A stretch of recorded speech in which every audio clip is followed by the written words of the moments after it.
Good afternoon.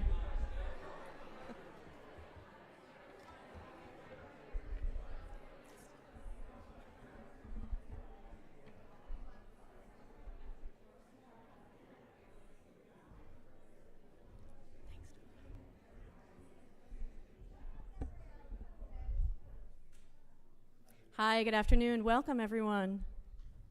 I'm Debra Sheldon, Vice President of MAHA Institute. Thank you all so much for being here.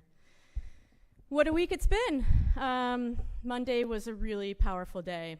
In fact, it seemed the most powerful man probably in the world, the President of the United States of America, really smashed open the Overton window. And it seems, yeah. And it seems that broke the spell. And that is thanks to many of you who are here and to many millions more who aren't, who championed this movement in the streets, in school board meetings, in town halls, at farmers markets, county fairs, the ballot box, and in your own homes. The usual suspects in public health and the fact checkers who intentionally concealed the truth and silenced challengers have lost their moral authority. That authority has been returned to the people, to those who have been gaslit for decades, to the mothers and fathers who protect and love and care for their children, to the dissident doctors and scientists who are motivated by truth and discovery, to the public servants who show up every day to get to the bottom of our public health disaster, and to the millions of Americans who continue to stand up courageously for what is good for our children, our families, and our country. And yes, we do have definitive evidence that vaccines cause harm. When the vaccine manufacturers were given liability shields, a vaccine injury compensation program was set up by our government, and it has awarded tens of billions of dollars since its inception in 1988. And my understanding is that's only for adults. Most of the children who were injured have not received any compensation. But no amount of money can truly compensate for the harms done. No vaccine or other drug for that matter is safe until proven otherwise. Show us the proof. The burden is on showing us the proof. Every year that the vaccine schedule continues unchallenged, we sicken and harm more and more children. And when there's even a shadow of a doubt about whether or not something causes harm, we have the right. We do. We have the right to make that choice for ourselves and our children, full stop. Babies shouldn't be sacrificed at the altar of Big Pharma to take one for the team. We must call for an end to all mandates and all forms of coercion. And now that the facts are clear, we need to begin the healing process as well, and tending to the serious and often unmet needs of those who've been harmed. I know that many of you who are parents in the room who have children who've been harmed by vaccines and who've been on the front lines of advocacy for decades want nothing more than to not have this happen to any other family or child or parent. And I'm so grateful for your presence today and for your voices throughout the years. Thank you so much.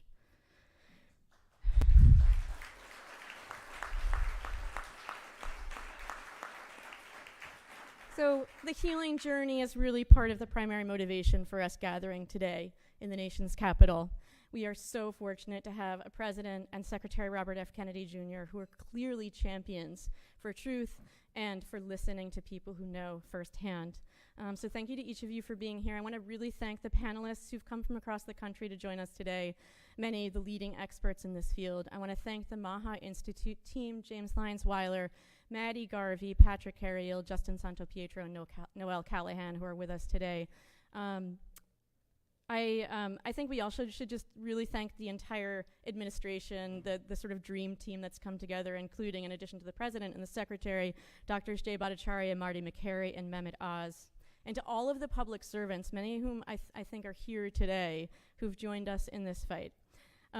Now, please join me in welcoming someone who's been a national leader in this movement.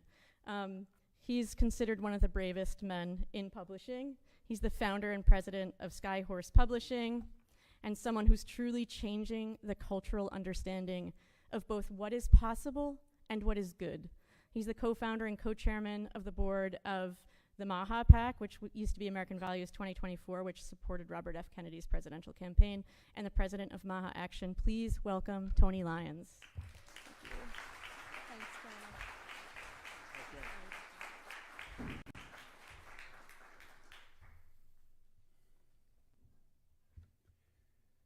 So I'm going to start off by saying a few things that is not going to be news to most of you here, but I think for some of the media who's here and for some of the coverage, it's important to say.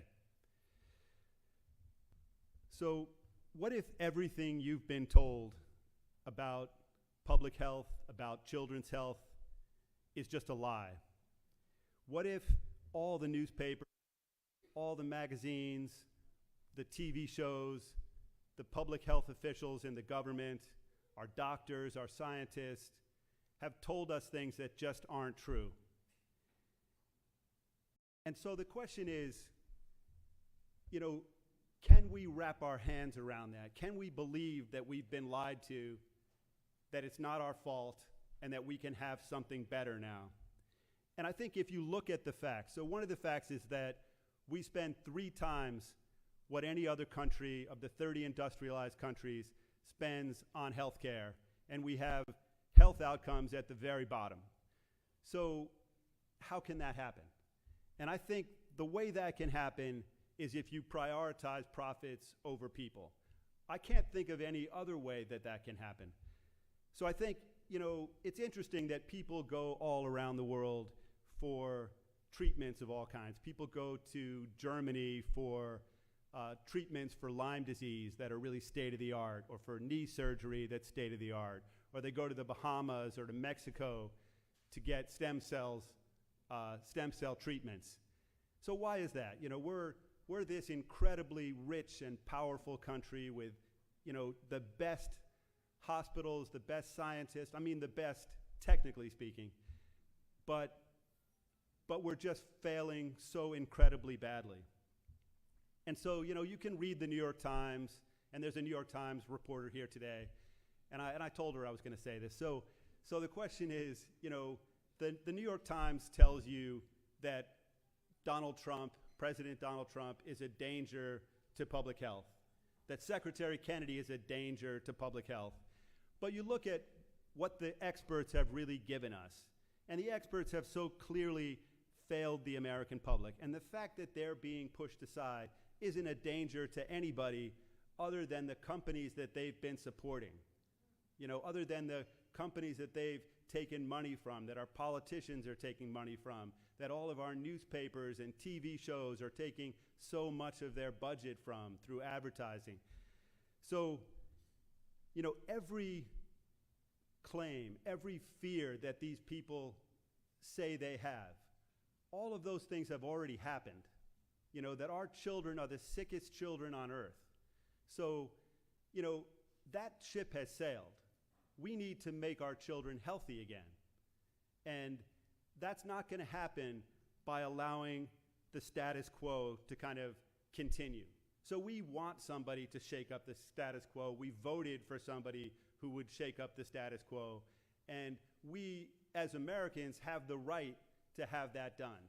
And so what we need to do is make sure that we support Secretary Kennedy and President Trump in his efforts to really do a better job. So, there's a reason that Secretary Kennedy became a folk hero to so many people.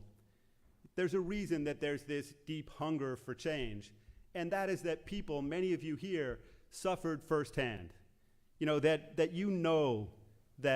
you were lied to. That so much has happened that should be against the law, and that we haven't been protected, and that somebody like Bobby Kennedy, you look at Bobby Kennedy, and he said so clearly that, he believes that he's doing this. He's doing the work that he's doing now because he was put on this earth to do it. Not to be more famous, not to get more power, not for any other reason that he wants to help cure the American public, help protect our children. And nothing could be more noble than that.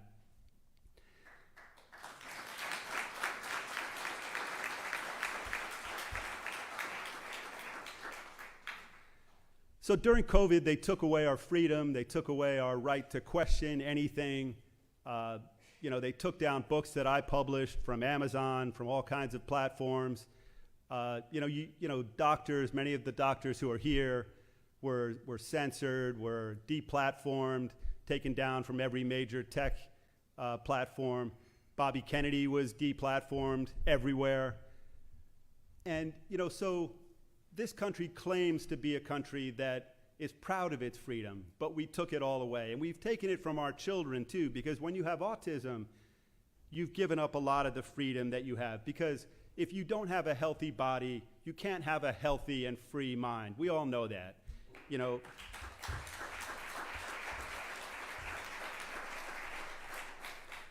And Bobby Kennedy says, a sick child has one dream, and that's to get healthy. And a healthy child has 1,000 dreams, has all kinds of dreams, has the ability to have hope and to have a sense of the future.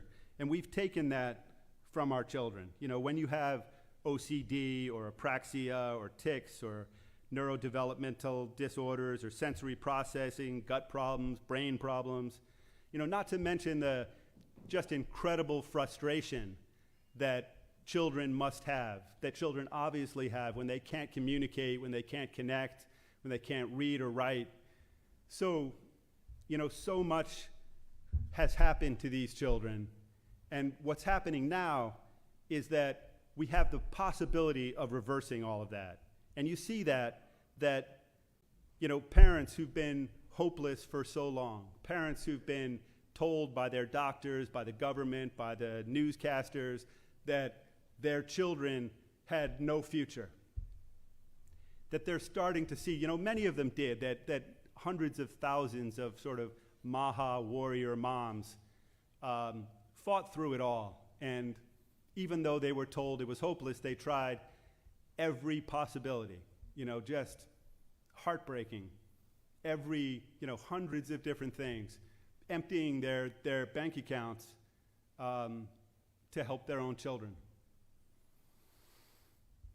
But, what we're seeing now is that these children's brains are intact, and that there's the possibility, there's the hope now that they can make real recoveries. And we're seeing that through things like Spelling to Communicate.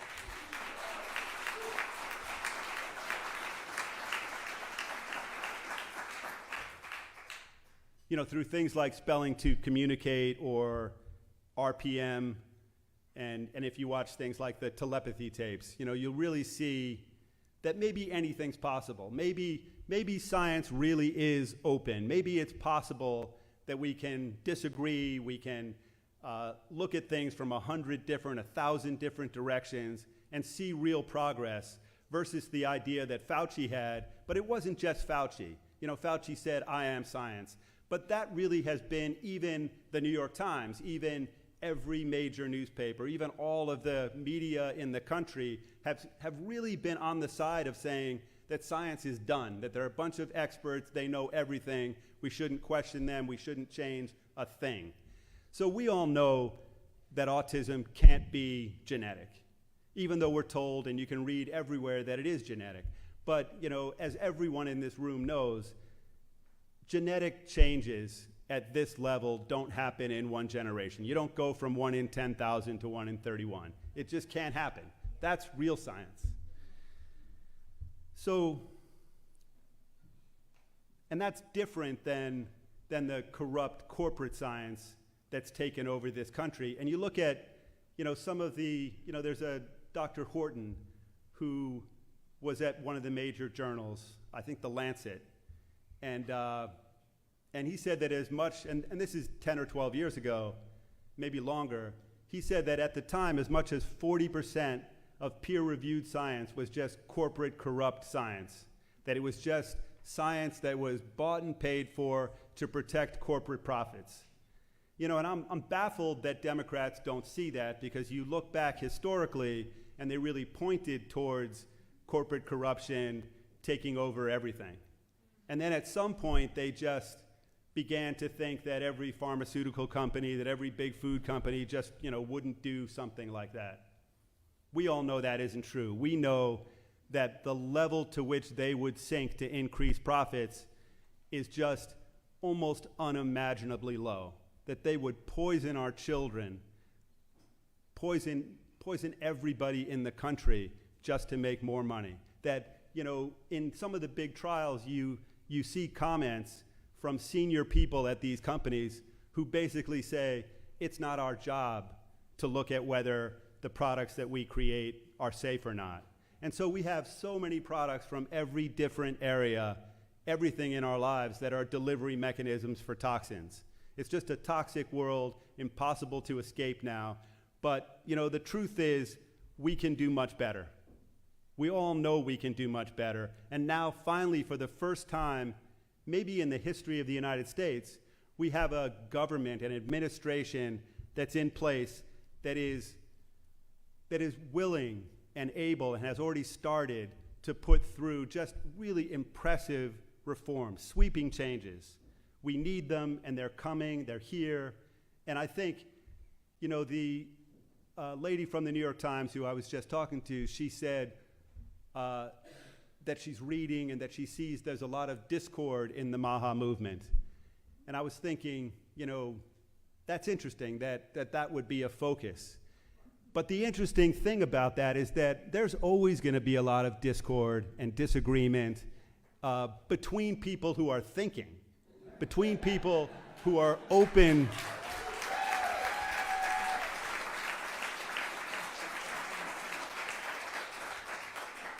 Because if you're not brainwashed, if you're really free, you're going to think about everything, and you're going to read everything, and you're going to really try to get to know yourself, your own body. You're going to talk to your doctor, you're going to research it, get to know your own child really well. And what's true for one person isn't going to be true for another person. So people can really disagree authentically, and they can come to different conclusions generally, or different conclusions based on what they know about themselves or what they know about their children. So that's good, that's healthy, that's something we should be proud of. That's what everybody ought to do. So, that's the kind of discord we should aspire to. So I'm proud of the MAHA movement for not being brainwashed in any direction.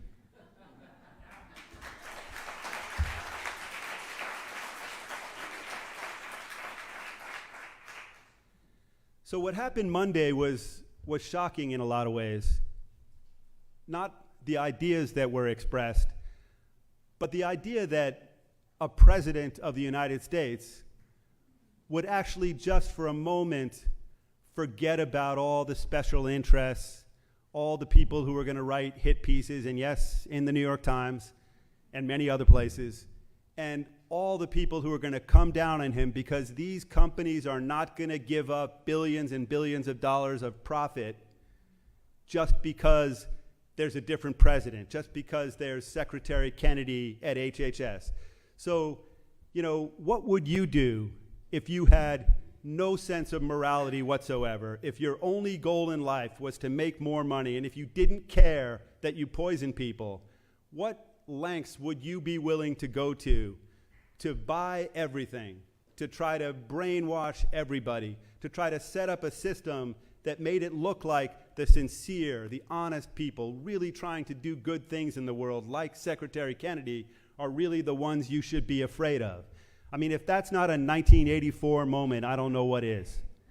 That there's this sort of crazy reverse psychology going on, that everything was great, that these big companies are just, all sitting around thinking about how they can make the world better for us. So, anybody who believes that, you should question their sort of logic and their thinking. But, I kind of want to come back to the fact that it's not their fault. It's not any of our fault, because the techniques that have been used by these companies are state-of-the-art techniques that everybody in America has been lied to, manipulated, and that this is the unwinding of that. And the unwinding of that is going to be painful. And if you watched a movie like The Insider that had to do with what the tobacco industry was willing to do to keep its profits, to go up against everybody, so that you had articles in major newspapers saying, maybe menthol cigarettes are actually great for your health.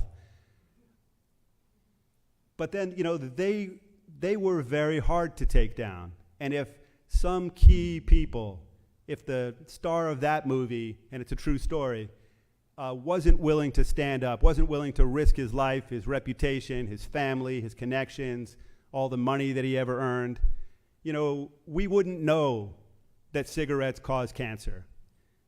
And the same kind of thing is true now. That I believe that if you look at the facts, it's impossible to conclude that there's no connection between vaccines and autism.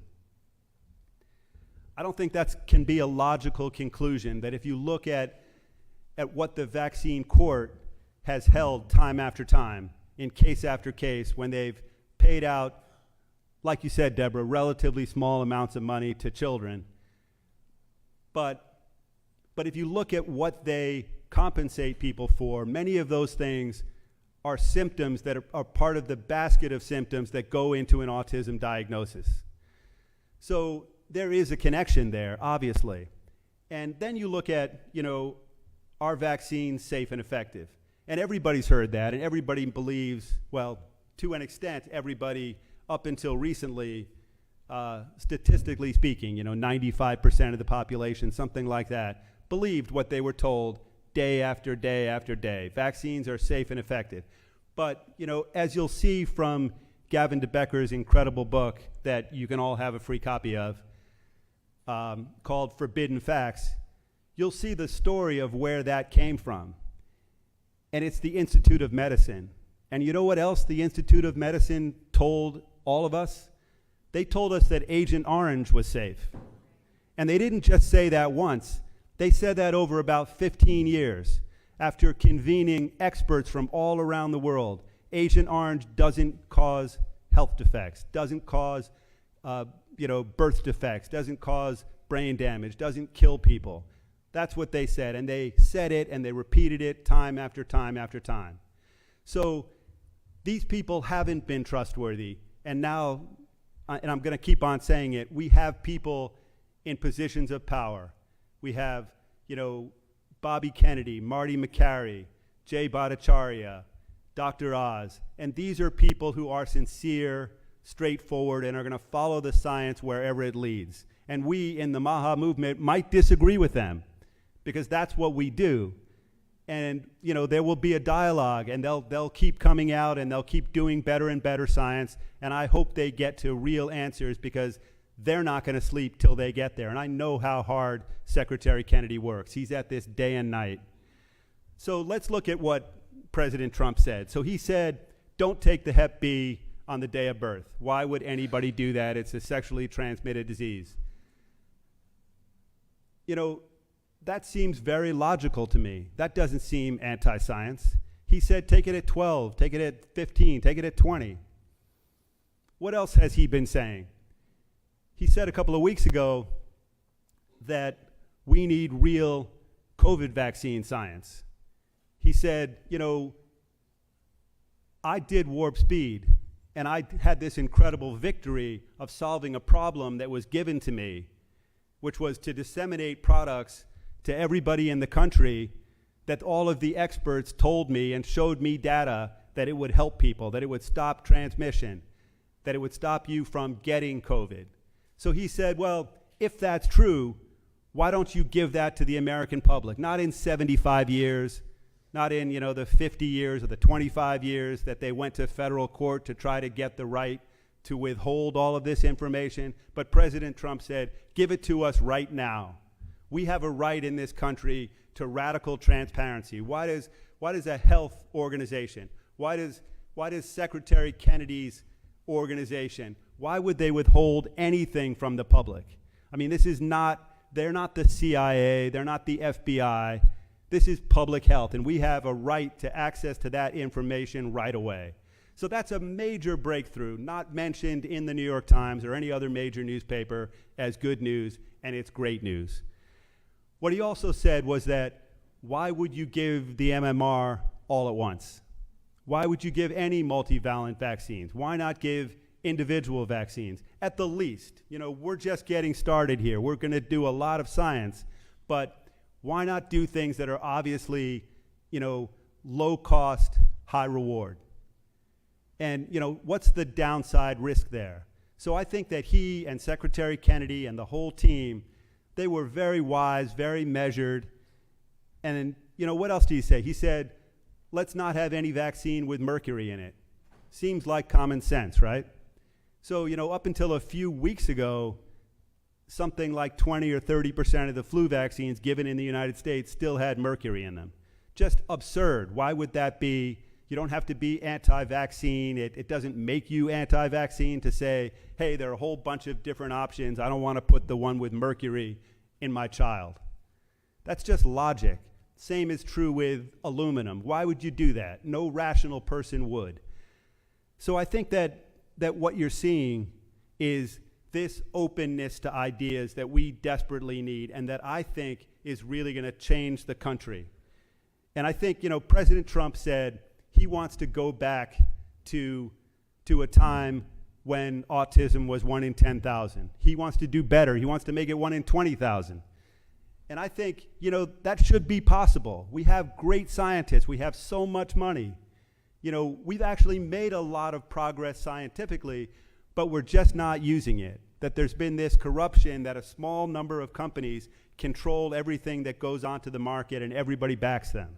But we have so many people, and I've met a lot of them, who have new devices, new drugs, new ideas of how to help people, and they can't get it through the FDA or they can't get it through the CDC.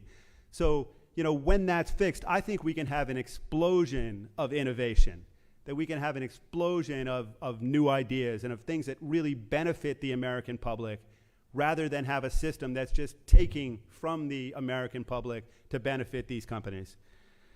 So I guess I'd like to start to wrap up by saying that the autism moms really have been the heroes in this whole story.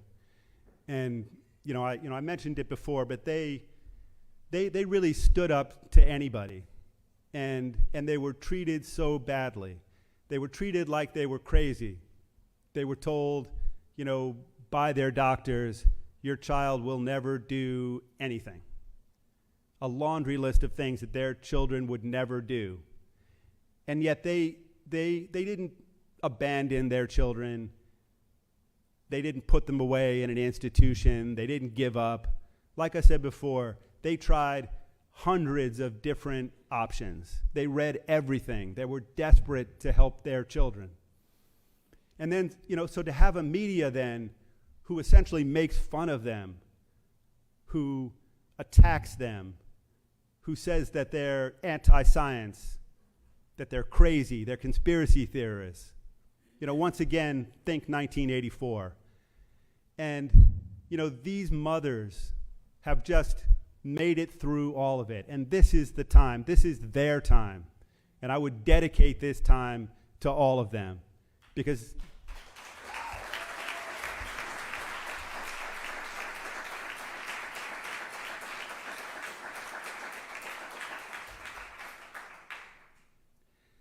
so I think that the announcement at the press conference on Monday, that we should all just see it for what it is. It's a first incredible step, and it shows the dedication that the president has. He's made it clear he's the MAHA president, he's the autism president, he really cares about this. If you look back historically, he's made these kinds of comments over 20 or 30 years.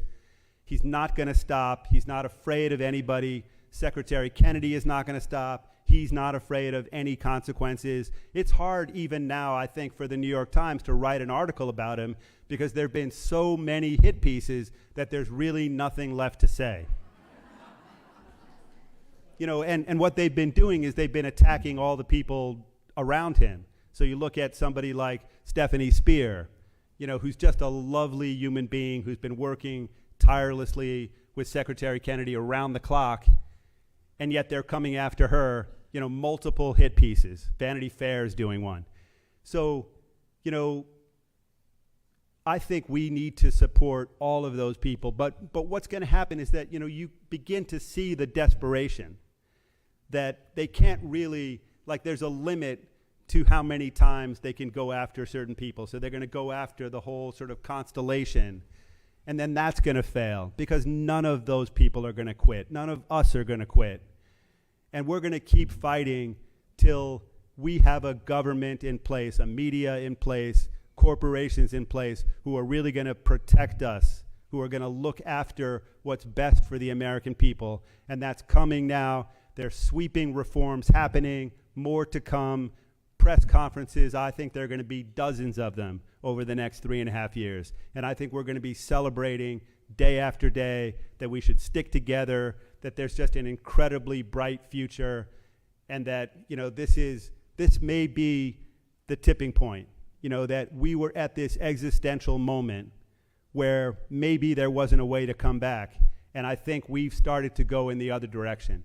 So thank all of you for coming here. I'm thrilled to be here. I'm sorry I talked so long.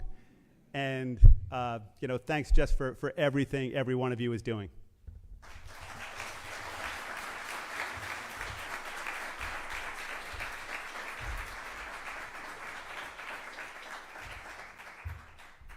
Hi, I'd like to invite Elizabeth Horn to come to the stage. Elizabeth is the founder and executive director of the 2M Foundation, truly a visionary. I have really enjoyed getting to know you over these past few months.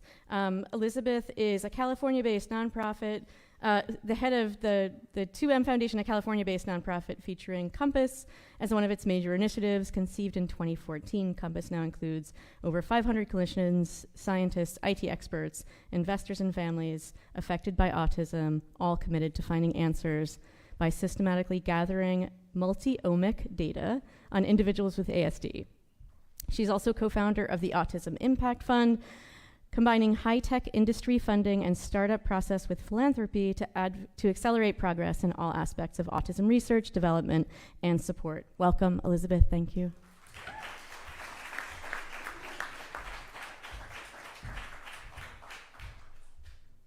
Good afternoon, everyone, and thank you so much, Debra and Mark and Tony, for giving me the opportunity to speak with this amazing group today.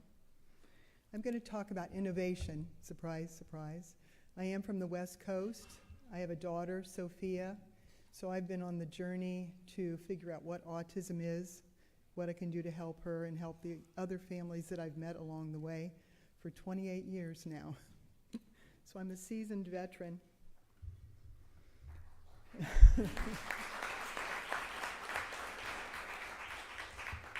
And as Tony just said, this is an important day.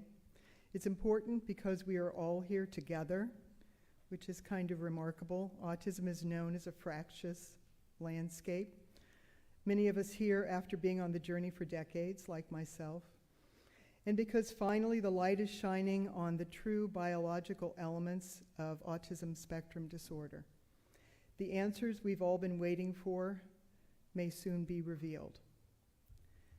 When I met with President Trump in 2020, he promised me, one-on-one, that he would be the president who solved the autism crisis. He had close friends, he told me, with affected children. He was resolute on finding answers for those friends and for all of us in the autism community. When he made the promise, I believed him, and he said he would definitely get to it in his second term. Then he didn't get elected. But he did 4 years later.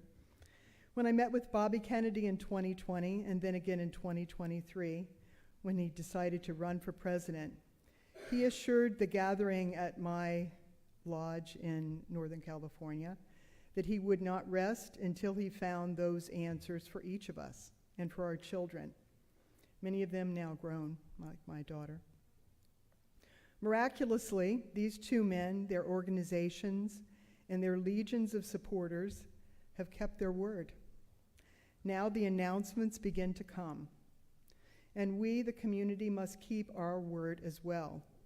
I promised President Trump that we would work hard to create pathways to health for every child that had already been affected, and a pathway toward prevention preventing that dreaded diagnosis so no other family would have to suffer and wait and wonder about how to help their children.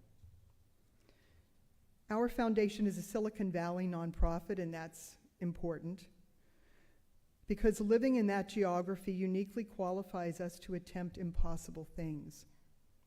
People in the Valley specialize in works of wonder and paradigm shifting. Innovation is everything. But how does it apply here to autism? Innovation, according to Merriam-Webster, is the ability to generate and execute new ideas, incremental, evolutionary, or revolutionary. Conceiving, developing, delivering, and scaling new products, services, processes, and business models. All innovation begins with creativity and a passion to change things for the better.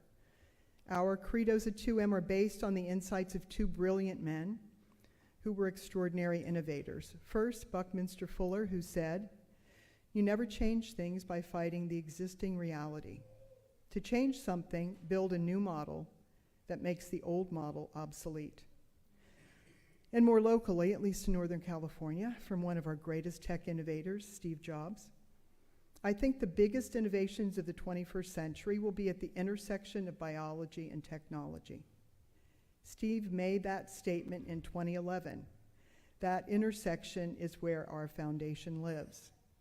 Our focus now at 2M is on providing the current administration and RFK Jr.'s HHS with a new model for healthcare that we call Healthcare 2.0, H2.0 for short.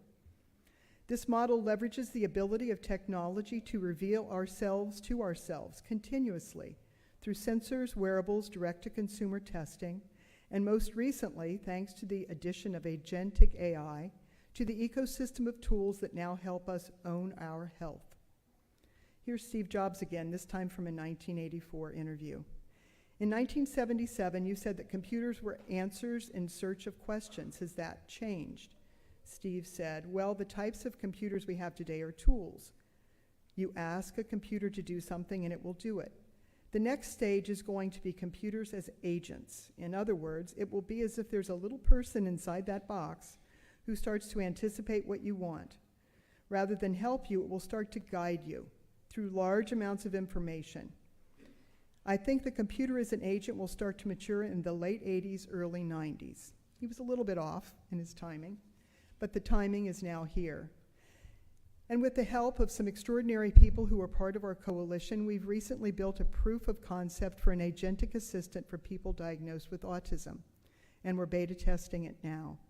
We call it Count AI, because it's all about measurement. For our N of one, my daughter, Sophia, who's very patient with me, it has proven to be remarkable at tracking, analyzing, and most importantly, predicting life-limiting behaviors like seizures, sometimes a week in advance of their occurrence. And it's only the beginning of what longitudinally captured multi-omic data can tell us about how to help our kids and how to prevent serious comorbidities before they manifest.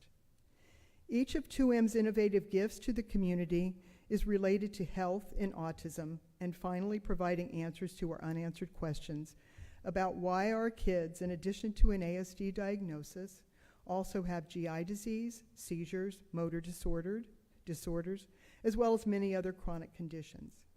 The answers can only be found by us, all of us, each of us, and the data we collect and share about our kids' health journeys. We invite you to join us to change the future for all of our children.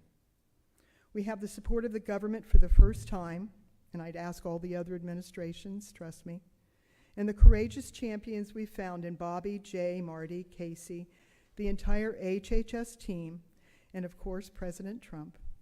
I asked to be the president that finally solves autism. He listened and he acted.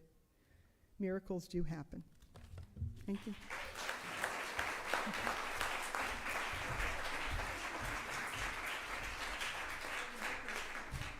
Thank you, Elizabeth. I'd like to invite up Gabrielle Traub. She's a board-certified classical homeopath and international best-selling author.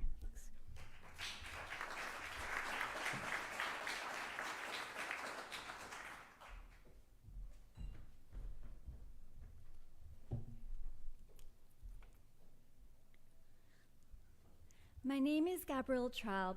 I'm a homeopath, and I'm also a mother of a child with autism.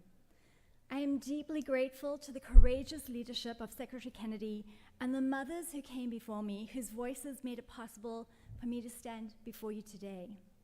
I believe that homeopathy should be recognized by HHS as a first-line treatment for autism and many other health conditions.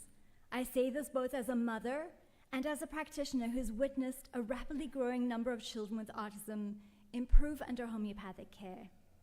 Let me share 2 stories that illustrate what's possible with homeopathy. When I first met this young lady, let's call her Sarah, she was 12 years old with profound autism. Her family had tried everything. She was nonverbal and extremely violent if things didn't go her way. It wasn't safe for her family to care for her at home, so she was placed in multiple institutions, but was expelled from each one. At one facility, she bit the caregivers through the skin into the bone. It took 3 security guards to restrain her. I know this is shocking, but you need to understand the profound struggle these families face. She would smear her feces and menstruation all over the walls. She couldn't do anything to care for herself.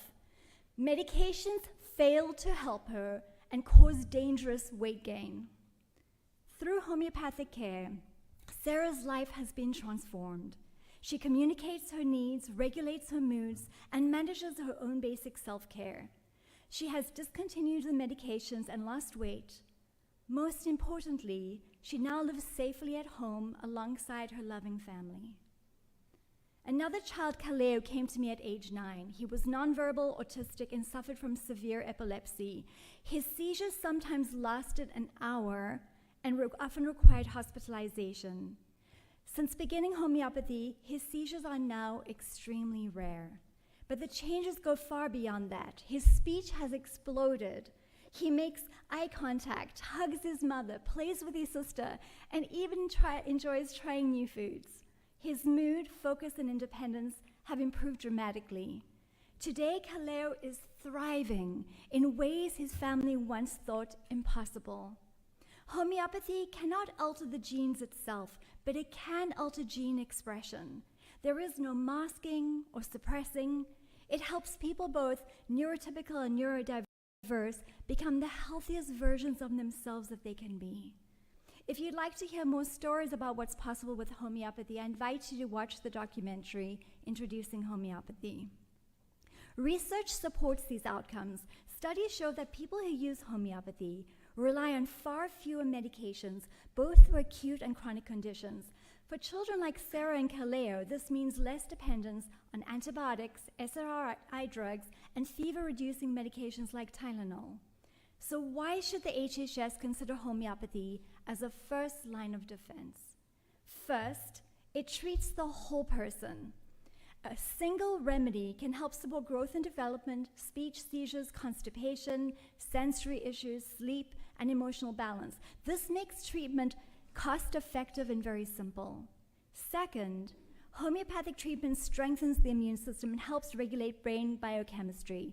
Because it addresses root causes, remedies can often be reduced to occasional use over time. Only minute quantities are required, eliminating the risk of drug shortages. And third, homeopathic medicines are easy to take, even for children on the spectrum. We have a very high level of compliance. And finally, homeopathy is safe, non-addictive, and virtually free of all side effects. We also have research evidence. Observational studies in India and randomized control studies in Switzerland demonstrate measurable benefits for autism and ADHD. I've printed out the references on the table over there you can look at. Nobel laureate scientists such as Dr. Luc Montagnier and Dr. Brian Josephson, both proponents of homeopathy, have called for increased funding for research. Even farmers worldwide use homeopathy to treat livestock, where placebo effects cannot be the explanation, especially if you're just putting the remedies into their feed. Homeopathy has a long and distinguished track record in both epidemics and serious chronic diseases. If made as a first-line therapy, it will reduce healthcare costs, lessen reliance on pharmaceuticals, and leave a legacy of health for our children. As a practitioner, I've seen these transformations homeopathy makes possible. As a mother, I know how deeply these transformations matter and how urgently they are needed. We owe it to the American people to move beyond debate and step into action. This is not just professional, it's profoundly personal. Our children cannot wait. The moment is here. It's time for homeopathy to stand where it belongs, at the heart of American healthcare. Thank you very much.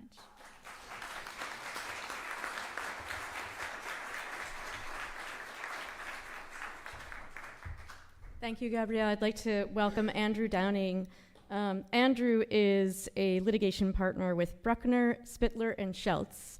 He represents victims of vaccination harm in the National Vaccine Injury Compensation Program for decades, and his cases include some of the seminal cases that have shaped vaccine litigation over the years. Drew frequently speaks on the vaccine program around the country and is currently involved in shaping very much needed changes to the Vaccine Injury Compensation Program. Thank you, Drew.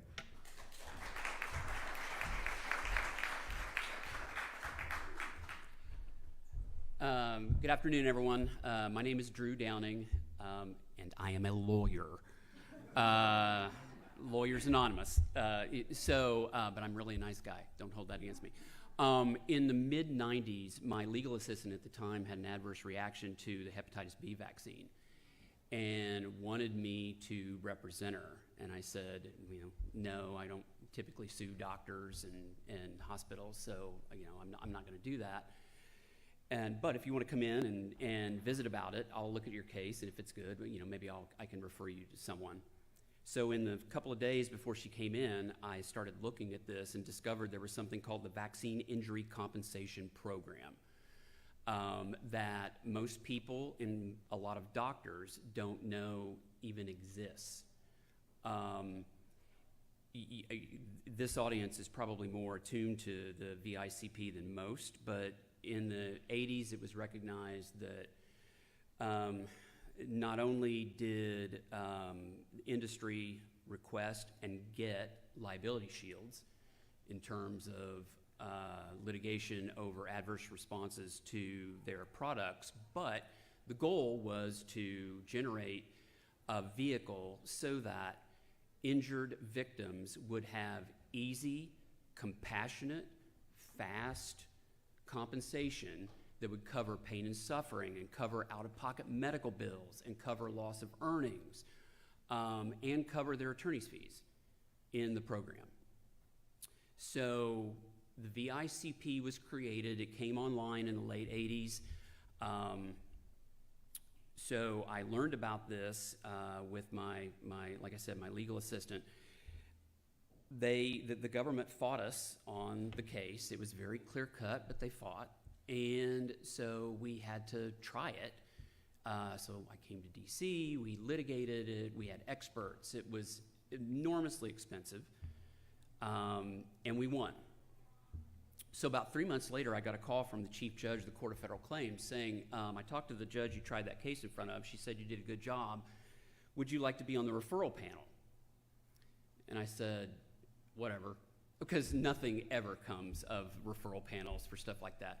So I sent him some information. About 3 months after that, I got a call from a guy in Ohio. Now, I'm from Arizona. I get a call from a guy in Ohio who wants me to represent him in the vaccine program. And I said, don't you want somebody local that you can talk to? And he said, well, I got your name off the referral panel. I said, okay, whatever. And he goes, have you seen the referral panel? And I said, no. And he goes, you're the only lawyer west of the Mississippi. And so that is where it started and sprang into a massive practice. I've had my own firm for years, which should signal to anyone that these adverse events do happen. They're rare, but they do happen. Vaccination can cause any number of neurological adverse events, including regressive encephalopathy, which for years was compensated in the vaccine program. Mary Holland with CHD wrote one of the original papers on this and identified, at least at that point, and I think this was 15 years ago, 80-some cases of regressive encephalopathy that were compensated in the vaccine program before the Autism Omnibus proceeding started. So recognizing this as an issue is one of the things that I can assure you Secretary Kennedy is looking at. In January, the Secretary called me and asked me if I would come in and be a director within HHS. And I said no, because I had my own law firm, I had employees, I had stuff going at the time. And he was upset. I've known Bobby for a little while. So he called back, and we talked a little bit about it in greater detail. And when I got home that night, I talked to my wife, and she looked me right in the eye and she goes, "If you don't do this, you will never be able to bitch about the system ever again." And so I sold my practice, transferred all my files away, and am now serving as one of Bobby's senior policy advisors on a lot of vaccine stuff, not the least of which is reforming the vaccine program.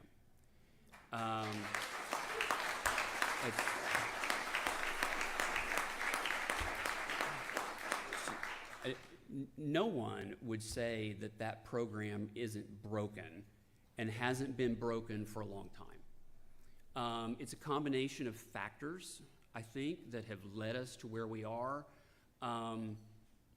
When the Autism Omnibus proceeding started, I was hesitant to refer any clients in. I mean, I was on some of the committees that were deciding what to do, but my fear at the time was it's going to end up being public policy and money. It's not going to have anything to do with the medicine. It's not going to have anything to do with whether these kids were actually injured by vaccination. It's going to be money. And, you had 6,000 families that had legitimate injuries, and they all went in at the same time. The court created a process by which they could lump them all together and deny the claims. And that's exactly what happened. So since that time, autism is the A word that you're not allowed to utter within the vaccine program realm because you will be vilified, and as you guys know. But autism is simply a collection of symptoms. It's a collection of symptoms that place someone on a spectrum of neurological disease. It can be due to a mitochondrial issue, which Dr. Frye is probably going to talk about. It can be due to any number of things. It can be due to vaccine-induced inflammation. So originally, under the vaccine table, which sort of governs how this program operates, encephalopathy was a very broad term. In the 90s, the government sort of seized control of this issue and changed the definition, making it almost impossible for a family to prevail. Part of what Secretary Kennedy is doing right now, and with my help, and we have a team looking at it, is we have to figure out a way to capture these kids. If you only use the A word, whatever, that's fine. How do we capture them? Do we broaden the definition of encephalopathic events? Do we broaden neurological injuries? How do we do that? I was hoping that the changes to the program might have been rolled out before today so that I could talk more in depth about them. I can't. As you can imagine, it's not my place to do the rollout. However, the one thing that I want you guys to know and be assured of, and I've seen it now for the last 6 months with the Secretary and the people that he has working with him at NIH, FDA, CDC, he has your back on this issue. I'm telling you right now, he works from 5 in the morning until midnight. I don't even know how he does it. I want you guys to take away from this that you have a representative at Health and Human Services now that has your back. Right.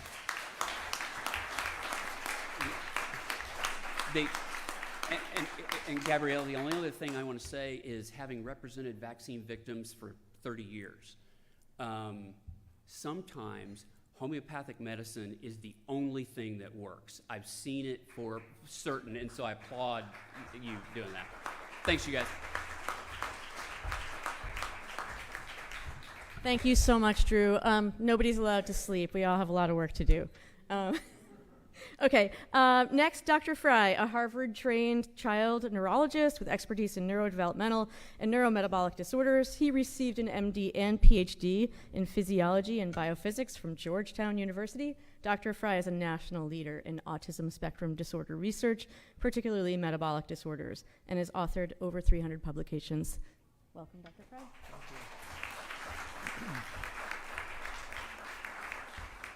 Yeah, thank you so much. I'm so honored to be up here to talk to such an incredible group. It's so great to see that we're making a turn for the better. You know, I started on this journey about 20 years ago as an unassuming child neurologist. I had parents come to me. It's when autism was being more and more recognized, and, you know, the parents would say, well, my child just got diagnosed with autism. They don't know what causes it. They don't really know what to do about it. So you're a brain doctor. Maybe you could figure it out. And I took it as a challenge. I found that, you know, as a neurologist, I could look at EEGs and find some seizure disorders. Then I discovered that some of these children had signs of mitochondrial disorders, something that I had been interested in before, so I knew how to diagnose that. And then I stumbled upon cerebral folate deficiency. And you know, the incredible thing is, as you go one by one and you start adding this up, you know, everybody would tell me, oh, that's just one case. That's just one case there. That's just one case. Well, even if it is, it adds up to real kiddos, and that you can really make a difference with. I was in academia most of the time, and my really career grew because I knew something about autism. So to every academic center I went to, they said, wow, you know something about these kids? I'll give you all mine, because I got a clinic full of them. I don't know what to do with them. We were lucky to actually follow the path of actually measuring these biological functions of their body, finding that there's mitochondrial issues, folate issues, being able to figure out how to treat them. And of course, some of the work that worked out so well was this treatment with leucovorin, which has now finally been recognized, you know, by the president and by the administration, which I think is absolutely great. I've been trying to do this for 20 years, and people have been resistant because they would say, well, it's kind of crazy to think a vitamin can really cure autism, don't you think? And everywhere I went, I had resistance, upwinds, to really going uphill to try and show this. But, you know, we were able to do, you know, several well-done clinical studies, which were repeated by other, you know, researchers around the world to show that, you know, it's not just this treatment, but I think the important thing is it shows that autism can be treated, that it's not just a disease that you have to do nothing about and just some behavioral therapy, that some of these therapies, that whether you believe them or not, you know, they actually do work, you know, and, you know, it's this this narrative that I think it's not that people don't want to believe things, is that they don't look deep enough. And, you know, there's so many people that make the assumption, one, autism is genetic because it's highly heritable, and you can't fix genetic diseases. And both of those are incorrect. You know, I like to ask my pediatric colleagues when they watch my genetic colleague give a presentation if they've drank in the Kool-Aid. because the geneticist starts out by saying, you know, we know that autism is genetic because it's highly heritable. And at the end, they say, you know, we found this gene by whole exome sequencing, and we know it's the gene because it's de novo, it's not inherited. So if you can drink that Kool-Aid, I don't know how they can rationalize it in their minds. But, you know, but it is a strange phenomenon. You know, I do a lot of work on genetics because it's important. And I had a recent presentation at MAPS with my colleague, Dr. Bowles, on a paper we wrote, and he went up there and he said, and he's a neurogeneticist, he said, I'm going to tell you, all of autism is genetic. It's just all de novo genetic. So I had to do part of it, so I went up there and I said, I just want to clarify, you know, Dr. Bowles' statements that autism is all genetic, but it's all environmental, because those de novo mutations have to come from somewhere, you know?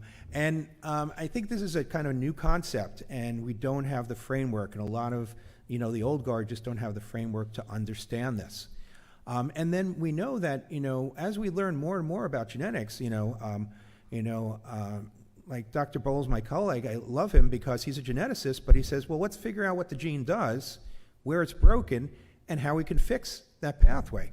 So it's treatable. You know, we can figure out how to treat it. This is something that we can do. I know. So, you know, I've been trying to, you know, spread the word for a long time. I'm just glad that, you know, more people are understanding this, and I think we're making a turn here.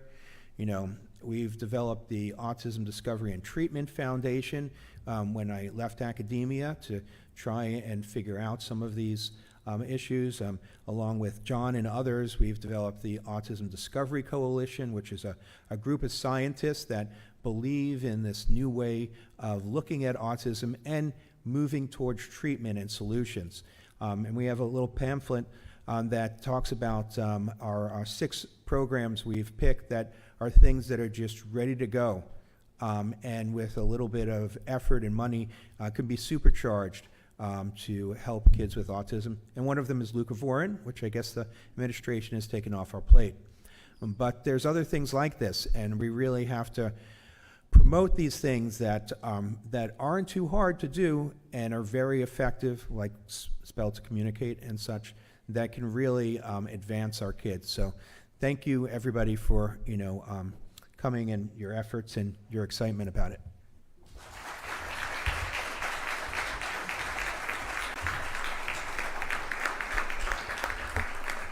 Thank you so much, Dr. Frye. Our last speaker for the Newsmakers Hour is Brian Hooker, Chief Scientific Officer at Children's Health Defense. Brian Hooker, PhD, is Chief Scientific Officer at CHD, an organization committed to the best health for children in the United States and worldwide. He's also Emeritus Professor of Biology at Simpson University in Redding, California, where he specialized in microbiology and biotechnology. The breadth of Hooker's over 80 science and engineering papers have been published internationally recognized peer-reviewed journals, and his most recent publications focus on the epidemiology of vaccine adverse events. Welcome, Brian. Thank you.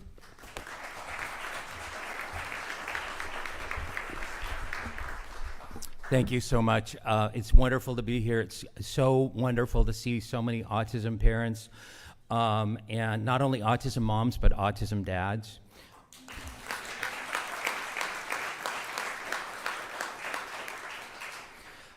When I started my career as a researcher, I got my PhD in 1990 in biochemical engineering. One of the things I also wanted to be was a dad. And it took a while. We found out that actually, if you have sex, then you can have babies too. It took us about 8 years to figure that out. But anyhow, good old sex. Who knew? But anyhow, my wife and I had a son in 1998, February of 1998. I grew up in a public health family, and I thought vaccines were the best thing since sliced bread. And really the only things that were brought home from my mom, who was a public health nurse who was in charge of the vaccination schedule and vaccinations for Riverside County in Southern California, which is a county of about 2 million individuals, were how bad infectious diseases were and how great vaccines were. So that was my frame of reference. And so my son was vaccinated on schedule, on time. We were going to be the good parents in our pediatric practice. And so he received his hepatitis B shot with 12.5 micrograms of mercury at 2 weeks of life. He then received his vaccines on schedule. Those that could contain mercury did contain mercury at 2 months, 4 months, 6 months, 12 months, and then 15 months. At 15 months, he received 3 vaccines, 2 that contained mercury, 1 that was a live virus vaccine, and then he also had an active ear infection at the time. We asked the nurse practitioner that day. It's the first time we ever questioned vaccines.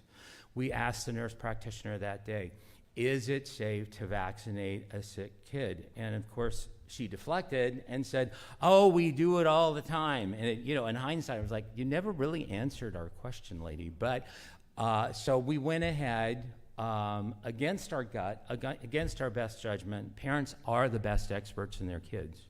They are, period. Nobody is spending 24/7.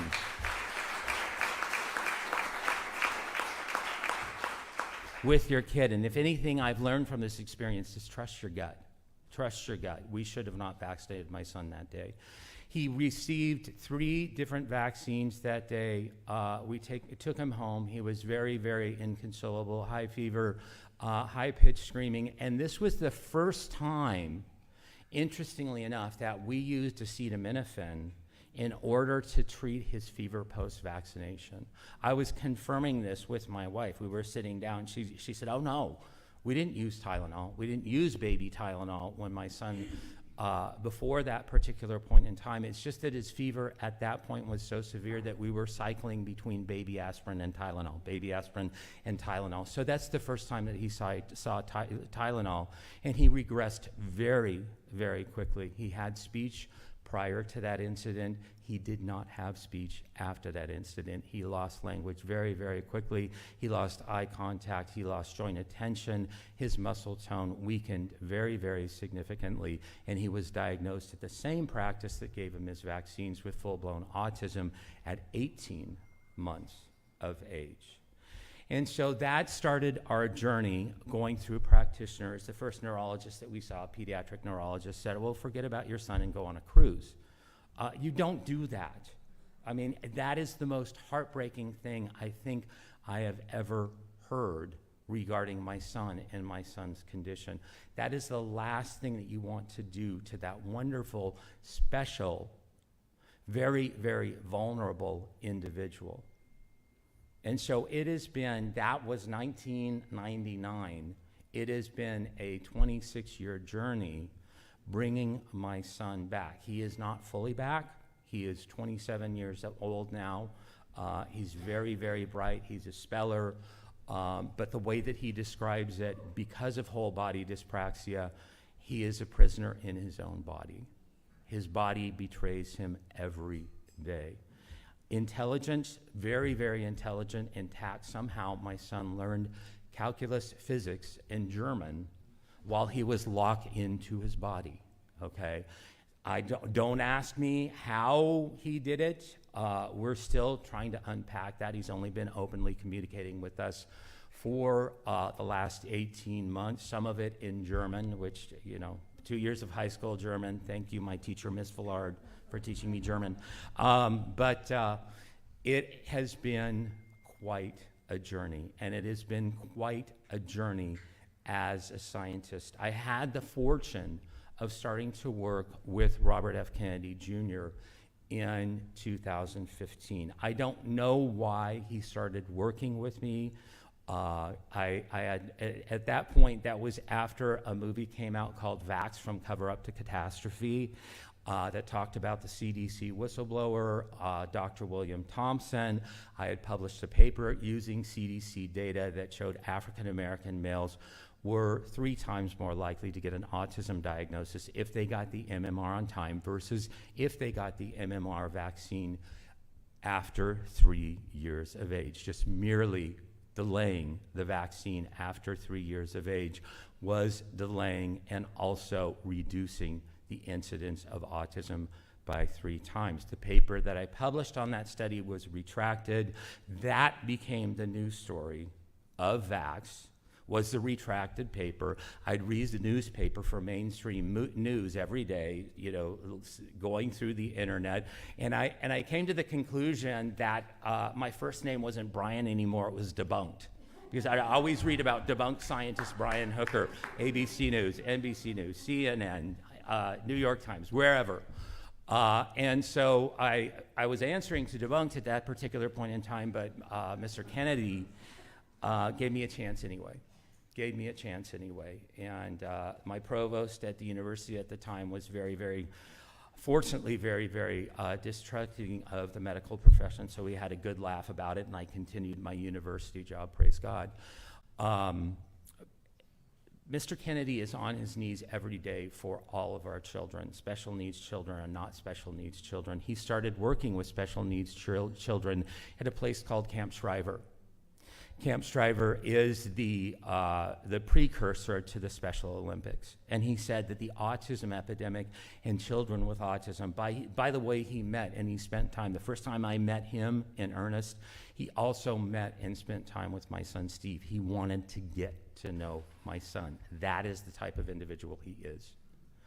And so he spent time with Steve, but he said, this is like nothing I have ever seen before. Since being a teenager working at Camp Shriver, these kids are an anomaly. These kids are so debilitated. I need to do something about this. And you know, Secretary Kennedy, I could hear that term a million times and still not be tired of it. Let's just call him Secretary Kennedy and, you know, ad infinitum. But Secretary Kennedy really cares about children. He really cares about the chronic disease epidemic. And he is the most scientifically based, non-scientist individual I think I have ever met. Now let's get some things clearly. You do not trust the science. Okay, please do not trust the science. We test the science. When I teach the scientific method, when I'm at the university, yeah, I still teach adjunct, okay? We talk about the scientific method. We talk about observation. We talk about putting those observations into hypotheses. We talk about experiments and more observations to test those hypotheses, whether we are going to confirm or deny a hypothesis. Okay, none of that has to do with any individual. Nobody can proclaim that they are the science. Okay, and that by tearing them down, you are tearing down science. I mean, you know, talk about an inflated ego. That is not something that Galileo said. That is not something that Aristotle said. That is not something that, of course, all the scientists' names fly out of my mind right now. Help me out, Copernicus said. No, you know, these are statements that you cannot trust. You do not trust the science. You test the science. You test the science for yourself. Settled science is a misnomer, okay? The science is never settled. Think of what a pathetic world we would live in if bloodletting was settled science and we stopped right there, okay? Right? You know, if raw sewage in the streets was settled science and we stopped right there, and so therefore everybody got diphtheria and tetanus. Okay, you know, we have so many of these advances because people dare ask a question, okay? A question isn't an affront, and when you see a scientist that's encountered with a question and they bristle, then you really have to be careful with that scientist, because a question is a gift. Having that question, asking, can my son have a better life?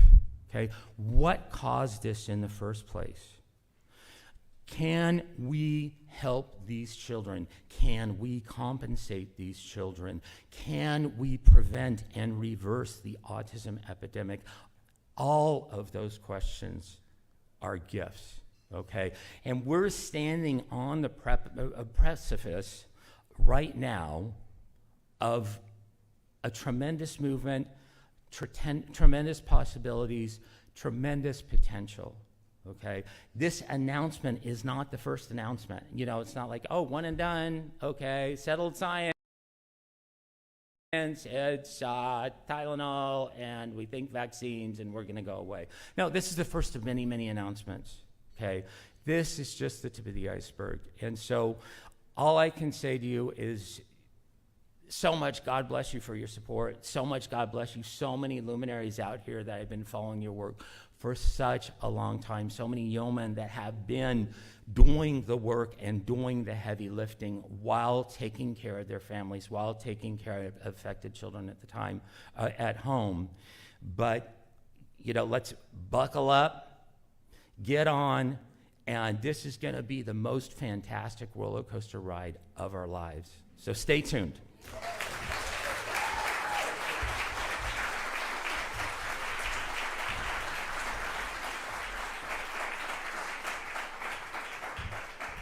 Brian, thank you so much. And thank you to all of the panelists and the Newsmakers speakers in the Newsmakers Hour. We're going to switch and move right into the panels. So I want to invite all of the parents who are on the first panel with Tony to come up. And we'll just get right started. We're just going to move into the panels, and we'll probably not take too many breaks between panels other than bringing people up and making sure you have your mic. Thank you so much.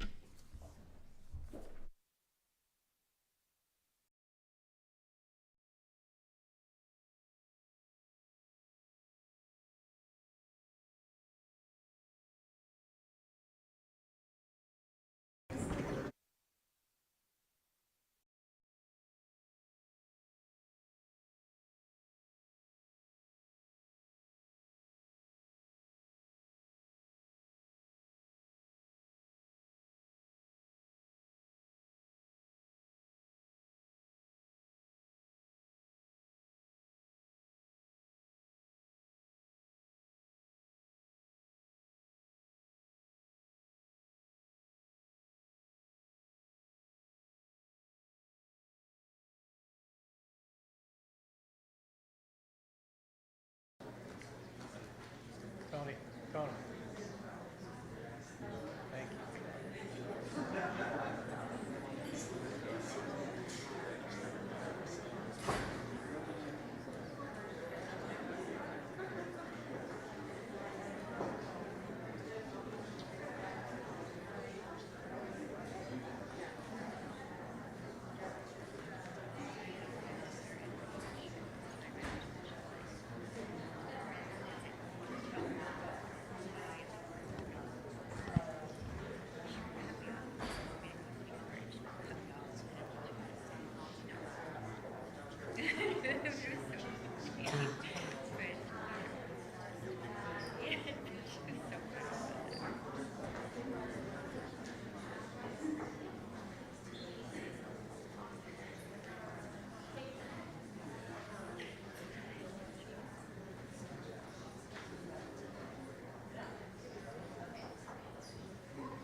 Like Donahue. Hello?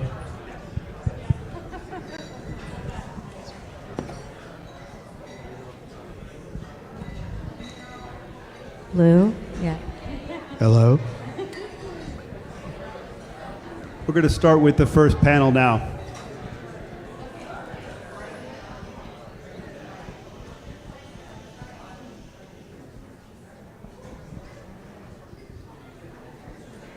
One thing that doesn't get covered as well as the suffering of children themselves, I think, is the suffering of parents, primarily mothers. And I think, as I said before, it's such an incredible story how many parents and, how many mothers specifically have just dedicated their lives to helping their children. In the end, it is such a beautiful thing, even though there's so much pain involved, but it's so beautiful that people would have the energy and the power and the dedication to just keep fighting day after day, year after year. And so, these 4 parents are not just speaking for themselves, they're speaking for all the parents of the 2.3 million people in this country who are suffering from autism, or at least on the autism spectrum. So I'm very grateful to have them all here, and I think we're just going to go through a few, we'll start off with the actual stories that each of these parents have. So let's start off with honey Rinicella. Oh, I'm sharing my story? Yes. Okay, sorry. So I am the parent of 25-year-old twins with autism. Dr. Hooker's story was almost parallel to my son Vincent. My twins are identical. My son Vincent was sick at the time of receiving his inoculations until they took him out. He atrophied, lost muscle tone, lost his language, appeared deaf, typical story. Heartbreaking to hear. Heartbreaking even more so to hear it's still happening 23 years later. So I have identical twins. They threw me into the same mode that he went into, is how do I fix this? And hit the ground running, and I, for 20 years, did parent support. And I'm probably gonna say a little selfishly to keep myself motivated, because I needed to be around the like-minded open thinkers that would push me to keep diving deeper to find answers that would heal my children. By the grace of God, that child that I just mentioned was hugely impactful for the movement for spellers. He has saved hundreds of thousands of people by finding his voice, and now he advocates for other non-speakers, and he's amazing. And he recently spoke for Harvard University about incorporating higher level education, bringing in non-speakers with typing. He has an identical twin who is very medically complex, and we'll get into it at some point if we have time, but I don't want to take up too much time. But leucovorin saved the child's life when he had a life-threatening seizure disorder, and was told that sometimes children die from seizures. Good luck, God bless, there's no root cause. But my MAPS doctor didn't give up, and she found the root cause, and it was a cerebral folate deficiency, and the right dose, not just using leucovorin, but the proper dose of leucovorin and a strict dairy-free diet has allowed him to be seizure-free for 14 years. So that Make-A-Wish kid is... So the announcements spoke really loud to me. I am now the executive director of MAPS, so my passion now is to train physicians to understand these modalities, like Dr. Frye just spoke of, and like Dr. Gaetanis. They're educating the community on how we can really help. So thank you for having me here. Yeah. That's a great story in the sense that you see that all these people who we've been told are anti-science, can save children's lives. And that, part of the process over the next few years is going to be to flip things, put them in the opposite order that they've been in, where we should trust mothers, we should trust parents, and let them tell us what they're seeing. They're on the front lines, not the doctors, not the scientists who are, captured like the people working at government agencies are by big pharmaceutical companies just trying to make a lot of money. And so none of these parents, none of the millions of parents of all of the autistic kids in America care about making more money. They're the most likely people to tell the truth. They're the most likely people to read, to study, to look at every option. And I think you really are going to see that from these 4 parents. So thanks.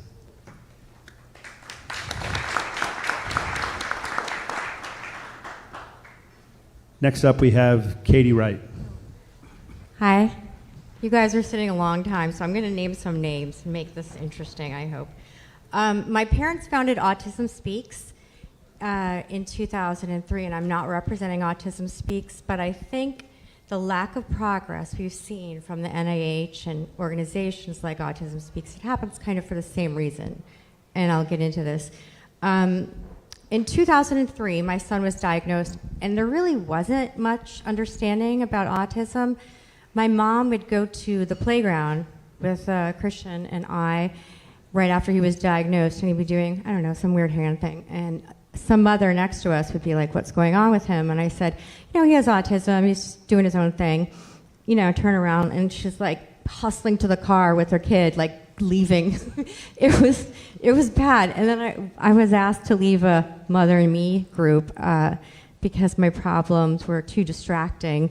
So I think that there was a lot of fear a long time ago. So my mom's goal with Autism Speaks was to create a culture of compassion where people were less judgmental and accepted it and didn't see it as scary or, you know, whatever. But I'll start at the beginning, which was very similar to Honey's story. My son Christian was a really normal baby. He reached all his milestones, crawling, babbling. He had pretend play, peekaboo, pointing in all the pictures. And then there was a catastrophic adverse vaccine reaction. It's just insane. He was 20 pounds, and it was the MMR, the Hib, the Heb, and the flu shot. So that, I don't know, that's like, what, 8 viruses injected into a 20-pound baby. And this is what they tell you. Before you take the baby to be vaccinated, give them Tylenol, full dose of Tylenol, and then immediately after, give another dose of Tylenol. And if he's still upset after that, another dose of Tylenol, right? Because it's perfectly safe. So that night, he screamed, and he had 103-degree fever, and we were in an ice bath all night. And this part's important. Like, we called the pediatrician 3 times, and she was like, it'll be fine, it'll be fine. I said, should we go to the emergency room? She's like, no. And I think there's a cognitive dissonance there. I think pediatricians are people who care deeply about children. They work hard. They don't make very much money. The idea that these vaccines could be causing any harm is just no. They just dismiss it out of hand, and they can't hear it. And later when I got the chart to see what was in the vaccines, I saw she was very careful making notations about everything. But that night that I called like 3 times, 0, didn't write anything down. They just don't want to deal with the question of adverse vaccine reactions. And at that time, Autism Speaks wanted me to do press, and I said okay, because I wanted people to see, like, there's nothing to be, nobody did anything wrong, there's nothing to be ashamed of, why should we hide our kids? But then they started to get really angry at me because when I asked to tell my story, of course I would talk about the vaccines, and they're like, this is dangerous, you're scaring people, and it reminded me of, I remember my hero, Jenny McCarthy and Jim Carrey were on Larry King Live a long time ago, and he was telling her, Larry King was, you're talking about this is dangerous. And Jim Carrey said, okay, talking about the problem is not dangerous. Talking about the problem is not the problem. The problem is the problem. So stop telling us not to talk about it. That's not going to solve the problem. We have to be open to solve the problem. And so that, so that's what I thought. And then I found out through, maybe you guys did too, through the chart that this was 2001, and I thought mercury was taken out of all vaccines in 2001 because I'd heard this on the news. Okay, so I look at the chart, and there's mercury in all of his vaccines until 2003. And it's just a horrible, horrible feeling because you know what that means. And I called up and I said, how could you do this? You broke the law. You gave these vaccines to... And I still hear her say, Katie, those are perfectly good vaccines, and why should we throw them away? Because we had a grace period until 2003. And I was like, oh my God. So then we didn't see anything going on at the CDC or the NIH. And, you know, I'll let my nerd flag fly a little. I like statistics. I studied research methods. And I would look at the CDC research and be like, what the heck? This is horrible. This would get an F in an intro to statistics course. And my dad and mom said, let's go down and talk to the CDC. They know what they're doing. They're going to take care of this. They're the best in the world at this. Okay, so I said, Dad, no way. He's like, well, you're not a doctor. I don't know how many. No, I'm not. And so we go down there, and we're talking to the person who's in charge of the CDC autism program. And we're like, what are we doing? Do you have an awareness campaign? This is like 2004 or 5. No, we're not going to talk about it. But why? She's like, that'll create fear. We don't want to alarm people. It's better if we don't talk about it, and then maybe people will figure it out on their own. I'm like, what?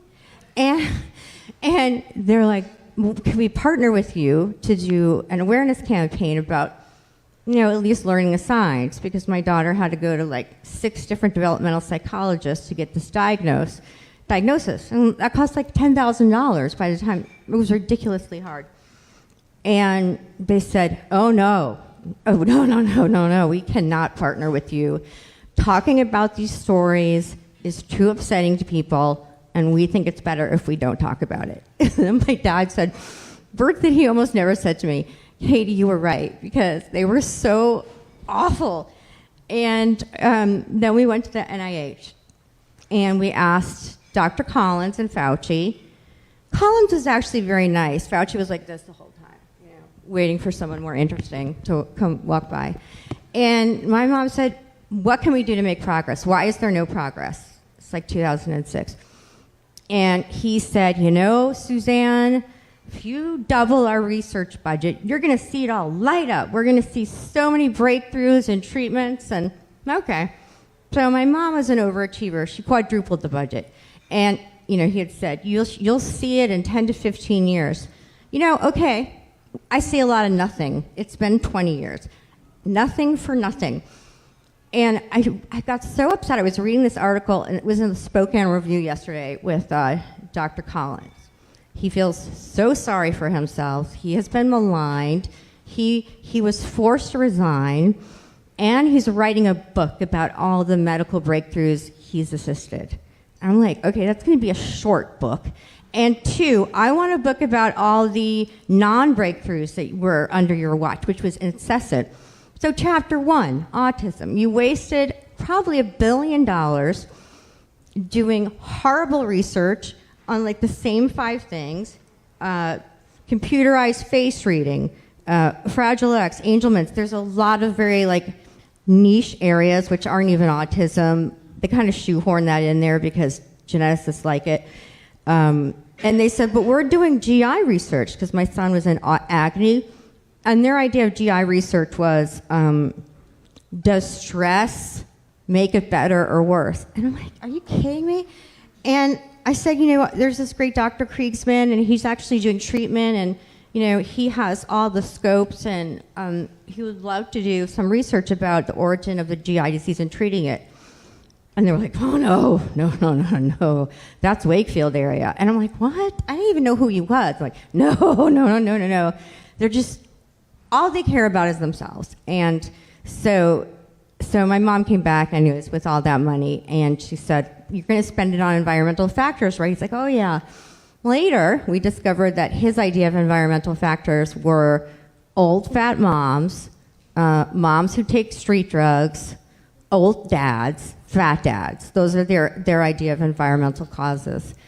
So we've gotten nowhere. And then that's the same thing with Autism Speaks. And I think what we want taxpayers to support us. We want the communities to support us. We don't want to waste your money. There is enough money to do a lot of great autism research, but it's not getting done by the people at the NIH. So, for example, I really listened to Dr. Jay Bhattacharya like a ton during COVID because he was such a voice of reason. And he was so courageous about speaking out and saying, why are we closing schools so long? Why are we closing playgrounds? And so I wrote him a letter out of the blue, like, I'm nobody. And he wrote back immediately. And he's like, I care deeply. about profound autism, which has been completely neglected by the NIH. And you should contact the autism database people that are doing a study. Okay, all right. So I contact them. This is so classic. They won't tell me anybody's name. They don't want anyone to speak with me, and it's not part of their regimen. They said here, these decisions about funding are made by the center office. There is a person there, 2 CEO directors. That director goes by council recommendations. Another person, on and on and on. And I said, give me a name of a person who works there. We're not comfortable with that. I'm like, who do you work for? You think you work for themselves? I don't know, but they don't work for the public.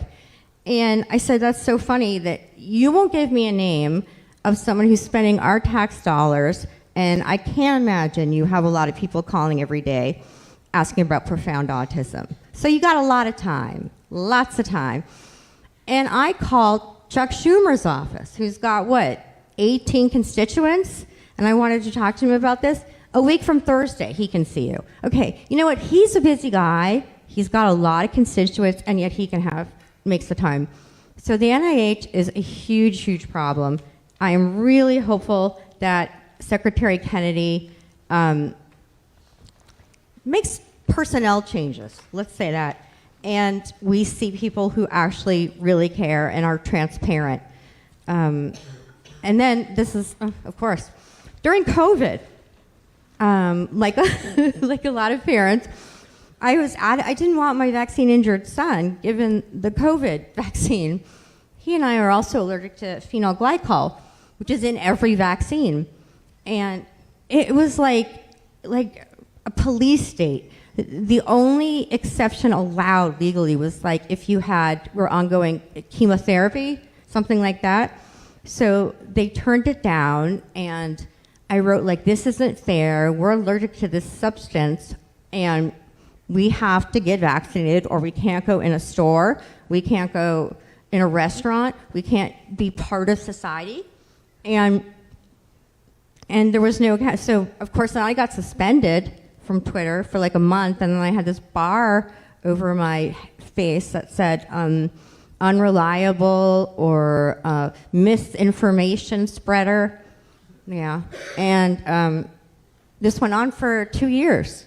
So I think it's important, everybody's so upset about Jimmy Kimmel and blah, blah, blah. But when it comes to ordinary people being censored, this went on for 2 years. And the Freedom of Information Act showed that Dr. Fauci, Dr. Collins had their feelings hurt by tweets that were what the hell are they doing? They're lying to us. I don't believe the animal transmission. And they called. These are me at 12. You hurt my feelings. I'm calling and complaining. And they called up Twitter and Instagram and Facebook and said, these insults, take them down, suspend these people. And I'm like, this is what they're doing with their time? It's so pathetic. And I was in disbelief, but that's a great tool, the Freedom of Information Act. Even though under Biden it took years, which is just I don't know. I mean, obviously, I saw yesterday Trump had a wall of presidents up, and for Biden, he just put the auto pen. So I don't know who was making the decisions about vaccines, but, they have a lot of nerve. Finally, it's very sad what happened to Autism Speaks. I started talking about Mercury because they asked me about it, and then Autism Speaks went public and said, she doesn't represent us, and her views are heretical. And then the next day, it was on the front page of the New York Times, and they were making fun of me and other parents they called us Mercury hoaxes or whatever, Mercury hoax, because of course, it's good for you, and I shouldn't complain that it was in all the vaccines. And it was just such a classic New York Times slander, trash piece, one of their 100. And then out of the blue, I get a call from Bobby Kennedy, and he's like, how are you doing?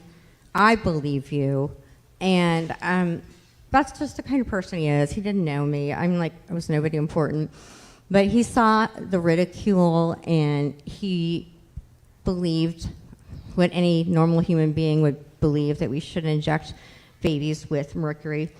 And then I started to become more involved. But, it was a lot, and we're not supposed to hold back. But my son didn't sleep through the night for 8 years. He was up for hours. Sometimes I was worried I'd crash the car because I was hallucinating. I was so tired. He almost died twice from seizures. Once he fell in the intercoastal waterway where we were walking on a pier at night. I had to jump in. We were going out to sea. My 8-year-old saw this and he started crying. This happens a lot, and siblings are traumatized. But very grateful to Charlotte's Web because that has helped enormously with his seizures. It's just, I wish people, the New York Times and other publications seem to spend an inordinate amount of time and attention on very, very high-functioning individuals. And they really need to focus more on the other side of the spectrum. These families are really suffering, and they usually fall apart. But so happy to be here today. Oh, you have one. Thanks so much, Katie. I think, one thing that's really important to think about is that so many of the millions of parents who have, been subjected to this system that allowed their children to become so sick, have been tormented by it, have been shut down, shut up, censored, obviously have a lot to say. And I think everybody's going to have to get used to the fact that there are millions of people in America who haven't been able to tell what's on their mind, who've been bottled up, who are ready now to talk and talk and talk, and it's not going to stop, and everybody's going to have to get used to it, and they're going to have to realize that these people have really suffered, and that there has to be some sort of compensation on all kinds of levels. And so, if anybody talks for a long time today, I think we should just say, well, it's about time. So thanks so much.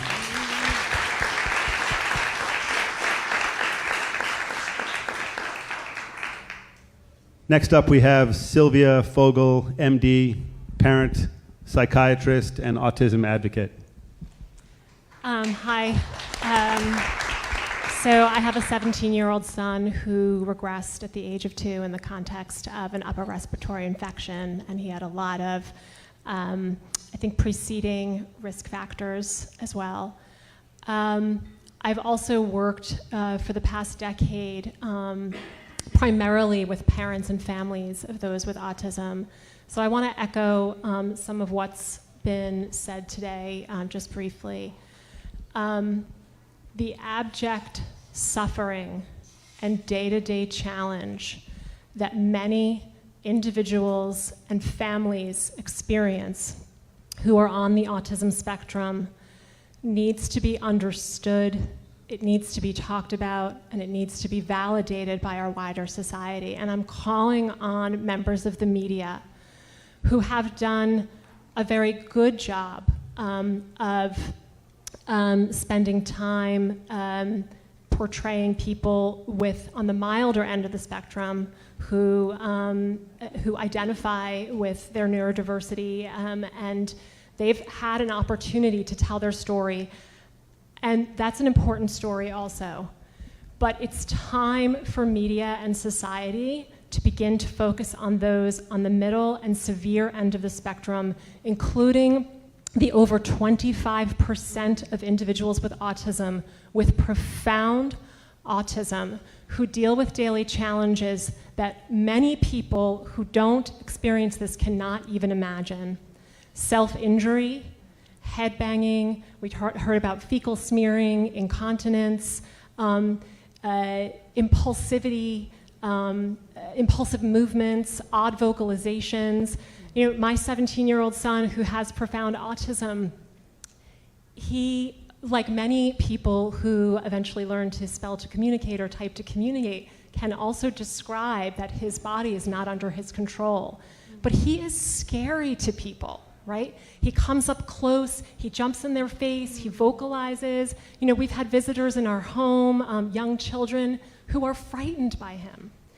And I think that many of our families have been invisible up until now, in part because we can't participate in society. We can't go to the holiday party. We can't go to the 4th of July event. We can't go to the family gathering because our children are disruptive, because they're having a hard time, because they're in pain, because their co-occurring medical conditions make it hard for them to go anywhere. But relatedly, I think it's also hard for society to see and accept our children because the tragedy is sometimes too much for people to bear. And so our children remain hidden, they remain invisible, our families suffer with loneliness and isolation. And so I'm really calling upon the members of the media to please tell our stories. And I understand that the vaccine issue can be a no-go for many of the media. Can we just put that aside and tell our stories of what it's like to live with someone with profound autism day to day and have those challenges? So I'm sure we'll talk about other issues, but it's really a plea. And the parents I've worked with over the years, really, like, it's an unimaginable level of loneliness.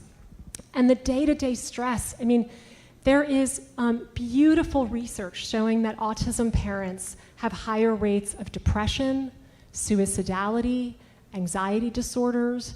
We know that their cortisol and stress response systems become dysfunctional and look a lot like combat veterans. They have PTSD from the day-to-day traumas of managing behaviors and seizures and other co-occurring medical conditions. And so I think we need to bring more people into the tent, into our tent, and it should be a tent of empathy. Empathy for what individuals and their families who are on the more moderate to severe end of the autism spectrum experience day to day.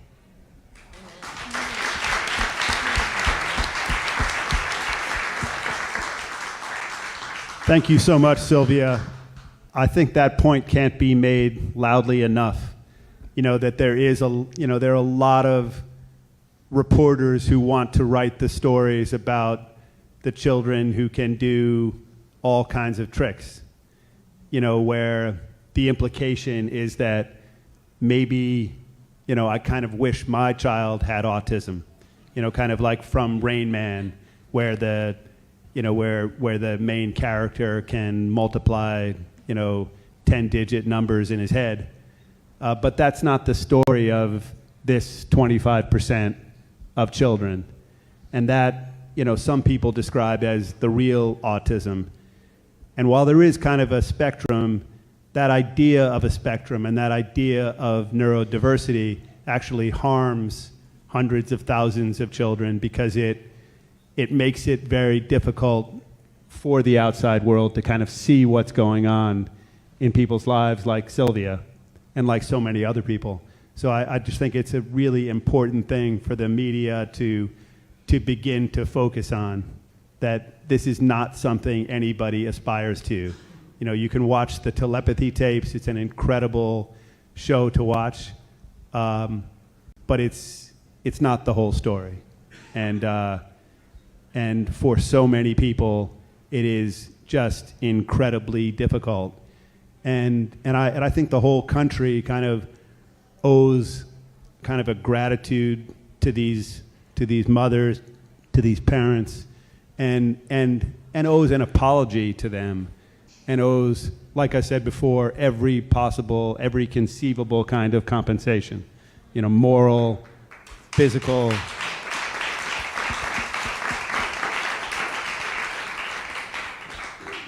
So last but not least, we have Lou Conti, who I've known for a long time. Lou has been an incredible advocate, and is just a wonderful person. So glad to have you here. Thank you, Tony. So I am Andrea's husband. She is the warrior mom in my life. When Brian said earlier, you know, he didn't say don't trust science. He said, in essence, respect science, but you can trust the mothers here. That I can tell you. I saw someone in the audience laugh when it came out that, geez, stress might be a cofactor in causing autism. And I saw Mom up in front of me here laugh about that because they're under constant stress, right? I have triplet sons, now age 25. Sam and Thomas are on the autism spectrum, I guess is the phrase we use. Lewis is neurotypical. He's a pain in the ass. He's an architect. What I will tell you is that the journey you're hearing about of being isolated, being, at times ridiculed, all of that is true. I can tell you that as a man. I've watched it. I've watched it happen in my own family where, you don't get invited to as many things and all that stuff. That's real stuff, right? But since the media is here, I do want to draw some attention to some very important things here. The first is these people with autism are growing up. They're becoming adults. And I can assure you of one thing here. Someday I'm going to leave this world. I'm not going to live forever. So we need to devote attention and focus to the issue of what we're going to do with millions of people who cannot care for themselves. We need a future for them that is built around compassion. Excuse me. And that's built...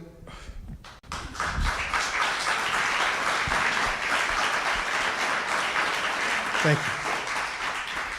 And it's built around hope. And that's something we need the government to focus on because, it's just a reality, right? I was in a meeting earlier this week. We kicked around numbers. It's in the millions, okay? It's the 51st state and it's going to be called autism, okay? Now, the good news, the miracle of Monday is that we saw the President of the United States get up and talk about this. And he talked about something causing autism. That in itself is an amazing day, all right? I regard it as Miracle Monday, frankly. And so we need to focus on what the future for our kids, our young adults, our young children who are all going to be adults, what that's going to look like.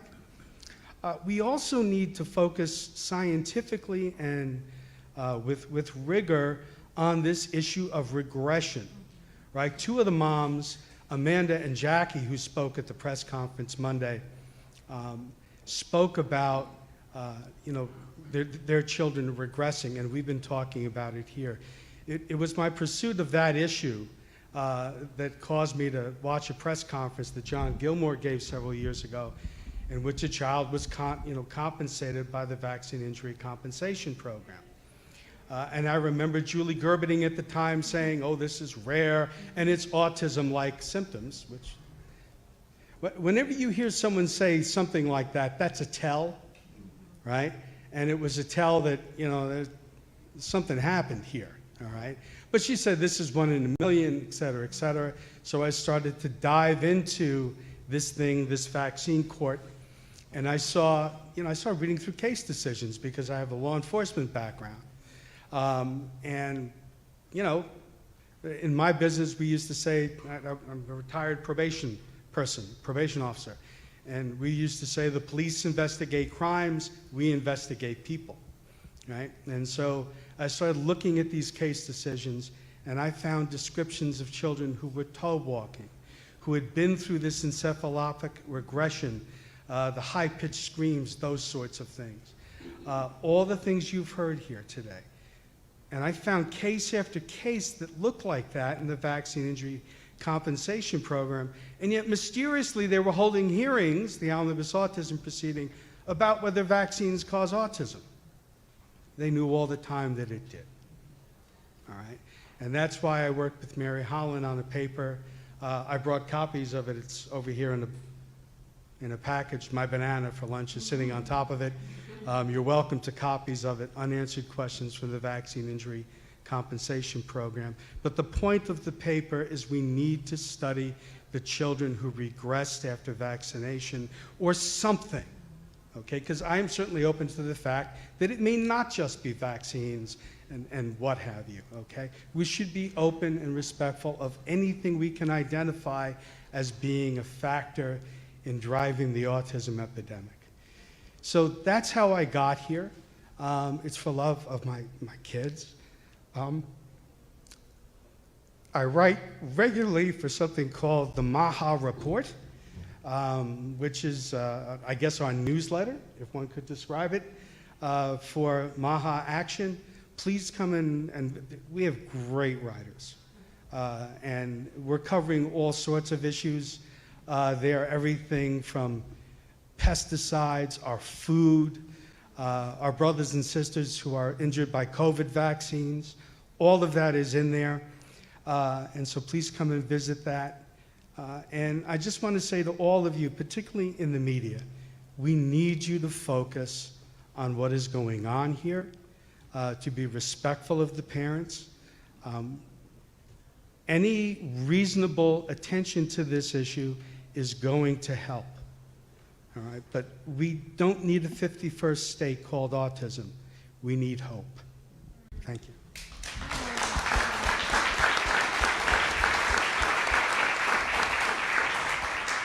I wanted to follow up on the issue of neurodevelopmental regression. The research indicates that, roughly 40%, perhaps even higher, of people on the autism spectrum experience a neurodevelopmental regression, which is an acute loss in previously acquired skills. Neurodevelopmental regression should be a medical emergency. And instead,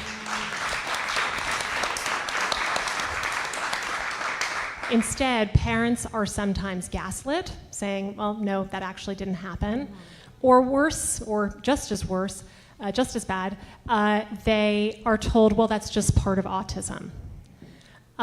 When a child has brain dysfunction so severe that they're losing skills, that is a medical emergency that needs to be addressed. And one of the things I personally really want to call on the current administration, the NIH, is to specifically study neurodevelopmental regression.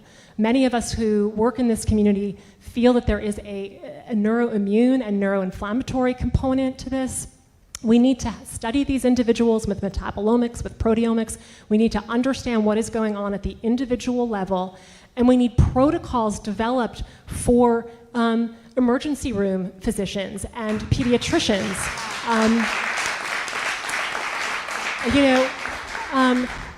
Things like IVIG, steroids, anti-inflammatories, potentially could stem the tide of losing these kinds of skills. And I will just add personally, at the time my own son regressed, I was affiliated with Columbia University, and I had access to the top specialists in autism, neurologists.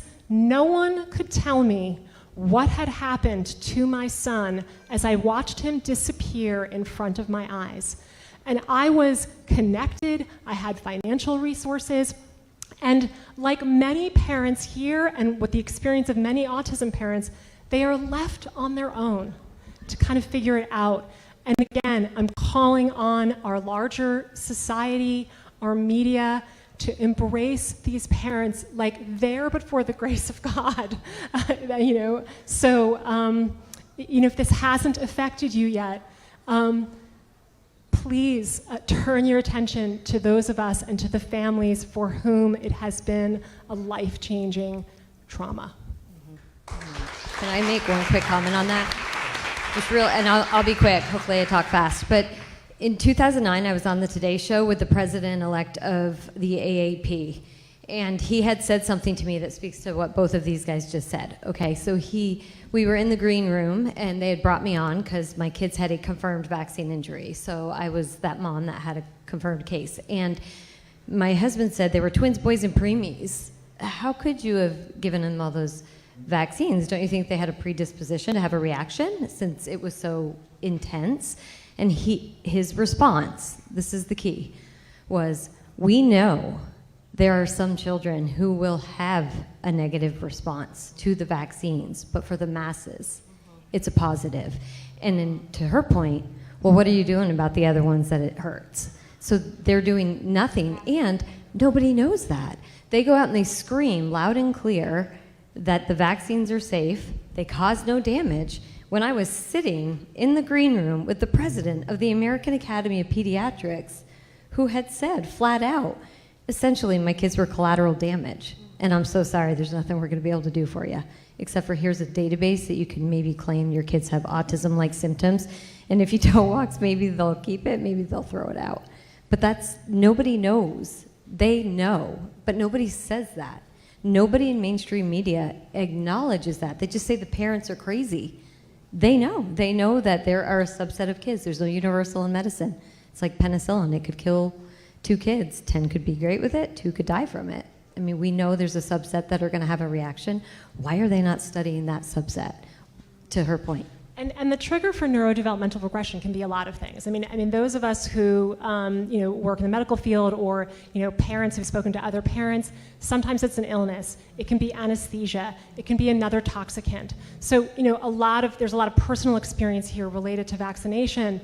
But again, I want to call on the media, like, autism is a pluricausal, multifactorial, complex disorder, and so we need to look at a lot of different factors, but the way to do that is N of 1 medicine. We need to study individuals at the individual level using the cutting edge science that we have, and then we need to explain that science in a way that the public can understand. There are primers which lead to cellular and systems level vulnerability. There are acute triggers which cause cellular and systems level dysfunction. And then we have amplifiers which prevent the body from healing and coming back to a state of homeostasis. So when we talk about factors, I think we could talk about acetaminophen in that same way. Primers, triggers, amplifiers. This is a framework that the public can understand and is unassailable scientifically. And I think we, as a medical community, as a scientific community, we can do a better job also of, moving away from the altar of genetics to a systems biology approach that recognizes environmental contributors, the primacy of environmental contributors. Thanks so much, Sylvia and Honey. I mean, those are really great points. And, I think we should also be open to the idea that it's strange that people with so much power in certain cases, somebody who, like you said, is well-connected, had financial resources, true of a lot of people who I've met who've suffered through the autism journey with their children. And it's also true of senators, and there are a couple of Congress people. So there are people who've had a lot of power, and even those people haven't, over this last 20 or 30 years, been able to kind of break through to the media. And I think what we should think about there is that it's possible that that's not an accident. I mean, if people with a lot of money and a lot of power through, maybe, just maybe, they're multi-billion-dollar companies that are willing to spend a lot of money to amplify stories that contradict these stories and that vilify the people on this stage and the millions of parents who they represent. So I think that really is something that's happened, and that it's been done on purpose. It's not an accident. It's not, doctors and scientists and hospital owners kind of just having no idea what's going on. Sort of like you were saying, Lou, that this has been to make a lot of money for a small number of companies, and that is ending now. And that, President Trump, obviously has the courage to go up against these people. Secretary Kennedy, we all know, has the courage and has been doing it for 20 or 30 years. And so many parents obviously have just incredible courage, but this is the time for us to all kind of shine and for us to take our country back, our families back, our health back, and it's happening now. So I think we should think about the terrible things that have happened, but we should also think about the things that are possible going forward. Tony, thank you for saying that, because I think, this is being live streamed. It's not just the people in this room. And any parents out there, with everything you have to do, we want you to become politically active, whether it's you run for school board, whether it's you start an organization, whether you work with local organizations, be part of us here, but get out there and engage. I know you have a lot to do. I know that, right? But we must be politically active. Politics is both the problem and it's the solution. So let's be out there. I know we've been through a lot. Be out there, be positive. I'm not mad at anyone from the New York Times. I want to talk to them, right? That's what we want to do, is we want to have meaningful conversations. It was said, there's a lot of disagreements. Yeah, we're Americans. We do that. We're supposed to do that. So let's engage in the process and keep the conversations going. Yeah, if the New York Times is still here, we all want to talk to you. Any media reporter is invited into my home to spend time with my son Theo, who's home right now having an IVIG infusion. I just wanted to speak to Tony, what you brought up, sort of like this systems level issue, because I think members of the autism community get painted, I think, in media as conspiratorial. And that really our systems are fine, and this is really a sort of an aberrant, biased viewpoint. I want to bring up the opioid epidemic. The opioid epidemic was business as usual in the American medical healthcare system. We were told over and over again that opioid medications were safe and effective when used for pain. Multiple experts in pain societies, at academic institutions, repeated what was ultimately an abject lie, that only a tiny percentage of people who were prescribed opioids for pain would become addicted. I remember being an intern and writing 60-day opioid prescriptions, because I was told, pain was the fourth vital sign, and I was told that people couldn't get addicted. And we know now that that's false, and that it was intentionally false. And tens of thousands of lives have been lost and damaged because of that. So it's not conspiratorial. And I think we need to be open to really openly and empathically, critically looking at our systems and finding where the bias is toward financial interests and away from the health of our children.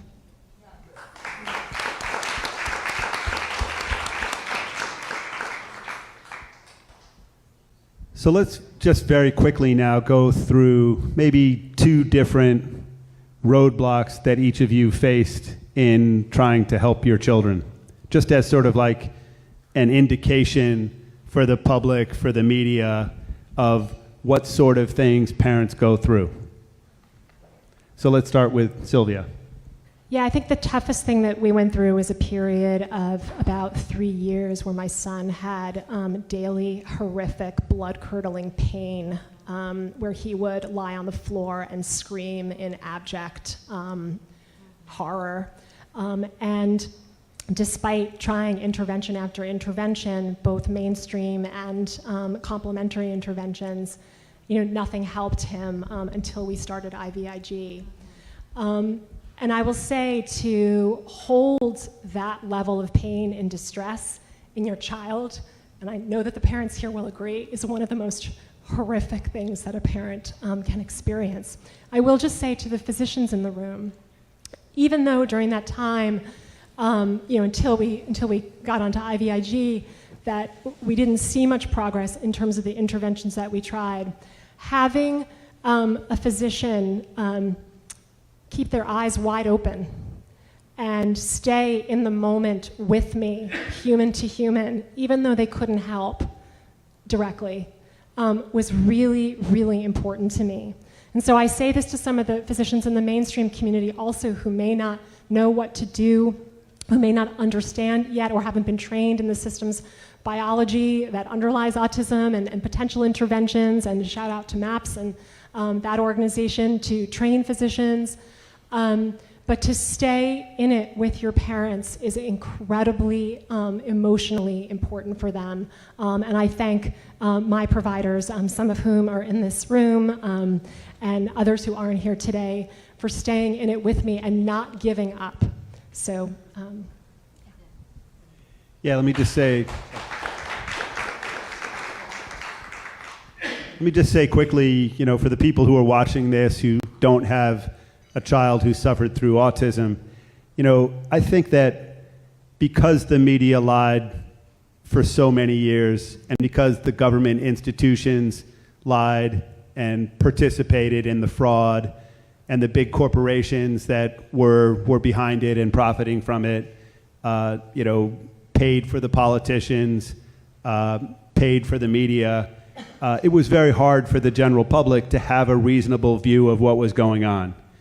And so when they saw somebody in the street or at a restaurant, you know, they were irritated, or on a plane or on a train, anywhere, you know, where they saw a kid screaming, they looked at the parents, they thought, is this kid being kidnapped? Are these bad parents? Are they parents who are not taking care of their kids, who haven't taught them discipline? All of those kinds of things. So I think it's really important for the general public, for everybody, for millions of Americans, to recognize that they were lied to, but as a result of that, they've treated the parents of people with autism so incredibly badly over all these years. And that they should really look at it now, look at what they've done, and change now. Because now the world is changing, and now it's possible to see the truth. And now you all of you people who haven't suffered through this, who were able to escape this, you know, should be grateful that that's your story. But you should also look at these millions of parents and help them in any way you can. Donate money to them, be kind to them, invite them to your homes, to your parties, be considerate, you know, on planes, trains, anywhere else, you know, because this is something that you didn't have to deal with, that you didn't know about before, but now you do know. So now there's no excuse. And, you know, this has been a horrific thing for millions of parents. And I'm just so glad to be part of telling the public what actually happened. Yeah, it's a club that we all belong to that we don't want any more members in. So I think the two hardest things for me were, and I'll just because I have the twins, I'll talk quickly on my one son, Vincent, that when we realized that he had this breakthrough, that he was presumed to be mentally, you know, impaired, and they thought he was like that of a, you know, 5-year-old child, and then we found spelling to communicate, and it was this amazing, beautiful thing. But then it was still left the burden on us to get trained in how to help him, on how to find practitioners, to drive 3 hours each way to go see the practitioners, to push the envelope to get people to even believe that our children can do this and that they're capable. I think one of the biggest hardships is the financial burden that we face sometimes, right? Because a lot of us don't have open-ended financial, you know, ability to do what we want. I feel blessed that I could, but I will tell you, for spelling, I mean, still, I spend hundreds and hundreds of dollars every week, private pay. Nobody, I live in the state of Pennsylvania, and nobody gets it covered. And when I keep fighting the state, they're like, it's not approved. I'm like, it's his means of communication. How is that not approved? Anyway, that's one of the hardest battles, is how much we fight. And then in regards to in that same segue to his brother, who was medically fragile, and nobody could help me, and I had to go see doctor after doctor, and my husband is 11 years older than me, by the grace of God. And I kept going to him. He's like, stop spending money. We don't have it. I'm like, find it. I don't care. Like, we'll work until we're 100. We have to save our kids. So I was fortunate enough to be able to pull, like, from my husband's retirement fund, but who should have to do that? When I sat with the president of the American Academy of Pediatrics that said, oh, we knew your kids were going to get hurt. Well, my husband fought in the Federal Court of Claims lawsuit for years and years and years, and it's just a kangaroo court is what we call it, right? But I was fortunate enough to find the leucovorin, that one simple drug, because doctors weren't educated. But do you know how many families are living our life that can't do anything. They can't do healthier food, they can't afford the organic, they can't see a doctor, their kid can have chronic GI issues and gut dysbiosis, and they don't have any support. We need to truly, Sylvia is one of our MAPS doctors, Dr. Frye is one of our MAPS doctors, Dr. Gaetanis is one of our MAPS doctors. These people are changing the world, but we need the pediatricians to understand this information so that the parents can go to a doctor that actually takes insurance, and they can have guidance and they can have the support. So I think my biggest hurdle was bleeding. I mean, my poor husband, I can't even believe he's still alive. I've like beaten that man up so much with two of them, but I mean, praise God for Bob Rinicella. But I mean, it's a lot of a hardship that people don't really even talk about. So they can call us crazy, I don't care. That my nickname is the honey badger, and I'll own that, because somebody gave me the best compliment and said, a honey badger will take down animals 3 to 4 times their size to protect their children. And I'll do that. And the others. Yeah, one thing that the New York Times has covered fairly well is how much it costs to have an autistic child from birth till the end of their life. And I think something like 10 years ago was the first story that I read on that, and at the time it was something like $5 million, which I think is probably low. So, it just is an incredible burden, and it's one of the burdens that certainly needs to be lifted as soon as possible, and that, all of the different treatments and therapies like spelling to communicate and its sort of twin sister RPM, rapid prompt movement method, rapid prompt method. But so many of those therapies, they've sort of tried to get out of covering because the media has covered it and the government has explained it as something that's genetic. The insurance companies sort of think, well, that's not our fault. Why should we have to pay for it? And because now we're all at the point where our government is willing to address it as something that's not genetic, then all of these things really have to be covered. It makes sense that they would be covered. And if they are covered, I think that the families will be so much better off, and it just seems fair and reasonable, and I really hope to take part in making that happen. And I know this will be covered in a different panel on research, but one of the things that's been frustrating for all of us as autism parents is that there hasn't been progress with respect to treatments. There's been all of this research money and all of this time, and autism parents, because they have to, become very sophisticated in sort of understanding the system's biology and the science, and we can see that there is no translation between, or limited translation between, research and treatment, and that needs to shift. So I really call upon the NIH and HHS. We need to focus on research. We can't fund everything, so we do need good research about what works and for whom. And again, at the N of one level, because something that works for one person is going to be very different in someone else. But to translate it into viable treatments that focus on the system's biology, our kids deserve to have medical treatment.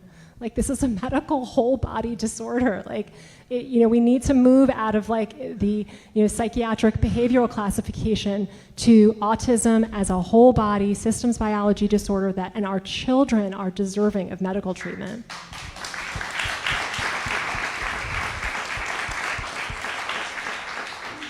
It's so true, and it's true also that one of the reasons that that we have some of these problems is the 1986 liability waiver law, and the idea that big companies can do this to millions of parents and millions of children and not have to pay anything for it, is a lot of the problem. I don't think we can solve it all at the government level, but if these companies, have to pay for what they do to people, then I think they're going to find ways to do better research and to harm people much less frequently because they're going to have this incentive to do a better job. And we need at every level to have incentives for companies not to harm people. And I think we also need to unleash the free market. So these companies have monopolies, and we need people who can think in all kinds of different ways, who can come up with all kinds of new theories of how to treat people who are already sick or prevent people from getting sick. And so I hope that's coming. Lou. Yeah, and I think one of the things that needs to change is one of the hurdles we had was finding treatments, right? And part of the problem was that doctors were being intimidated and persecuted, and we need for that to stop. Doctors who treat autism need to be respected. Our homeopaths need to be respected. They need to be protected, not hunted down in the media and villainized. They're trying to do something about the problem, and instead they are attacked. And we all know examples of this going back to Semmelweis. And that this is what goes on with people who, like Richard Frye, observe something, act on it, develop a theory, develop a treatment, all right? There are people who I bet, and I've never met Dr. Frye until today, all right? But I bet that there are people who are angry with him, right? And what has he tried to do? He's tried to use science and logic to help people, all right? So we need for that to stop. Again, we're looking at millions of people who are going to need a place to live. We need for them to be healthier, to function better, right? So we need treatments, and we need to, the free market, yes. We instead of, persecuting doctors and nurses, who've worked in the trenches with our families, we need them to be respected and elevated, not constantly bombed with, you believe this or you believe that. So what? And so what if occasionally we're wrong, right? We're trying things. It wasn't until Monday that I ever heard of a treatment being spoken about at the federal level. And I've been doing this for 20 plus years. So that, impediments, we need minds to open. And that's the biggest impediment. Such a great point. And it's so clear that the government has kind of just gotten in the way of so much progress, and that everybody's just gotten in the way, and we need to unleash a new way of thinking that I think is really possible now. And I'm really hopeful at what can happen when that starts to change, and as it is now. So thanks so much, Lou. Katie. Similarly, I think we're not seeing treatments develop because they aren't studying it. The NIH rejects all the most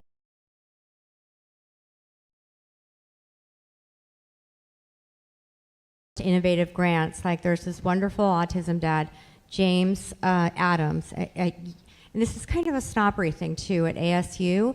The NIH likes to fund Emory, Yale, Johns Hopkins, over and over, and Harvard over and over again. And this wonderful dad has developed a treatment for ASGI disease, which is so painful. My son has it. And I wish so much we could be in the trial, but it's in Arizona. The NIH regularly turns down the most wonderful ideas. It's just criminal that they continually refuse to listen to parents. And then the other thing about genes, which is they kept saying to Christian and his dad and I, we're going to find the gene because this makes no sense and it can't be vaccines. So we went to Cleveland Clinic, Boston Children's, Columbia Presbyterian, one more useless than the next. And they did blood tests. They asked my husband and I if we're related. Are we sure we're not? And they're just desperate. Do you know what it's like? It reminds me of addicts. Like they're not, and they say like, well, we're gonna look at the brain and we're gonna find the neural pathways and we're gonna plug in a drug. I'm like, no, you're not. I'm calling it. It's not happening. It's not happening. Let's move on. So ego is a real problem. They won't let go and move on. We need to research autism a lot differently.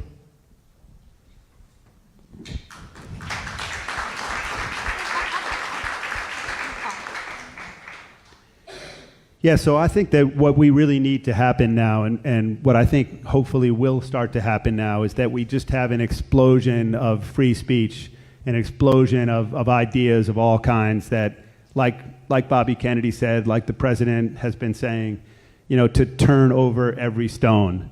And for, to have incentives to have journalists really investigate things, would be just a great change from the way things have been in recent years.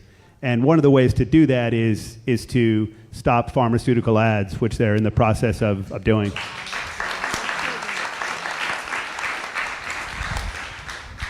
But we also need an explosion of doctors who are willing to think out of the box and who don't just do what they're told to do. And I realize that there are incentives in place for lots of doctors if they do certain things in a particular way, for the insurance company, by the pharmaceutical company, by the government. If in certain states, I'm fairly certain if your clients are 70, or if 70% of your children are vaccinated, or 90% or 95%, you get paid extra. So you have that little push where you think, well, everywhere I read, everything that I'm told says this is the right thing to do, and I make more money. So it's a good combination that reinforces something that a reasonable, doctor who's willing to investigate, who's willing to really think things through, might not naturally do. Tony, can I share something about, just so since we talk, I know a lot of the people that are involved in this community, like Dr. Frye, like he had never heard about leucovorin, but yet it saved my kid's life, right? So that's why I really did jump head in, just to be like, okay, I'm tired of supporting these parents. We really need to educate the doctors, to your point. But I do want to share that these are the most humanitarian people you'll ever meet, like the Fryes, like the Sylvia, because their heart is 100% into it, and like the Johns. And our medical board, everybody's a volunteer. We're a nonprofit. Everybody is there for the right reasons. And we say, if you want to see the good people, these are the good people. They are all in. They want to help your kid. They don't look at any child exactly the same. I know that he and I were just discussing, leucovorin's great, but we have to be careful because John will get up and share that you might need supplementation to help it be implemented. And there's a lot of stuff, like a lot of our doctors suggest arnica instead of using Tylenol. So it's for homeopathy. So I think that it's just really important to understand that doctors, we really can educate them really easily.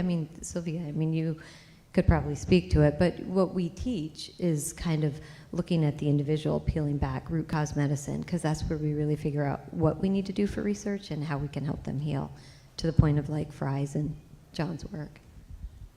Yeah, there are a lot of good people in mainstream allopathic medicine as well who really mean well, but we've simply not been trained in a systems biology model that looks at things like mitochondrial functioning, oxidative stress, immune issues, the microbiome, the gut. We just haven't been trained that way. So I think there are a lot of people, doctors and physicians, who want to support our community, who need more training. And I will, just say also, the physicians who are vaccinating according to the schedule believe in that. They believe, they've been trained that is the best way to keep people healthy. And, the control of infectious illness is incredibly important. It is. So I think we need to do better at identifying who is at risk, who is vulnerable, and studying all of our medical products at the level of individual responses, looking at metabolomics, looking at proteomics, all of our medical interventions. We have this technology, it's not hard, so we need to see how our interventions affect the individuals so we can identify those who may be at risk from our interventions. So just, as someone speaking sort of who's trained in the mainstream and who's worked there for a long time, there are, wonderful, well-meaning physicians, but we've just not been exposed to this way of thinking before, and maybe it's the autism community who can move the medical establishment, along a little bit. Hopefully. And when we went to the American Academy of Pediatrics, we had a MAPS booth there, and our board went, and our hope was to educate. We thought we'd be flooded by all these pediatricians coming to us saying, oh, wow, you can treat that? We'd love to learn. And instead, they came to us and said, can we send you all our patients? Because we have no time. We have 10 minutes to see these kids, We have no time to treat their GI issues. We have no time to discuss the sleep. We have 10 minutes. And it's not that, I mean, they were like heartbroken going, can we send them all to you? And I'm like, oh my gosh, no. Send me all your doctors. We need more doctors. We don't have enough of them. I mean, that's tragedy in and of itself. These kids go to a pediatrician and they're like, good luck. Yeah, I don't think that's true of all pediatricians, even though I think it's true of almost all. But I think people have time to do the things that they want to do and the things that they value and the things that they think are top priorities. And, and that's a personal decision that doctors have to make. But I think it's a great point that, that each child is different, that there are problems with infectious diseases, and that the answer for each person can be different, and that what's really been lacking isn't to have strong rules the opposite of the rules that we've had in place. What's been really lacking is real dialogue and real discussions, and the idea that a parent can have a talk with a doctor and not get kicked out of that doctor's practice, but sort of think it through. Like maybe, you shouldn't be considered an anti-vaxxer or a conspiracy theorist if, for example, you're totally on board with the idea of vaccines, but you want to look at the package insert. You want to think it through. You want to see, does my boy who's 12 years old really need the HPV vaccine? Or, as the president said, does my child really need to get hepatitis B on the day of birth? So each of these things should be open for discussion. And I think that if things were all open for discussion, then we'd have real medicine, real science, where some of the time what's right for your child is just going to be totally different than what's right for somebody else's child, knowing their own personal history, their child's history, their family history, and all of that sort of stuff. And then also people would have the freedom to make decisions with all the information on the table and take their own responsibility for what the outcome is.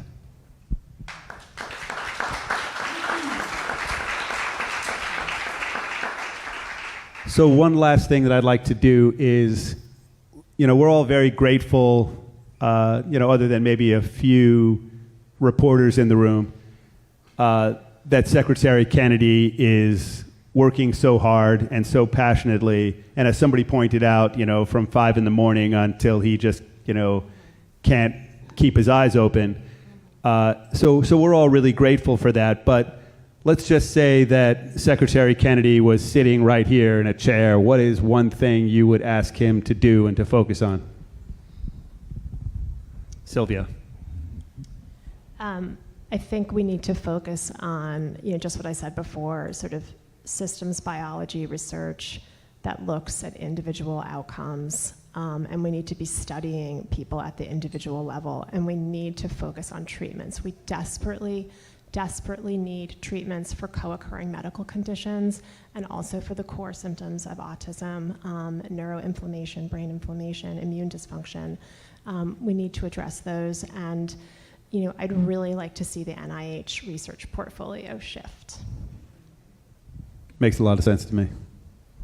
I think that I would ask that, with 1 in 6 children having some kind of a disability in today's world and 1 in 31 having autism, I think that it should be mandatory for all pediatricians to learn some root cause medicine. And again, MAPS is the only organization in the country that trains physicians on how to treat autism in complex medical cases. I think it should be mandatory that they know this, because again, when we know better, we do better. So a lot of it's innocent ignorance is what I've always called it, and they don't mean to hurt our children. They really believe in it, to Sylvia's point. So my wish would be that. But I will say one thing about the funding stream. I am really happy. I hate when I see 5 people making money off of my son's disability.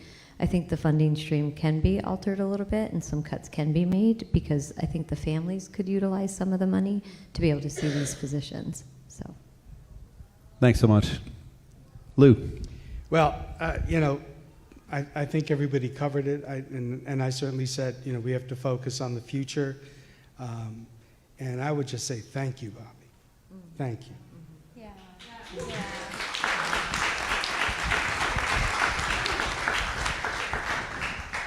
Yeah, Katie. I would say that too. Thank you for putting up with all the abuse and the slander and the death threats. I wish he would fire every single person at the NIH working on autism. He just had it. I've had it. We have to get new people in there. And another thing, a lot of them are psychologists.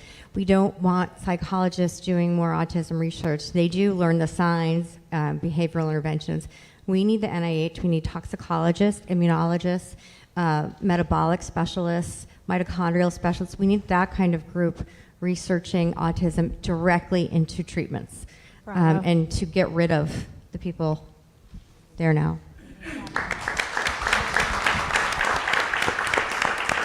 So let me just end with, Bobby Kennedy said that he prayed for 19 years to have the opportunity to serve all the parents in this country, to help protect all the children in this country, and to fight back against all of the corruption that led to the situation that we're in now. So I think that, what we've had is, and he really thanks, and I think we should all thank President Donald Trump for giving him this opportunity.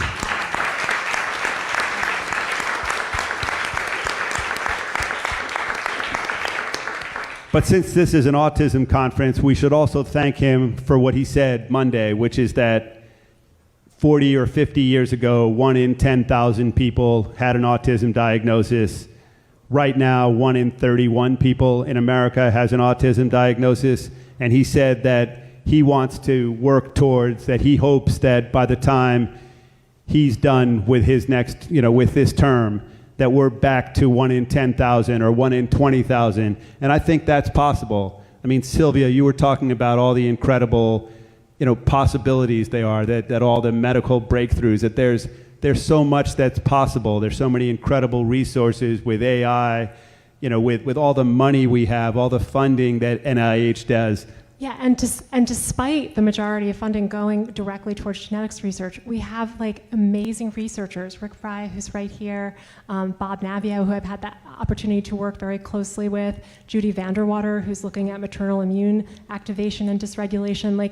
We have, despite the fact that there hasn't been enough research dollars going to this, we've had amazing advances in our understanding of the system's biology. It's time now to translate that into treatment. And then maybe what we can do is not have 1 in 10,000, not 1 in 20,000, but 0 in 330 million. Thanks so much, everybody.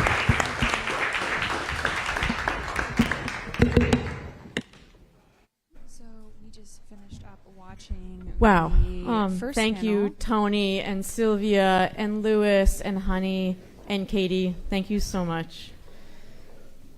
And Tony, thank you for the reminder that this is about the families and the parents who are suffering. I appreciate that. Thanks for putting this on. Thank you. Thank you. Fantastic. You're the best. See you soon. So this was the first panel. Okay, because we have 3 more panels, I'd like to invite everyone who's on panel 2 to please come up to the stage. This is our panel on genetic vulnerabilities and environmental factors. And James Lyons-Weiler is going to be moderating this panel. Dr. James Lyons-Weiler has been publishing biomedical research scientist for over 25 years, leading a movement to restore science as a tool for truth and public accountability. He founded and is an editor-in-chief of the journal Science, Public Health, Policy, and the Law, a journal that had massive impact during COVID-19 disinformation period, and then again during Secretary Kennedy's confirmation hearings. Jack, thank you so much.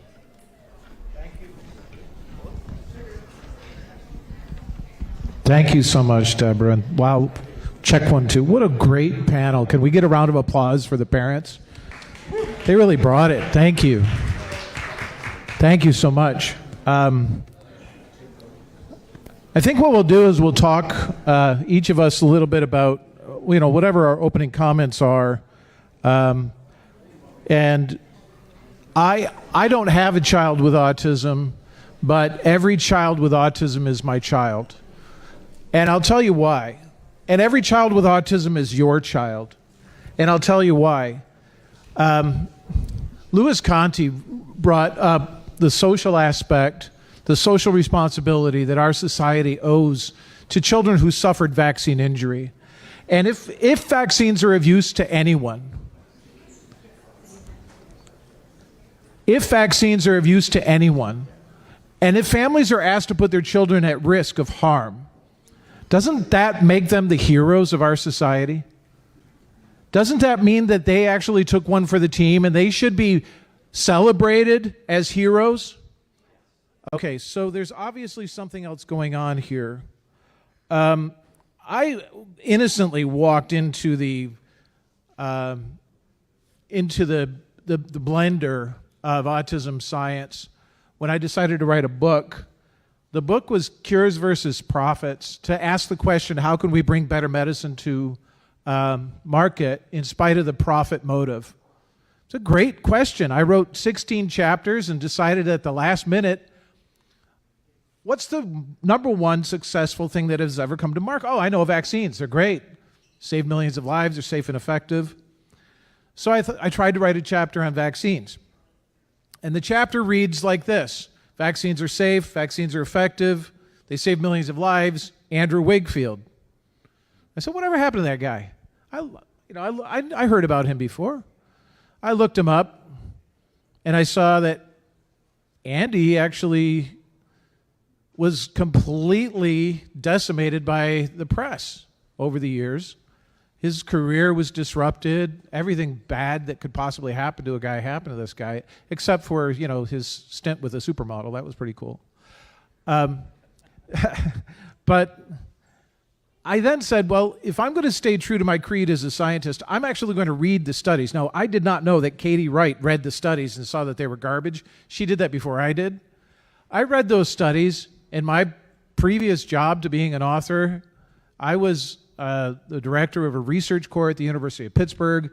I had academic appointments in Department of Pathology, University of Pittsburgh Cancer Institute, and I was used to doing study design. I was used to doing the systems biology that you just heard called for. I was used to doing complex science where we could ask complex questions. And I read the studies that were published by the CDC, and I said, oh my God, this is garbage.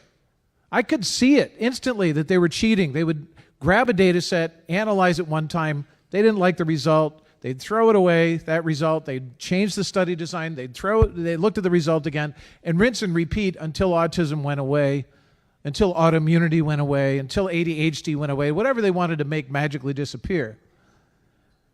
And that's when it struck me. As a nation, with as many vaccines as we give our children, including hepatitis B on day one, I realized we were flying blind in terms of our health. What are we doing to this generation of children? My two sons, born in 1999 and 2001. What is happening? Who knows what's happening? I ran into some guy named Brian Hooker when I was doing my research because he had something about an MMR study, and that was late. I said, listen, would you do an interview with me? And he graciously said yes. And at the end of the interview for that chapter, he said, we're making a documentary. And that was Vaxxed. So I listened to all of the transcripts. I read the transcripts with Bill Thompson and with Brian Hooker.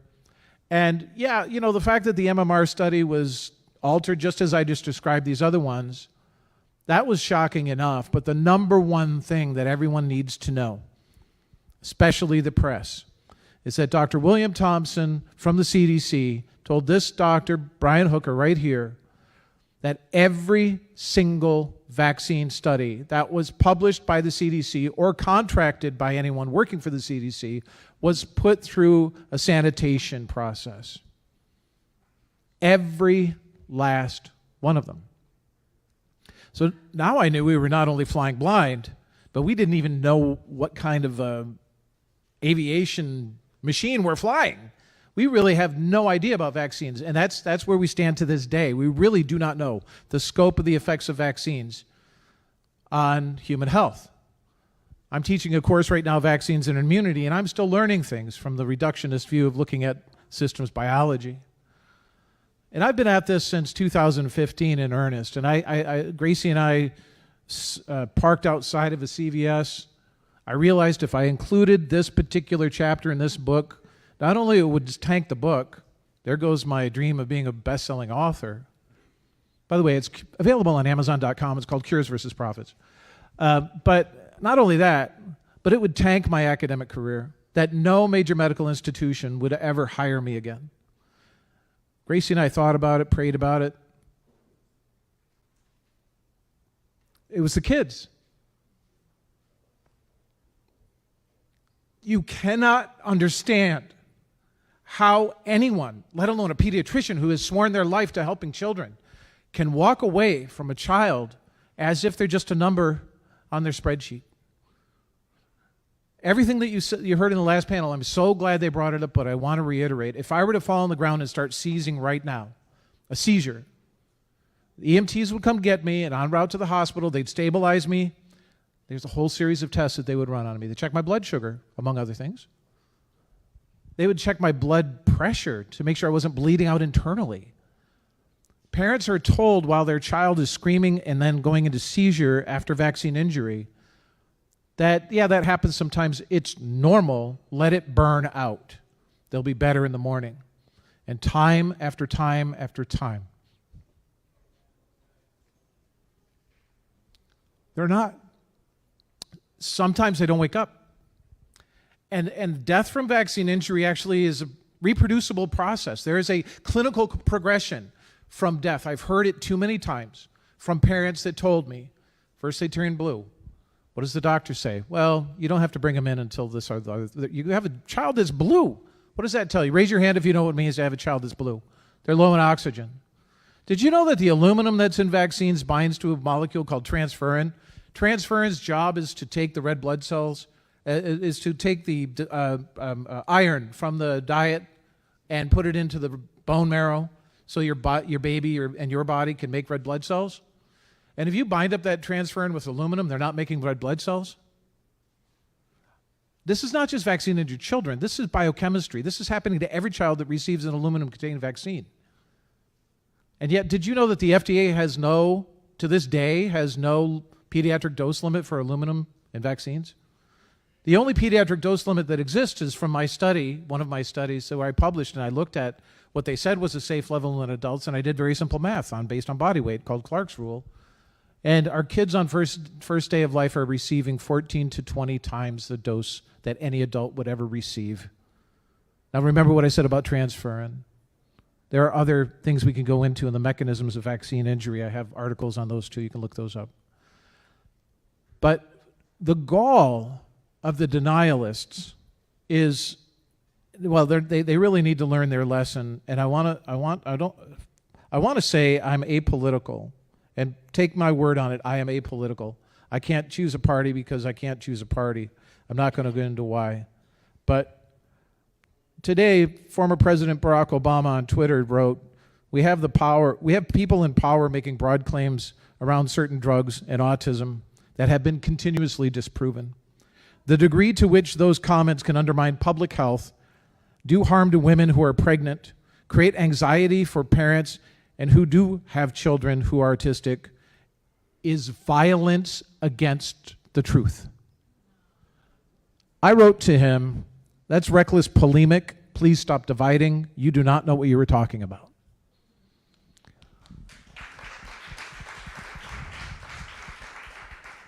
I have the honor of working closely with Secretary Kennedy since about 2015 as well. I think it was Brian that introduced us. And, when just the very thought that we have the opportunity, knowing what the problems are for so long, it's 2025, I've known what the problems are for 10 years, I had to get involved. So there were parents that would come to me and say, you're a scientist, would you like to be a witness in my vaccine injury trial? And I said, sure. I'll do the research, I'll look at the science, and I'll say these are the mechanisms of how vaccines can cause harm. And I quit the program after one of the special masters tried to bribe me to change my testimony, and I refused the bribe. I withdrew all of my invoices, and I left the program in protest. And that issue has now been referred to the Attorney General's office. I have a recording of the attempted bribe. Please understand that those that would do weaponized language to divide people are not our friends. Not only do we need freedom of speech and objective science to be able to understand our world and teach our children what the world is and how it really works. We need mutual respect to be able to come at each other with integrity, with the anticipation that if we disagree and we actually work it out, one of us is going to learn something, and that's a good thing. But they don't want to know. They don't want to know. I want to weigh in just briefly on what the last panel talked about in terms of treatments for kids. That is absolutely a priority for parents. I happen to think that the number one priority ought to be the prediction of who's going to have a problem with a vaccine, so that you then change their clinical path and prevent it, which of course is taboo. And it's taboo not only because of the money, but because the power structures that are involved, people threatening to pull money from this organization or that. Pharma-funded AAP, that's their new name, by the way, did you know that? Pharma-funded, pharma-backed AAP, take your choice. They lie to each other about vaccine safety. They just have these conversations online and in their papers and everything. They actually lie to themselves. And so reformation of medical education should be a number one priority for the NIH. Absolutely. Not just on the treatment of autism, but what predictors exist. And I have a whole list of them. I've done this. I've looked at this for a long time. I have a whole list of them. I'm expert in AI. I'm expert in machine learning. And I'm telling you right now, there's not, whether we change the vaccine schedule or not, I'm really glad, Drew, that we are, that there's going to be a reformation there. And we've already seen ACIP in action. But I'm telling you right now, I think we know enough that we could get almost every single kid out of harm's way if they're destined to regress to autism, and if they're destined to develop autoimmunity, and if they're destined to develop ADHD and those kinds of things from vaccines. The proof is in the pudding, and so NIH should have a major research funding, just a program, one program, that they're going to study the effects of vaccines on human health, study the effects of aluminum on human health, with the specific intent of changing clinical practice to get kids out of harm's way. That has to happen, and it has to happen now. We owe it to our kids. We owe it to the next generation of kids, so that we have a cohort of kids who are actually a big red stop sign comes on the screen. The parents shouldn't have to figure this out. We are entrusting the pediatricians, we're entrusting HHS all these years. We've trusted the government to look after, at CDC, to look after our best interests. It should not be, the onus should not be on the parents to figure out vaccine risk on their own at high cost. It should be something that's done in earnest, specifically written in the press, that if NIH, Bobby has said it, if they do not reduce human pain and suffering and put a reduction in chronic illness, then he's not interested in doing his job anymore, because he's not the right guy for the job. That's Robert F. Kennedy Jr. So I work every day on this. Bobby works on it every day on this. Everybody that you see here talking works on it one capacity or the other. There are so many things to change that are exactly wrong, that I want to encourage all of you to get as involved as you possibly can. If you're a scientist, join a study section at the NIH. If you're a medical doctor, join a study section at the NIH. Offer your services. Be vocal with the press. Make yourself available. If you're a mom, a dad, whatever you do in your life, educate other people, not to warn them against vaccines, but just to say the entire system's broken. Be part of the reformation. Go down to your congressman's office and say, we need new bills that change things to help Bobby. He's not a one-man band up there. He can't do it all on his own. And there's certain things that have to change to take legislation too. So, you know, with that, I'd like to introduce the panel and have them introduce themselves. You guys met Brian Hooker already, and you met Richard Frye. So we'll dispense with the biographies because in the interest of time. But Brian, why don't you talk a little bit about what you want to talk about, and I'll do a round of questions afterwards. Thank you very much, Jack. And thank you so much for your comments. It really does take everybody getting involved. And at the risk of sounding like, you know, a PBS fundraising pitch, I do want people to continue to hold these agencies' feet to the fire. We have to do it.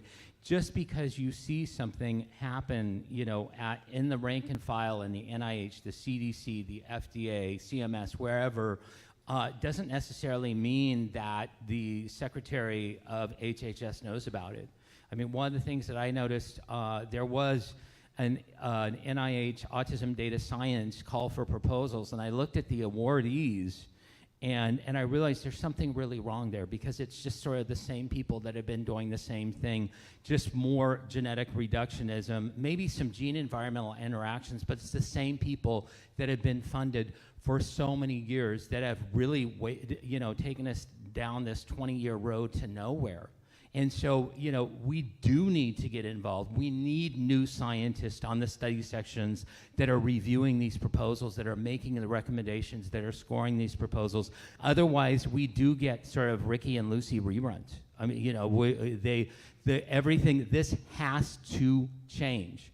And just because it happens doesn't mean that it's Secretary Kennedy's fault or NIH Director Bhattacharya's fault, but they need to know.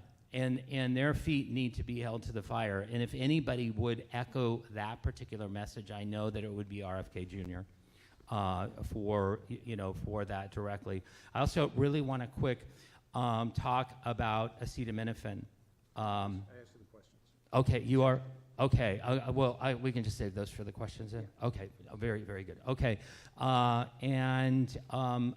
just real quick, I want to thank these gentlemen that are with me on stage, and all the practitioners that don't necessarily have any quote-unquote skin in the game. I mean, they do.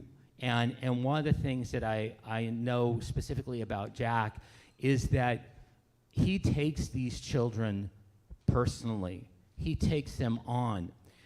These men and women who are doing this aren't doing this to get rich. They're not doing this for their careers. They're not doing this for notoriety. Otherwise, then they've made really, really bad career choices. But they're doing it because they're like Jesus, and they're touched by the feeling of these children's infirmity. And that's what they're, you talk about Jesus' arms extended to society. It is these practitioners who would dare ask the question where pediatricians and family practitioners are turning them away. So I couldn't have more respect and more thanks for them.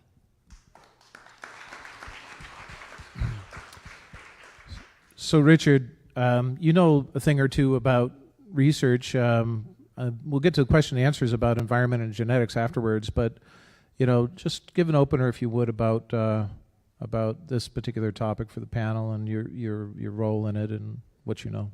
Yeah. The research on autism at the NIH has been very disappointing over the last number of years. And one of the reasons, I think, is that there was a bill that was signed, I believe, by President Bush to allocate so much money to autism research at the NIH. But from what I understand, the NIH wasn't given any money. So they just told everybody, all the institutes, well, you're all going to do autism research. So, and most of them said, well, that's not in our mission, that for us to do that. This isn't the home for autism. So nobody really is welcoming those grants all that much. The other issue is that, we were in the age of genetics. At the turn of the century, that was the really big thing. We were going to sequence the genome, and we'd finally find every gene for every disease. And it didn't work out that way. But we trained all these geneticists, and we have all this equipment to look at genetics, and genetics is important. And so what happens is you have these scientists that are on the panels that review this work who are biased. That's what they do, so that's what they understand, and they don't appreciate other points of view. It's not what they're trained in. And so those type of alternative grants get pushed to the side and not funded. And the fact is that the funding pay line now is very, very, very low. I remember when I got started in research in the 80s, it was 25%. So, 25% of grants, they had good grants, got funded. And now I think it's down to 4%. So you not only have to have, what do they say, advocates on there, on the panel, but you have to speak to exactly what those particular people on the panel want. And it becomes a perpetuating system where new research does not get funded. The other thing I think that in general, one of the differences from the United States from other countries is that in other countries, a scientist is given a salary by their university, and they don't have to write grants for their salary. They have to write grants for their lab to support their people, their supplies. In the United States, an investigator has to include their own salary on the grant. And so that means if they want a good salary, one, they have to get lots of grants, which causes competition. Two, what's really unfortunate is that grant, a lot of it's taken up by salaries. And they can't spend that money on technicians and other supplies. And so it makes a very competitive landscape. And of course, then there's the idea at universities that they get a lot of overhead, and that's something that has been, talked about. And many mainstream universities, regular universities, may get 30%, but you have universities like Harvard which get 100%. So if I was at Harvard and I got a $2.5 million grant, which is your standard in our R01, the institute would get another $2.5 million just to pay for the lights and the room that I'm in. So the universities make it so that this becomes very competitive for these NIH grants because they want the money for this. And really good research becomes underfunded. It used to be that many private foundations would fund, some of this up-and-coming research, but as the budgets got tighter and tighter at NIH, then the people that used to get grants went to those foundations. Of course, then there's the issue with publishing papers too, because if you don't publish exactly what they want, they're not going to appreciate that research, and then it gets published in a lower journal, and they say, oh, you see, it's not good because it's in a lower journal. So the way we do research, the way we appreciate research, the way it's funded is very flawed right now. One of the major things I feel is that there's many times not an appreciation of the impact of research. And so, and this is what, I said recently is, there's these people that get $2.5 million for to study a gene that affects 3 people. You could give me $30 and I can affect, probably more than that, but you could give me several $1,000s, $10,000, and I can affect, 2.5 million people just by, spreading the word about leucovorin and doing that type of research. So I don't think we appreciate what the impact, and I don't think it's really focused towards treatment. We're always looking for the cause, and the cause is important, but as a doctor, I'm a doctor, so I want to heal patients. So, that's great if you find the cause, those biological mechanisms that are, in the molecular parts of the cell, but I want to know what's going to help my patient. And if I can find something that helps my patient, you can figure out all those other mechanisms later on. I want to get, kids better. Thank you, Richard. Thank you very much. So I'll just start thank you both. I'll just start since there's no one that, willing to ask me questions. That's fine. I'll just start with what I want to tell you guys. Looking at the genetics question, I want to teach you the history of genetics research and autism, where Katie Wright and her father had a division over this as a major issue. If autism is genetic, it's nobody's fault. It's just something that happens and nothing going to do with it. Your life is set. You're going to have to be that way. It's not preventable, so you can't treat it. It's genetic. And so they set apart with the whole genome studies to do genetic studies, and they would find genes that are associated with the risk of autism diagnosis. But they couldn't find any genes after finding about 600 of them that where any of the genes explain more than 1 or 2% of the genetic risk. And then they kept searching and searching until they got about 850 genes. And Autism Speaks, the organization that Katie separated from over ethics, they actually celebrated every single one of those new gene discoveries with a headline. And sure enough, mainstream media, hey, they found a gene for autism. Hey, they found a gene for autism. Hey, they found a gene for autism. After about 850, it became really evident, especially after I published my book, The Environmental and Genetic Causes of Autism, that they weren't explaining autism. If none of these genes explained autism in terms of inheritance liability. So a group of them put their heads together and said, I know what we'll do is we'll actually pare down that list. There's too many. We'll pare down that list. And we'll get to the core set of genes that we think are most important. And of course, they went for the neurological genes. They didn't go for the detoxification deficiency genes. They didn't go for the methylation genes. They want to make it neurological, neurodevelopmental from a neurological, like neural impairment.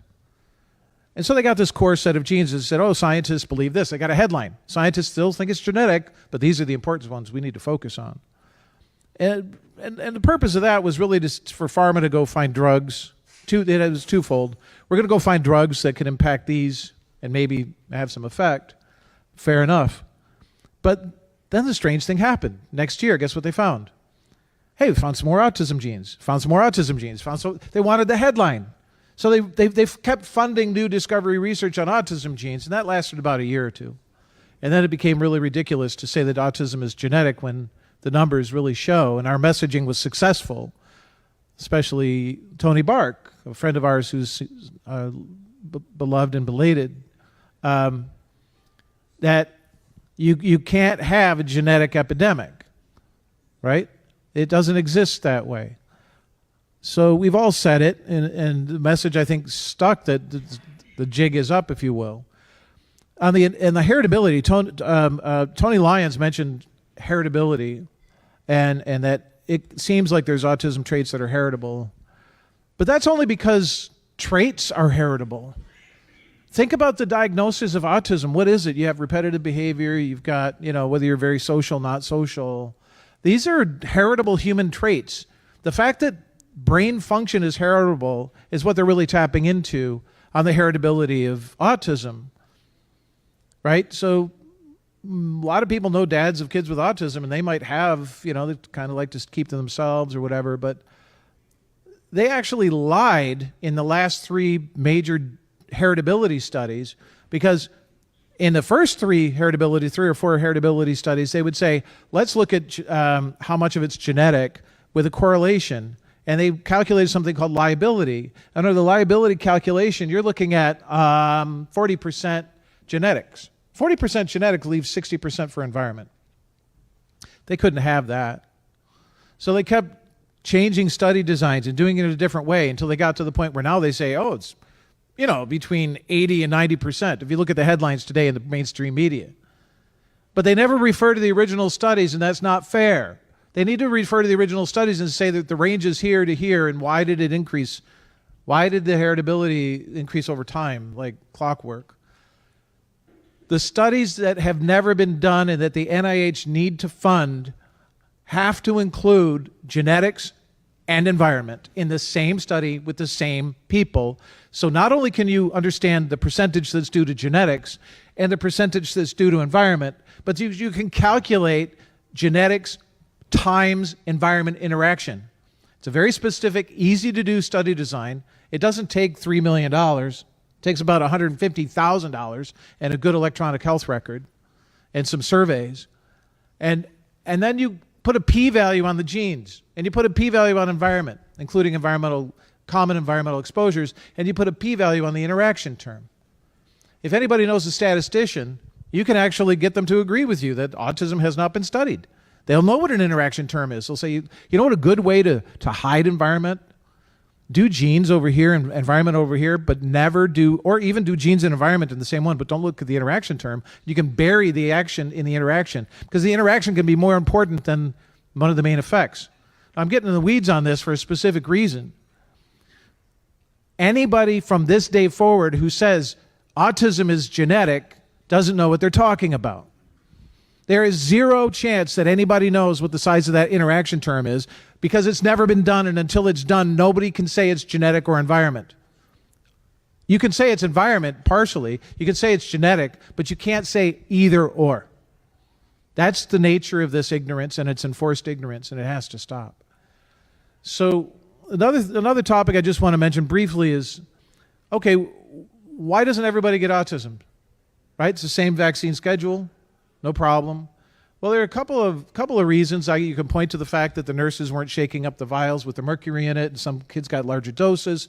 That's a risk. You can actually look at the fact that there's a cohort of kids that got aluminum and mercury-containing vaccines combined.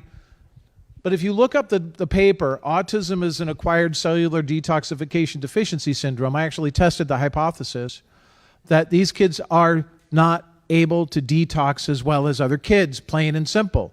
And we birthed them, we brought them into and are raising them in an increasingly toxic world.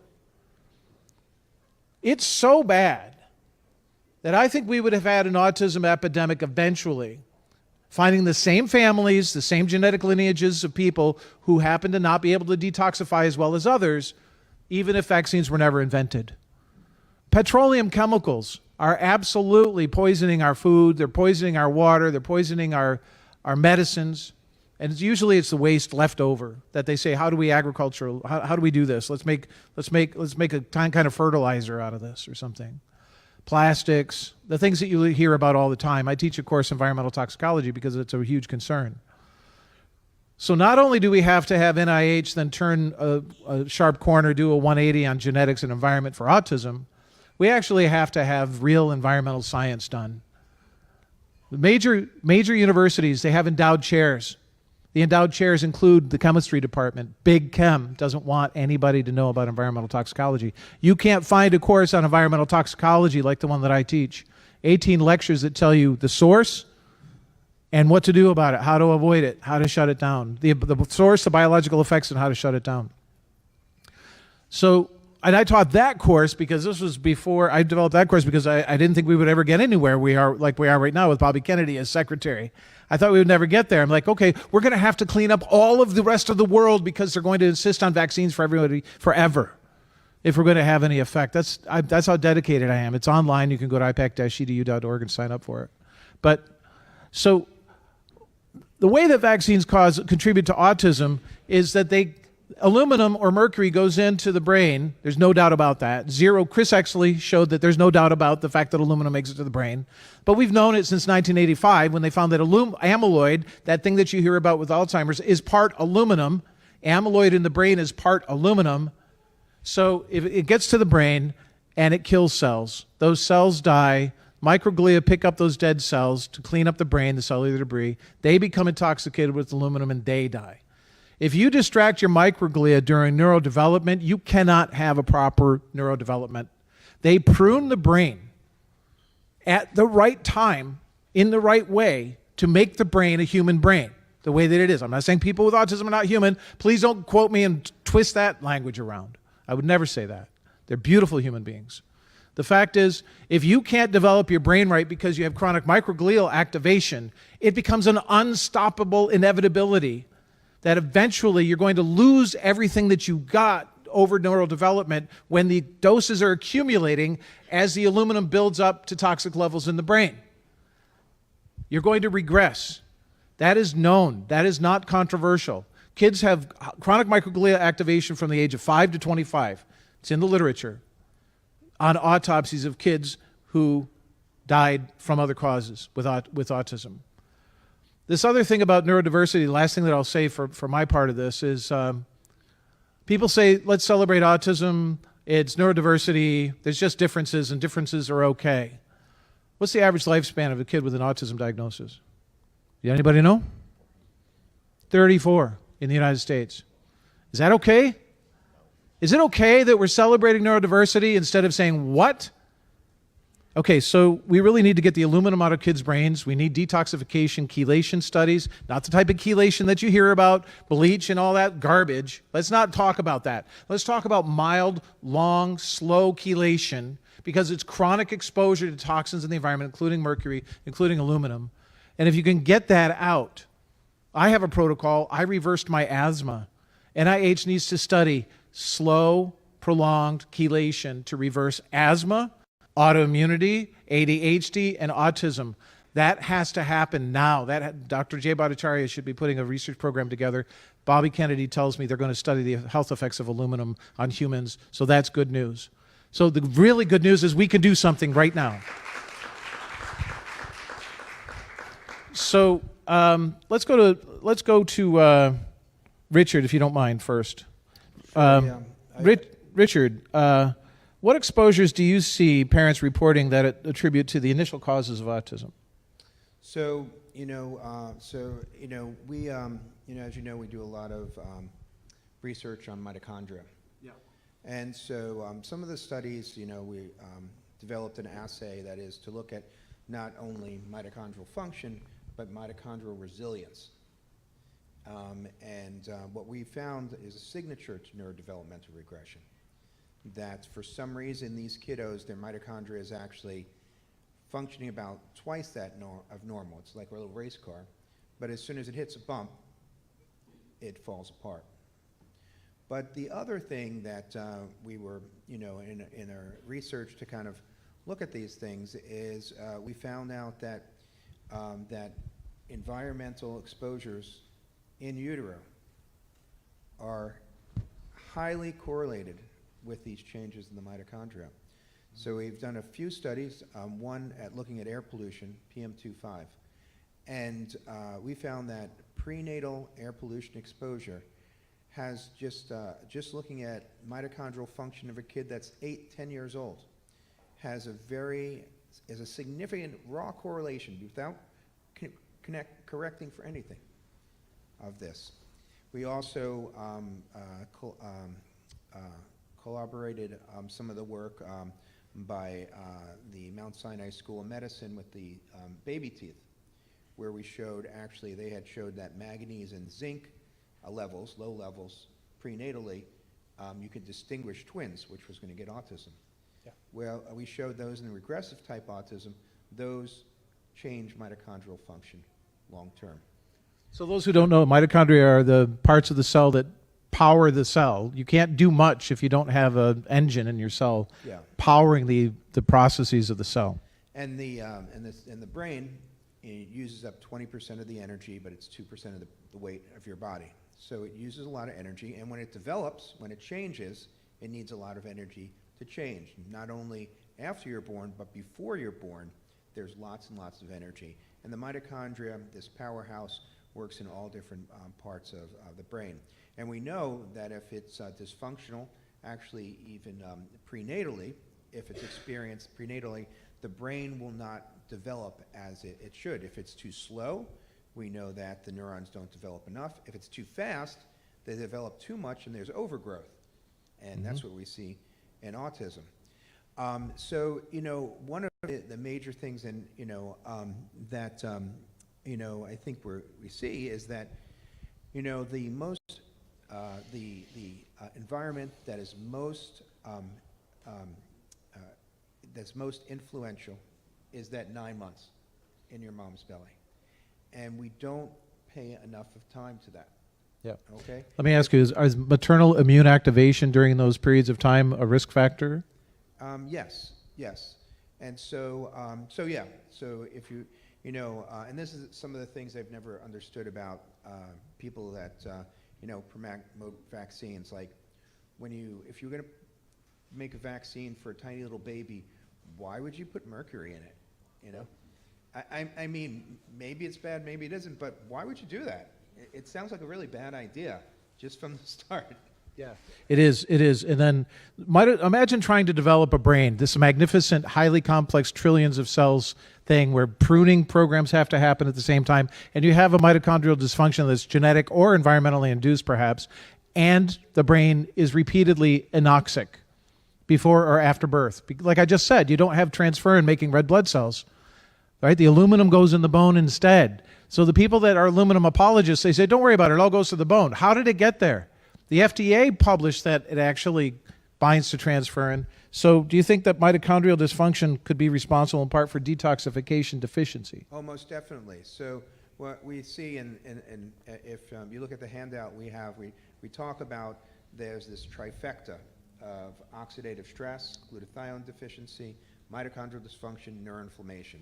And these, you can start in many different areas, and it creates a vicious cycle, which then perpetuates itself and makes you more vulnerable to environmental toxins. These are all systems that are influenced by the environment. Anything, not even toxins, inflammation, nutritional deficiencies. So when your systems, and we know this about kids with autism, is that the detoxification systems are running 200-300% of normal. So they need higher than normal levels of certain nutrients. Yep. So normal nutrients is just not enough for them. And oxygen. And oxygen. So yeah. Richard, last question, if you don't mind.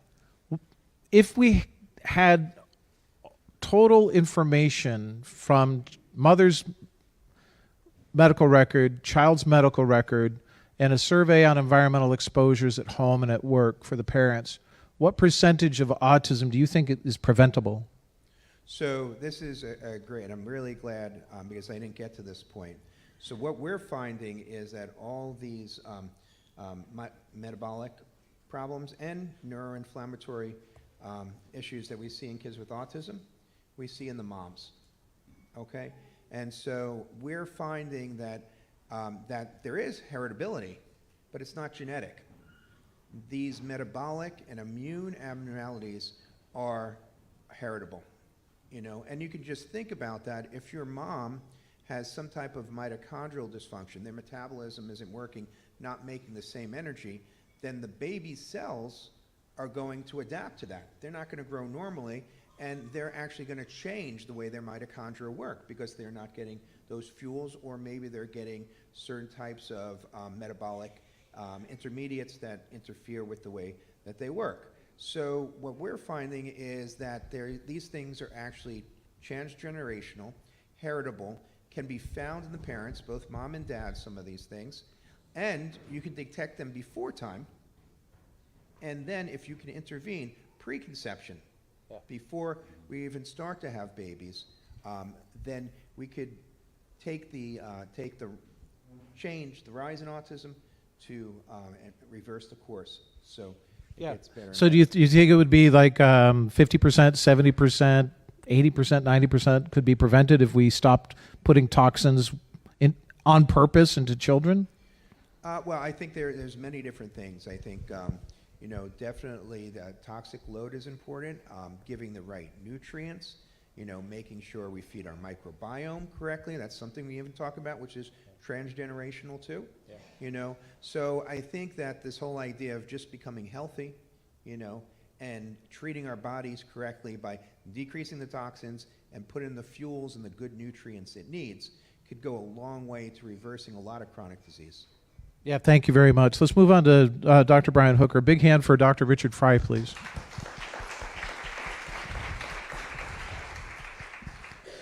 Could you discuss, please, the role of acetaminophen in autism causation?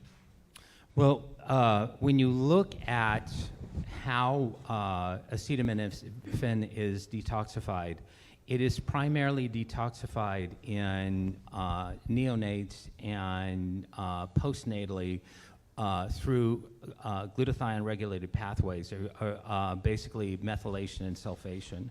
And so if that is not properly detoxified, then a toxic metabolite called NAPQI then can accumulate in the brain. NAPQI is a neurotoxin. We know that autism is a neurotoxic condition. If you look at it, there's a paper called by D'Estasio that came out in 2019 that shows frank damage of microglia. It was a phenomenon called microglia blebbing, where the cells actually pinch off these small blebs or exosomes that are essentially damaged cells. So that is caused directly by NAPQI. Now, when you hear all this, you know, when I first started learning about Tylenol, I was like, oh great, one more thing to think about, you know, one more toxin.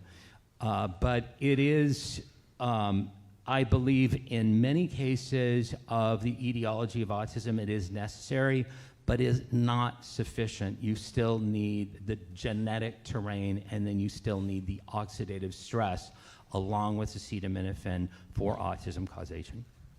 Is there a window of susceptibility for acetaminophen? Absolutely. The window of susceptibility is really postnatal. What I would call perinatal, during labor and delivery, especially after cord clamping, because then you cut off the mom's bloodstream.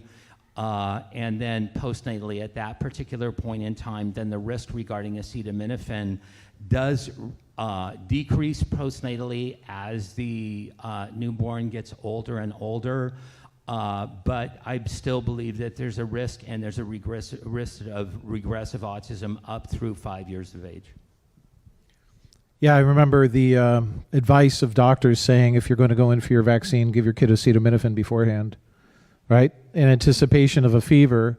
So I asked Richard about the maternal immune activation during pregnancy, and the idea in the mainstream medical thinking is we don't want infections during pregnancy. That's why we want to do vaccines.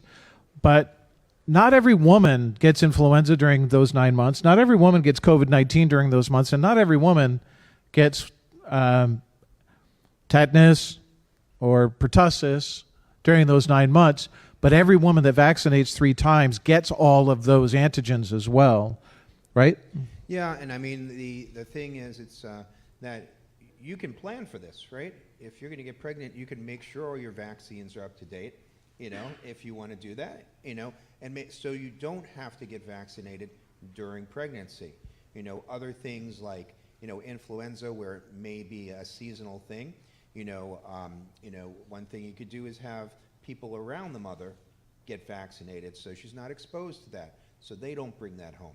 So there's other different ways that you can prevent those disorders and even get the vaccines that you need without doing it during pregnancy. Thank you. So, Brian, back to acetaminophen. It's been around since the 1880s. How do you explain this dramatic rise of autism starting in the late 1980s? The rise in autism, again, it is sort of a fire triangle of acetaminophen, oxidative stress. Best way to get oxidative stress is to directly inject the toxins into your body vis-a-vis vaccines, and the genetic landscape on top of that. But starting in 1980s, there's a baby aspirin scare with Rye syndrome. Okay, and so baby aspirin was no longer recommended during pregnancy or, essentially for postnatally. And that's when the advent of baby Tylenol started to come about. Then on top of that, you start to increase the oxidative stress. With oxidative stress, you also increase the need for some type of pain reliever, fever reducer, and so acetaminophen use then skyrocketed along with the vaccination schedule. Thank you. So, sounds like you're moving away from pointing a finger at vaccines and autism. Is that true? Wow, bite your tongue, dude. No, absolutely not. No, there are, taking a delivery system that gives you 100% absorption of a toxin is not good for you. It is just plain not good for you. You cannot, the vaccines do not get a pass in this. Mercury, aluminum, formaldehyde, polysorbate 80, triple live viruses, even a single live virus at the concentration that we don't. By the way, Merck does not tell us how much virus they put in the MMR vaccine. We know the minimums, we don't know the maximums. So again, it's such a great tongue-in-cheek delivery system for these toxins. They do not get a pass. Thank you very much. So, a couple of closing points. Dr. Brian Hooger, ladies and gentlemen. A couple of closing points that I want to point out. You mentioned triple antigen sources. Under the U.S. Code of Federal Regulations, if you're going to sell or distribute a vaccine in the United States, the only part of the vaccine that has to be tested by law for safety is the proteinaceous part, and they don't even do that. Those safety studies would be animal studies where they increase the amount of antigen to animals and see what happens when you finally reach that overload point. What's the LD50 of the MMR? It's not published. What's the LD50? That's the number of animals that die after vaccination. Well, 50%, that's the dose at which 50% die. But we have to change the Code of Federal Regulations so that dose escalation studies on every ingredient in vaccines has to be studied the way that it is in drugs. There's fillers in drugs, in pills. You go to the pharmacist, you get a pill. There are things that cause latent release, slow release of drugs. They have to be tested, right? We have to take the environmental toxicology of vaccines seriously in the phase of development, bringing them to market. And that's something we can do with a signature. We can have a signing statement by President Trump or Robert F. Kennedy Jr. changing. I think he can change the Code of Federal Regulations that way. I want to leave you guys with a story. It was before COVID. I think it was about 2018. Gracie and I like to travel, and we're foodies, so we stopped at this restaurant.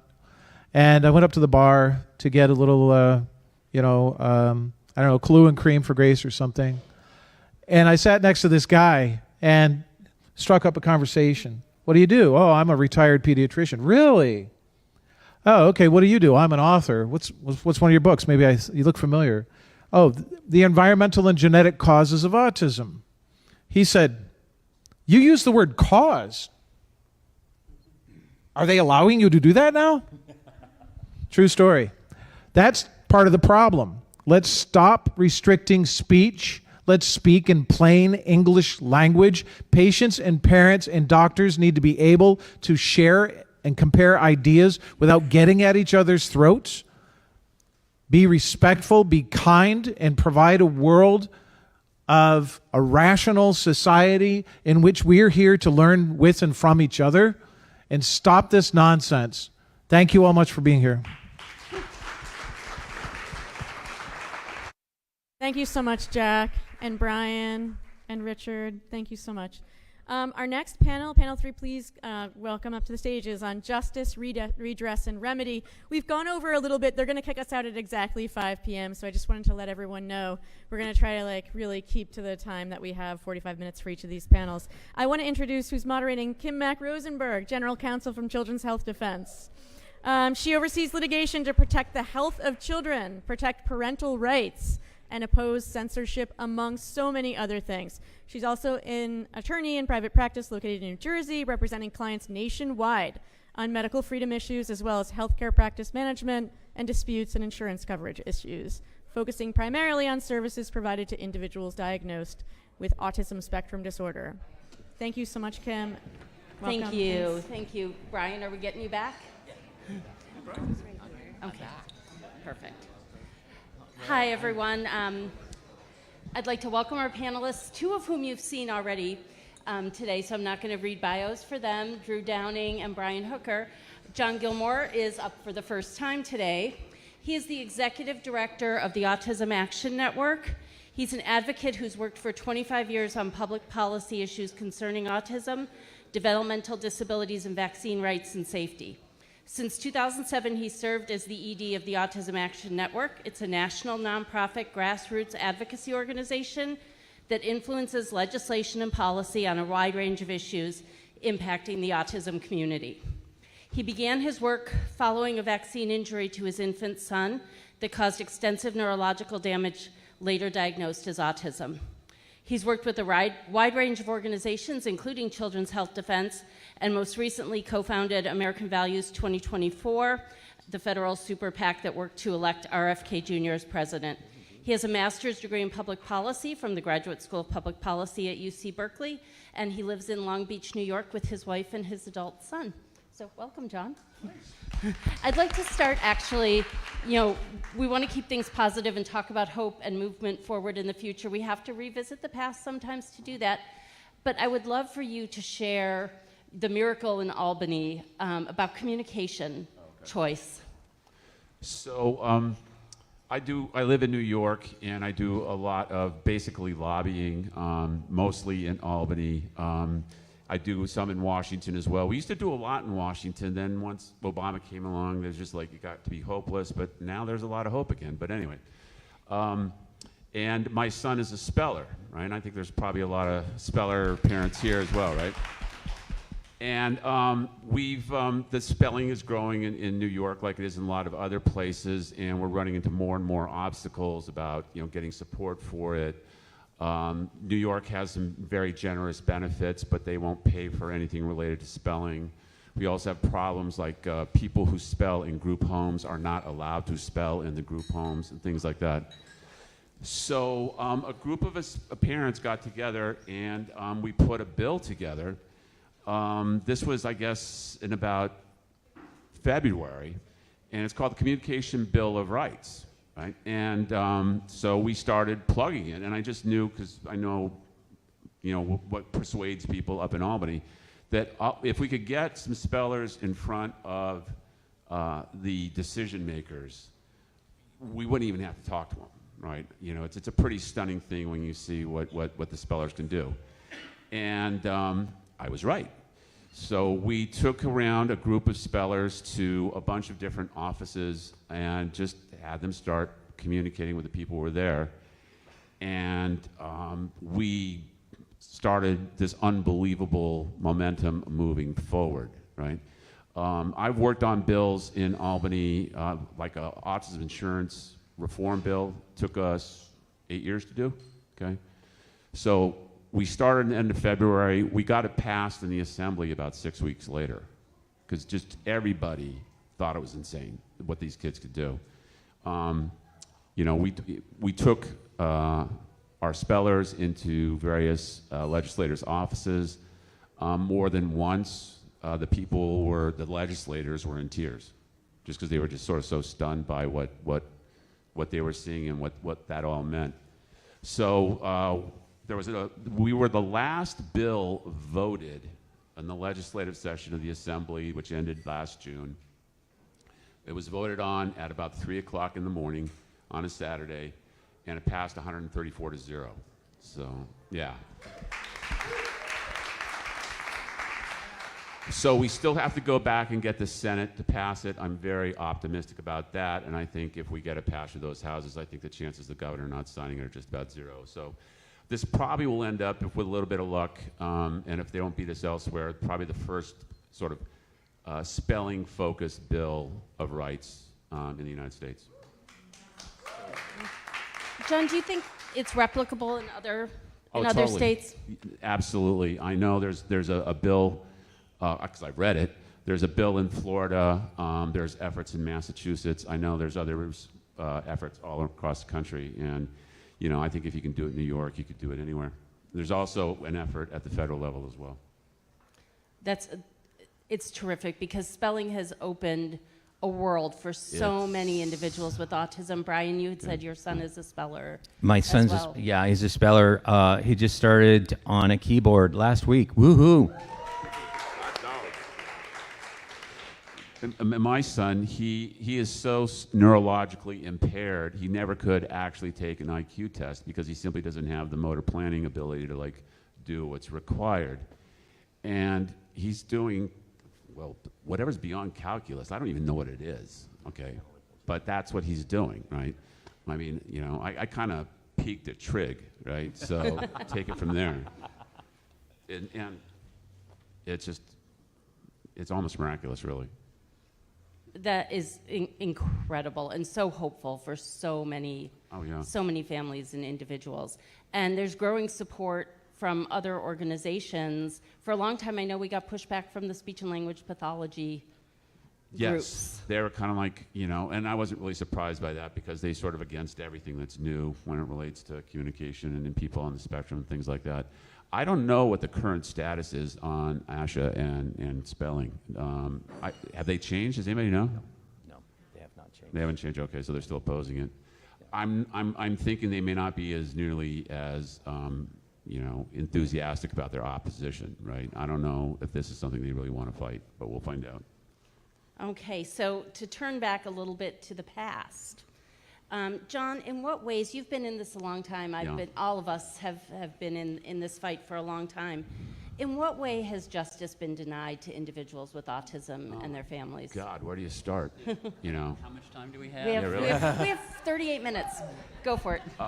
I mean, just the most fundamental, tenets of justice in the, Anglo-American jurisprudence have been denied our kids, right?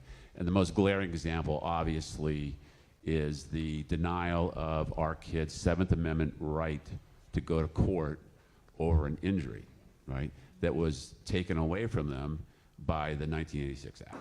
I mean, you can't get any grosser than that, right? And I think going forward, I'm very optimistic about the future for a whole lot of reasons, right? But I think one of the things that we as a community have to do is it's got to go. We got to get our right to go back to court, right? And I think if we get that, a lot of other stuff is going to take care of itself, okay? If the doctor's got to think, no, wait, man, I could be sued here, right? Likewise with Merck and the other ones, then I think we're going to see a real change in behavior. I think if we do that and we get rid of mandates, which Florida is already attempting to do, and they kind of got there in Idaho already, we're going to be in a very, very different world. And I think at least going forward, our kids are already injured, right? But that will sort of basically return not only their constitutional rights, such as the Seventh Amendment, it also restores to them the obligation of the government on all levels to consider their well-being and their rights and their lives in the decisions they make, which they certainly do not do now. I used to say, when I first started my practice, I started doing products liability defense work. And I used to say, when people would ask about that line of work, even doing the defense side of it, I would always say product liability cases were the check and balance.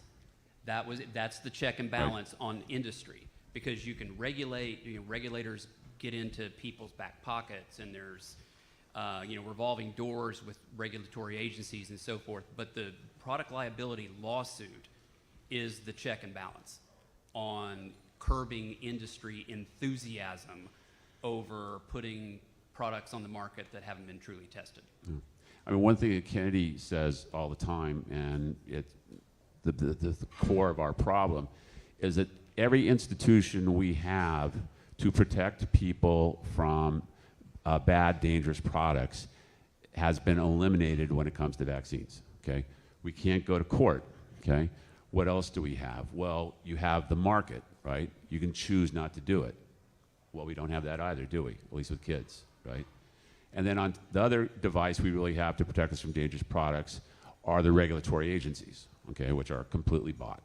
The last one we have is the press, right? And the legacy press is beyond repair. A lot of people were saying stuff trying to influence New York Times and stuff like that. I don't know if the New York Times is still here. I don't think we really need to worry about the New York Times, okay? Because one of the things that, I mean, if you go on this adventure that many of us are on and being an autism parent, everything we do almost is alternative, right? We do alternative medicines with our kids. We have an alternative way of looking at that. Our approach to food is definitely alternative, right? Our approach to education is alternative, right? So when you're talking about kids and you're taking out medicine, food, and what else? Education, what have you got left, right? And this is not just limited to our community here, but I mean, there's this whole new media world that has developed that is really making the old media world, represented by the New York Times and ABC and CBS and all that, completely irrelevant. It's like someone earlier today quoted Buckminster Fuller, who said that, if you want to change the world, design your own system, right? And we've been designing our own system for decades, right? And the thing is certainly with, Robert Kennedy being Secretary of Health, our system is gaining power and influence and size very, very rapidly. So I think we just need to keep on going on, and eventually the old world, hopefully, will basically die a quick death. Well, right, and taking away any liability for the manufacturers disincentivizes them from making a safer product, right? They're not going to lose any money. Now, Drew, the VICP originally was intended, it's my understanding, to be sort of a non-combative way that people could get compensation for vaccine injury. What has happened to that program? Yeah, the good old days. So when I first started in the program, you could articulate a cause of action, say it was, vaccine related, if you could support it with medical literature, or maybe in a rare instance you'd have to get an expert involved, but usually you could get those cases resolved. That includes encephalopathic regression. Those cases were, I think we talked about that this morning, those cases used to be routinely compensated by the vaccine program as an encephalopathic event. So in the 90s, HHS sort of changed the game by rewriting the vaccine injury table, which is the definitional section that sort of governs how the vaccine program works. But more recently, the Department of Justice that represents the Secretary of Health and Human Services in the vaccine program seized control of the decision making in the program for at least probably the last 10 or 15 years. And imagine if you put a bunch of lawyers together and say, what do you want to do? You want to litigate? Because you're a litigator. So that's what happened. It started around the same time as the omnibus proceeding, and has gotten worse since that point in time, to the point now, which is sort of why I'm here, is that it is nearly impossible to win a vaccine case now, regardless of injury. If it's a questionable case or has to be defended, some of the special masters have above a 90% denial rate on litigated cases. And when a program was designed to compensate victims in an area that we may never know for sure what caused the injury. We can't prove vaccination did something. We can't prove infection did it. We just have theories. We can prove it with animal models and support it, but you don't know for certain. So the point there was, since we don't know for certain, we need to compensate. The close call goes to the victim. That is how the vaccine program was originally designed, and it's been hijacked, for lack of a better word, hopefully not for much longer. Brian, if you could talk a little bit about your perspective on the omnibus autism proceeding, the OAP, and what you'd like to see as compensation for families of children with autism who are vaccine injured. My family was in the OAP for 16 years. We filed in May of 2002, and because of a statute of limitations, could only include my son's 15-month vaccine. So any contribution then allowed the DOJ and their experts witness to say, he was tugging his ears at 6 months, so we must have autism because he was tugging his ears. Definitely couldn't have been the ear infections that he was having over and over again, but yeah, it was autism. And the other thing that was laughable was really that it was going to be a friendly process. It was highly contentious. We could not find expert witnesses because any of them that had any experience witnessing for the petitioners, as an expert witness for the petitioners, had already been eviscerated and had committed career suicide by stepping forward as an expert witness.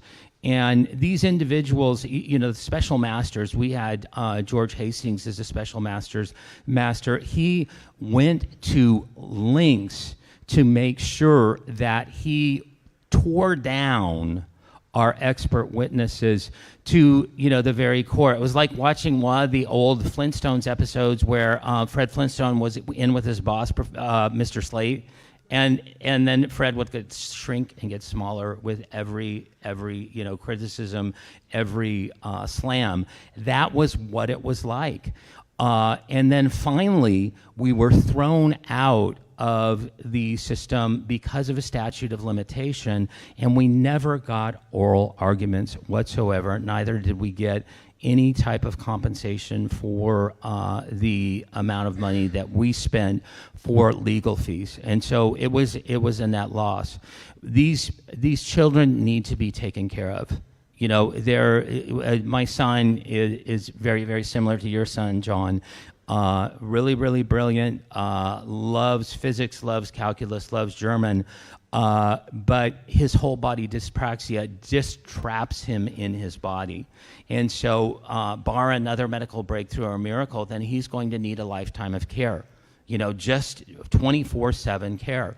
And so these kids, there needs to be some type of endowment for each child that's been affected for this in order to take care of them for the rest of their lives. If I could add something to that, though, because my son was in the omnibus as well.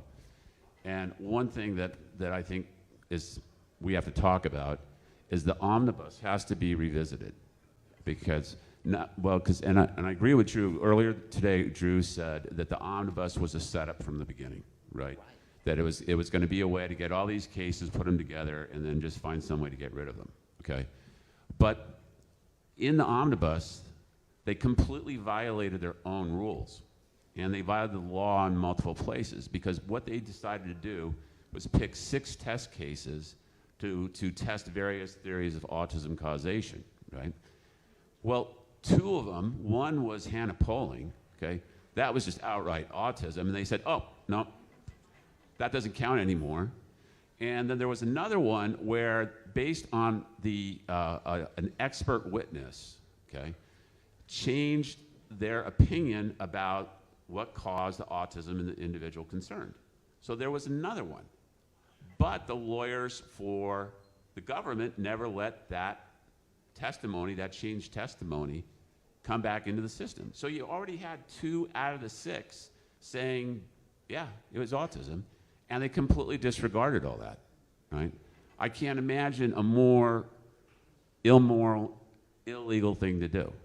And at the very least, it has to be investigated, if not just completely reopened, with a look-back provisions for other families as well. I mean, this 3-year period is just insane. If it's any other kind of injury, correct me if I'm wrong, Drew, but if it's a medical injury, you have until a minor is no longer a minor to file. And we got 3 years with vaccines. Yeah, it's part of the fallacy, and certainly something that I have flagged. Now we need the legislature to weigh in on that, because that's in the statute itself. So we have to statutorily change the statute of limitations. But yeah, it's a situation where it's 3 years from the first onset of symptoms, period. Doesn't matter if your child is 5 years old or not, the parent has the responsibility to file within 3 years of onset, even when every other state and federal statute of limitations period allows for a tolling when the child is a minor. The vaccine program doesn't have that. Specifically, doesn't allow for tolling based on the age of the child. So yeah, it's a travesty. Most people don't know that they've been injured or have put 2 and 2 together, that it was the vaccination that did it within 3 years. And you know, I can speak from personal experience. We were not in the OAP or in the VICP because of the statute of limitations. My son, when I finally learned about the VICP, because I never got a VIS for any of his vaccinations, a vaccine information statement, which does mention the program, we were barred. I got all his medical records, and there was a notation on his record that said PDD NOS ? And that was it. We were out of time. It was beyond the 3 years. And lots of families are in that situation. But I think it's also important to talk about the way the program was set up as non-adversarial, and because of that, and John, you sort of brought up some of those general rights that people have in we'll call it the regular court system, states and federal courts, where you get discovery from the opposition. You get information from them. You take depositions and get sworn testimony. You don't have that in the VICP as of right, and you also have to keep in mind that you're not suing the manufacturer. you're suing the United States government, the Department of Health and Human Services. So if you want information from one of the manufacturers, that's called third-party discovery. That's almost impossible to get in VICP. I don't know, Drew, have you ever seen anyone get third-party discovery? No, I've tried it multiple times, but not in the last 10 or 15 years, because I lost every single time. How valuable would it be to be able to get data from the manufacturer showing how much this was actually reported in the field clinical trials or anything like that, and there's none of that. And can you talk a little bit more, Drew, about the OAP and some of the things that went on in that program that both John and Brian have alluded to? Well, sure. I mean, and I think John just summed it up in the same way I did this morning. There were more and more cases being filed with the label of autism in the medical chart and being the focal point of the petitions in the case. So the court decided that was going to be what they were going to do for judicial economy and so forth. They were going to lump these in. They had you file a short form petition, so you didn't even file a whole petition or get to plead your case. It was a short form that basically just turned your child into a number. And then they used that, they lumped them all together. As John said, the test cases were stacked. The deck was stacked against the families from the get-go. The case that John was referring to, and I know, Kim, you're familiar with as well, they used an expert, a neurology expert, who came to hear the petitioner, the plaintiff's neurology expert, testify. And after the plaintiff's expert finished testifying, the government's expert in close quarters told them, look, I'm not sure that this little girl has autism, but I do believe a vaccine could cause a regressive autism, without a doubt. That is my opinion. So don't go back in there and say that I am giving some sort of a general causation opinion.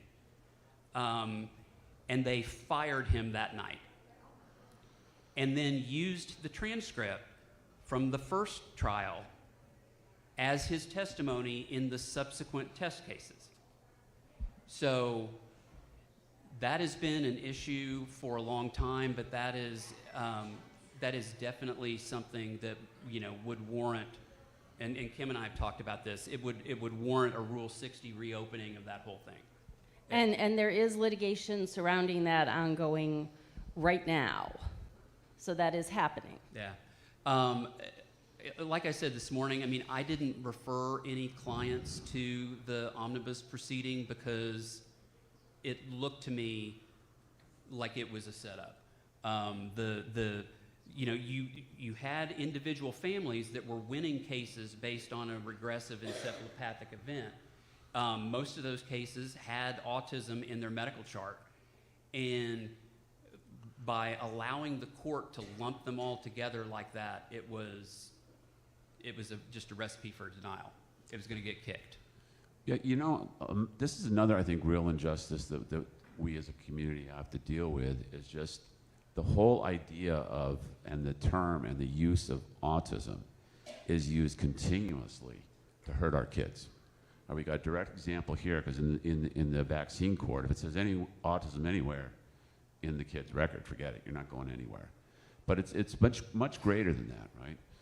Because, in the current DSM, right, we've got level 1, 2, and 3, right? That's sort of a step in the right direction. But we're in this bizarre situation where you can have an individual who is nonverbal, who doesn't have bowel or bladder control, and no effective way of communicating with the world, and needs constant 24/7 care, right? And then you could have somebody who has a successful career in a demanding profession with graduate degrees, a spouse and children, and both claim that they have autism, all right? And obviously, if that's the range of the spectrum is meaningless, right? We have to get away from that. We have to get away from the behavior-defined criteria that we see in the DSM-5, and we have to go to the actual biological problems that our kids have, okay? They have various kinds of physical injuries or reactions, diseases, whatever you want to call it. That's what we have to look at, right? And I'm not saying that people sort of the quote higher end of the spectrum don't have issues. I'm sure plenty of them have lots of issues, but they're not the issues my son has, right? And what you would do for my son is not what you would do for, you know, Jerry Seinfeld when he was saying he was autistic, right? And it's also used against us in the science, right? Because if you have a group of people, if you're trying to find out what causes autism, what is, you know, what kind of correlations you have there, and you have, you know, a denominator that is as huge as we have for autism right now, it's basically impossible to prove anything. Because, you know, you don't, if you have, say, specifically, say like you're looking at some sort of treatment for GI issues in people with autism, right? You can make the pool big enough to come up with any conclusion you want, which I think they do all the time, which is why after 25, I think one of the reasons why after 25 years, we have virtually no treatments out there for the specific physical problems our kids have. I mean, that was one of the big deals about Monday, right? They actually talked about leucovorin as an actual treatment for a physical problem of autism.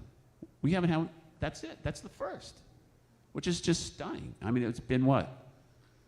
When was the, remember the Combating Autism Act? Okay, that was 2007, right? We're almost 20 years in to a specific targeted research program on autism that hasn't yielded anything, okay? I mean, when my son was born, I say this all the time, but when my son was, not when he was born, when he was diagnosed 25 years ago, okay? We didn't know what the causes of autism were.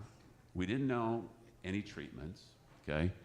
And we thought that the autism rate was about 1 in 500, right? Here we are 25 years later. We still don't have any treatments. We still officially don't know any causes of autism. However, we say the autism rate is 1 in 31, right? But we're still not sure if it's actually gone up. Well, what have we been doing for the last 25 years? Nothing. No, and there are, you know, I think Honey mentioned earlier IVIG, or I'm sorry, that was Sylvia who mentioned IVIG. Many people with autism benefit from IVIG, but unless you have another diagnosis that insurance is going to cover, IVIG is incredibly and prohibitively expensive unless you're literally a multimillionaire or billionaire, pretty much. So there are treatments that are out there that are effective, but people just can't access them as well. Right. You know, and again, if you say it's autism, forget it, you're not getting it. So we got to get rid of autism in more ways than one. I think that's right. Yeah. I just to shift gears, I don't know if you were going to ask another question in that regard, but I before we run out of time, I have to tell a funny Mercury story. There actually is one. No one's ever said that before. No. So I had an expert from the University of Arizona who specialized in what's called arsine gas. It's a arsenic derivative that they use to make semiconductors because it's heat resistant. And so arsine gas is actually mustard gas that they used, you know, for years and years in the military. And so I started talking to this expert, and like, how on earth did you end up working in this area with the most toxic substance on the planet? And he looked at me and he said, you know, I used to do work in mercury, but it was too dangerous. So that was his story. So anyone that tells you that it's okay to put mercury in vaccines is just full of it. So anyway, sorry, I just went. That always stuck with me. It's like, okay, how can you say that we're talking about mercury and it's okay? Because the guy who would work with mustard gas thought that was going to be a safer vocation to take up. Anyway, sorry. Go ahead.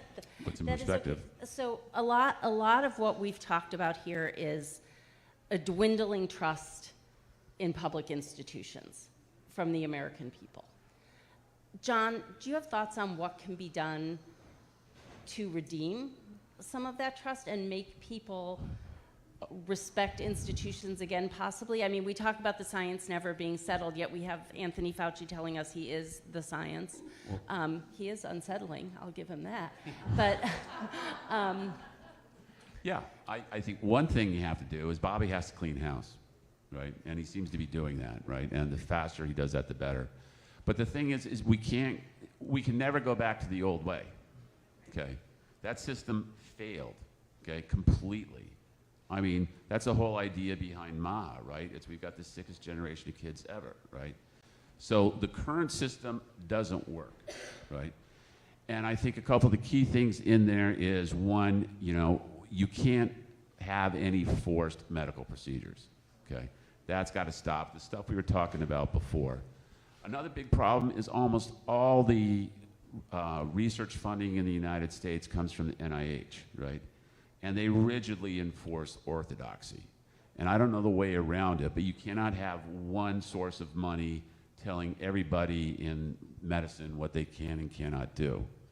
But I think we're gonna have to go to a system, and one of the things I think is really interesting about what the ACIP has started to do already, which is freaking everybody out, is that they are returning responsibility to physicians, right?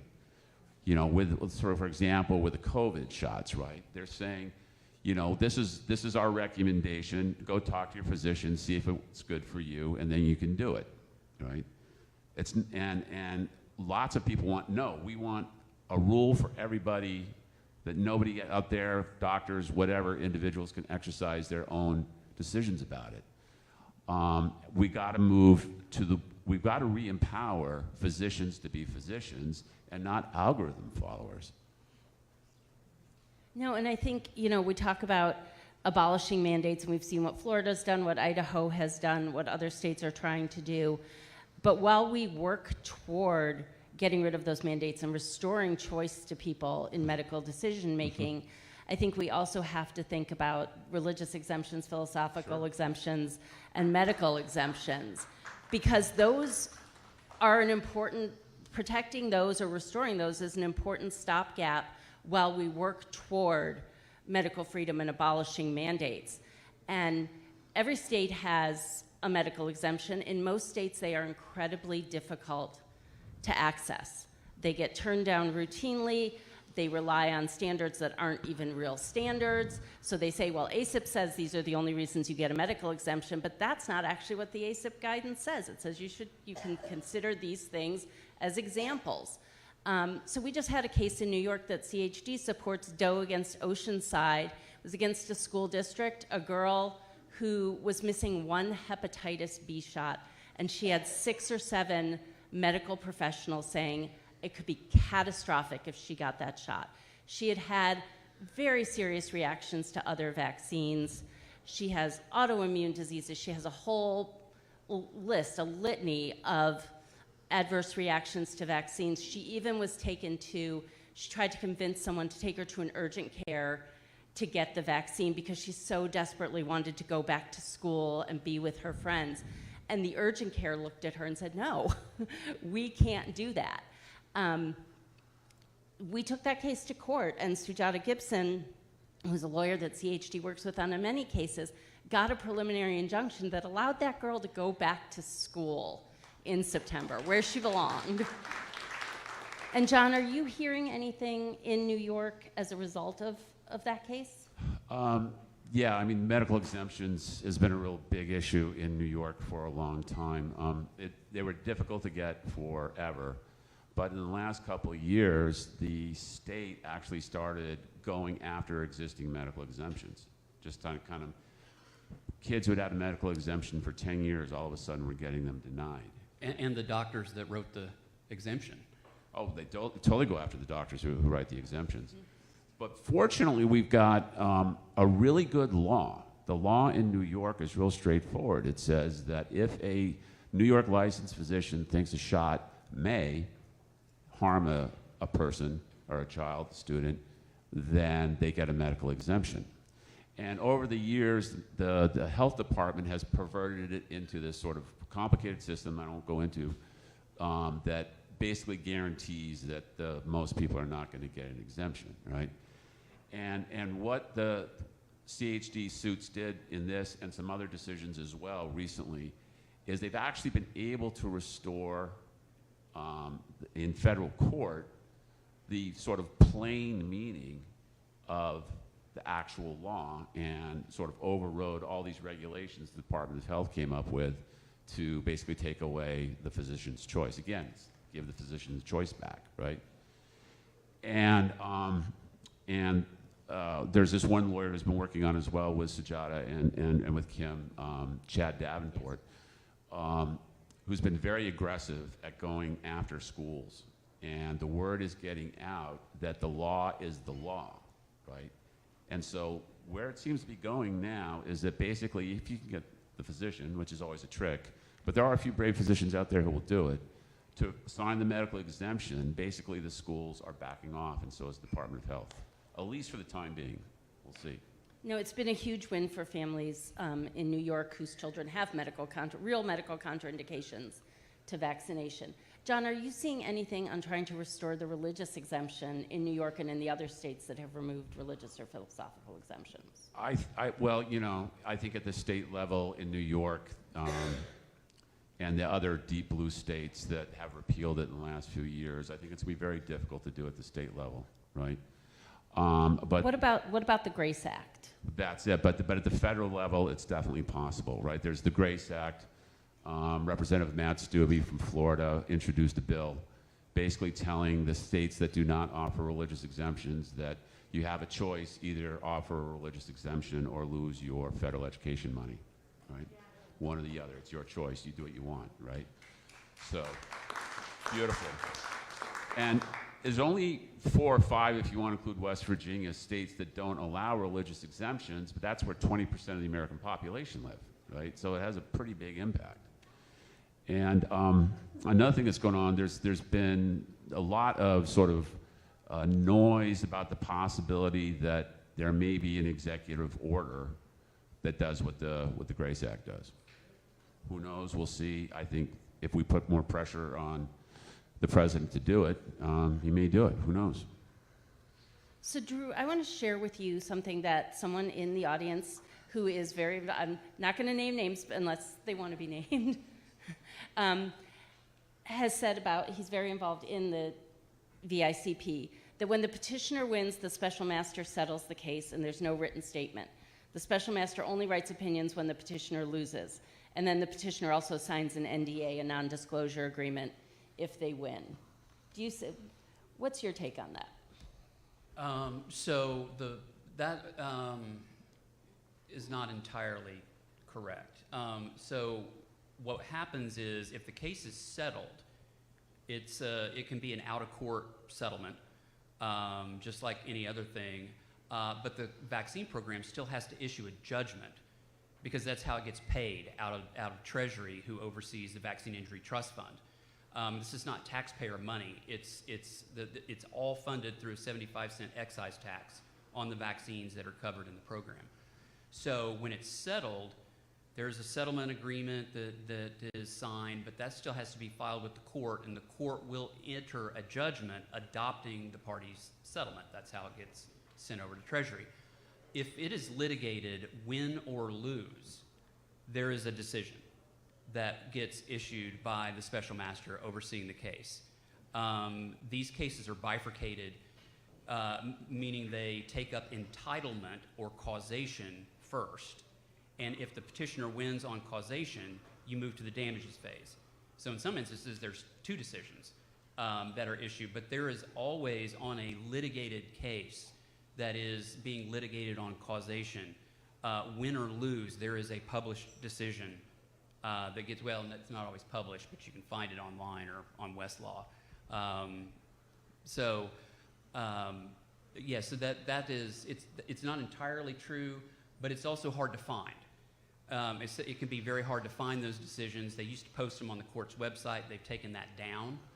So now you either have to be lucky enough to stumble across it in a Google search, or you have to have a pay service like Westlaw or Lexis where you can actually put in the search parameters that you're trying to get. Do you feel like there's a tendency in the program, and I don't know the answer one way or the other, to push cases that are sort of cases that would be likely to win towards settlement?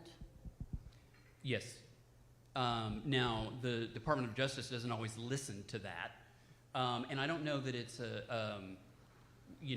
any sort of evil intent on the special master's part there, as much as it's just a case on their docket. And, if they can, guide the parties towards an equitable resolution of it where everybody walks away happy, then so be it, and it's one less case that they have to adjudicate. But there definitely is some special masters more so than others. I am willing to read a lot of ill will and intent into some of the special masters' conduct and what they do with cases and how they treat petitioners in the program. I wouldn't necessarily attribute ill intent to that component of it. You mentioned the 75-cent excise tax. Right. Explain how the program is funded and who's really paying ultimately for the compensated cases. Sure. So the excise tax, a vaccine cannot be added to the vaccine injury compensation program until Congress passes the 75-cent excise tax for that particular vaccination. The manufacturer pays that. So if a vaccine costs $100, 75 cents out of that goes and is sent as an excise tax to the Vaccine Injury Trust Fund. So it is the manufacturer essentially buying the liability shield with 75 cents to be given to a victim out of the Vaccine Injury Trust Fund. The problem is that there's almost $5 billion in the trust fund right now, and the trust fund made more in interest on its investments last year than it paid out in claims. Wow. So the system in that regard, it's, again, I think I've said it 3 times now today, it's broken, and it's not taking care of victims the way Congress originally intended. John, did you have something you wanted to add to that? Nope. You look like you might. Drew, what changes, and I know you can't speak to specifics, but what changes do you feel are necessary for the VICP to be successful? Yeah, so I can talk in generalities, I suppose. And let me start with the liability protections. I know that's it's an issue, it's a big one, and it's one that everyone is concerned about. Here's what I see as a problem. Just basically collapsing the vaccine program is probably not the best solution. The catastrophic case could go and retain a lawyer and be able to have a lawyer agree to represent them in a lawsuit against the manufacturer or the vaccine administrator. The typical case, though, in the vaccine program is shoulder injuries, when they give the shot too high on the shoulder, or cellulitis, or what are called monophasic injuries, where it's really bad for 6 months. And then the person starts to make a recovery, either by using IVIG or some other autoimmune mechanism. So just simply getting rid of the vaccine program is problematic because the $75,000 case can't get a lawyer to represent them. They would not be able to fund a case like that. It would cost more in experts than they could hope to recover. So the vaccine program still serves a vital interest for those folks. Partly, getting back to a question you asked earlier, I also think one of the ways to reinstate some public trust in the system is to take care of families when the horrible adverse event occurs. If they'd taken care of the autism families in the OAP, you wouldn't be here. Most people wouldn't be here. They would have gotten compensated. They would have gotten benefits for their child. They would have gotten lifetime care, residential. That all would have been built into a life care plan, and they would have been taken care of. And it's the same with most injuries. So, you know, there are the good old-fashioned changes that everyone wants to see, changes in the statute of limitations, changes in the number of special masters. You know, most cases right now, I think I mentioned it this morning, there's almost 4,000 cases backlogged in the vaccine program. There's only 8 special masters, and you know, that backlog is just continuing to grow because they just can't get to cases fast enough. You know, requesting more special masters and things like that. Those are the good old-fashioned ones that have been in every bill introduced over the last 15 years. But there are different ways and different approaches too. You know, how HRSA, which is the division within HHS that oversees the vaccine program, you know, how they internally handle cases, you know, settlements, medical review, things of that nature are also being looked at to expedite handling. In the original act, and it's still in the statute today, the government was supposed to respond to the petitioner within 90 days of what their position on a case was. Most cases now take 6-7 years to resolve, and some even longer than that. So there are a bunch of changes afoot, and that's probably about all I can say about them. Okay, well, on that note, I think we are out of time, gentlemen. Thank you both, and thank Brian in absentia. Yep. He had to leave for an emergency. Thank you so much, Kim and Drew and John. And now our final panel, panel 4, if you could come up to the stage. And I think they're probably going to ask us to leave pretty hard stop at 5. But let's try to push it as much as we can to give the final panelists an opportunity. This is a really important panel on clinical needs and research priorities. Thank you so much.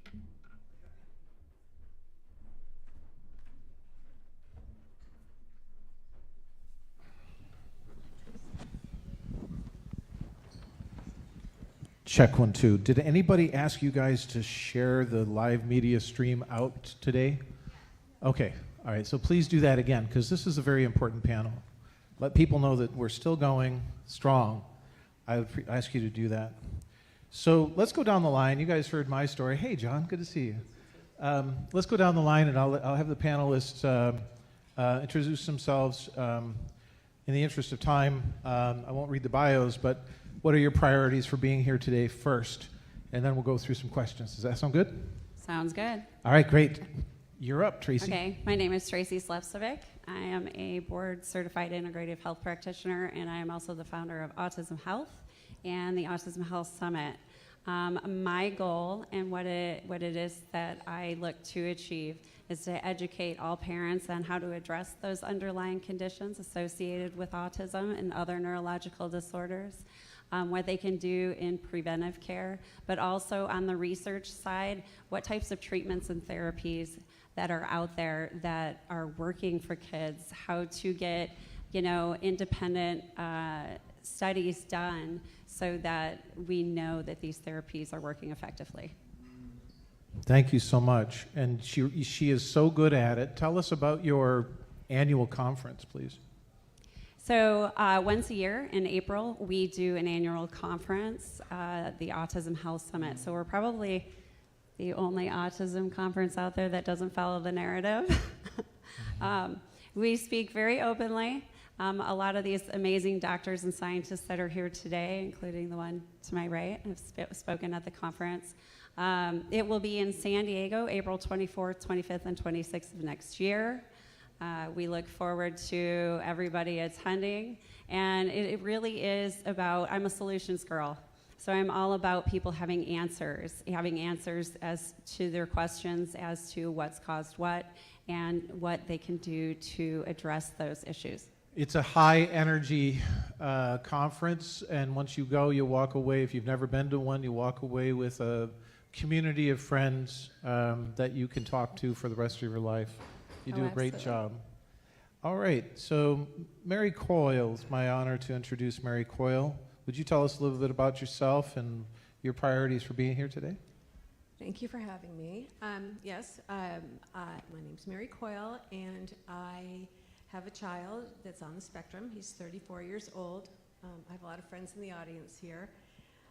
We did homotoxicology with him, and so I'd like to explain that a little further in addition to bioregulatory medicine that I'd like to teach other parents. Thank you very much, and thank you all for your patience with me not reading your bios and appreciating that we'd rather hear from you than about you, okay? Dr. John Gatanis, I don't know what happened. I started studying autism in 2014, and I didn't meet you until this year, and let's just say I'm going to give you a commendation that was passed on to me. You should be in charge of a research program on autism within the NIH, sir. So go ahead. And now I've managed your expectations just right. Go ahead. That's very kind. Yes, I'm John Gaetanis. I'm a child neurologist. And boy, in terms of the priorities or what I wanted to speak on today, I think, there's a million things I think that are important to convey. But I want to first thank the fact that we're here today to have discourse, to have conversation. And as a physician, we don't often have that opportunity because we exist within a culture that has been so narrowly focused on one storyline that is becoming harder and harder to continue to maintain.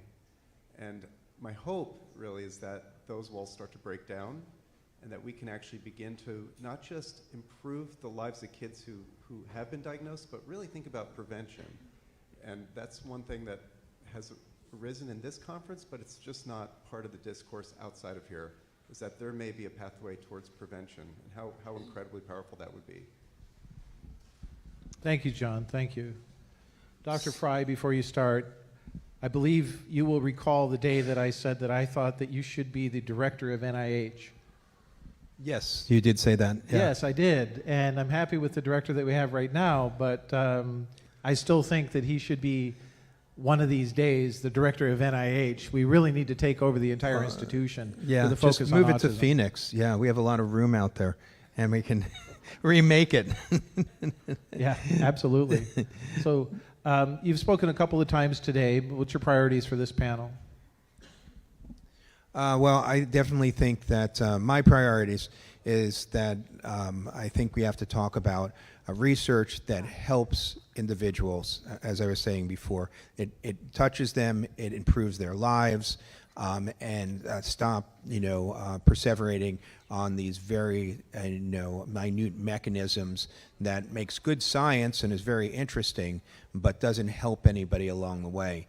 And of course, as John said, prevention. We can prevent this, and that's the only way we're going to get ahead of it, and we're going to make headway.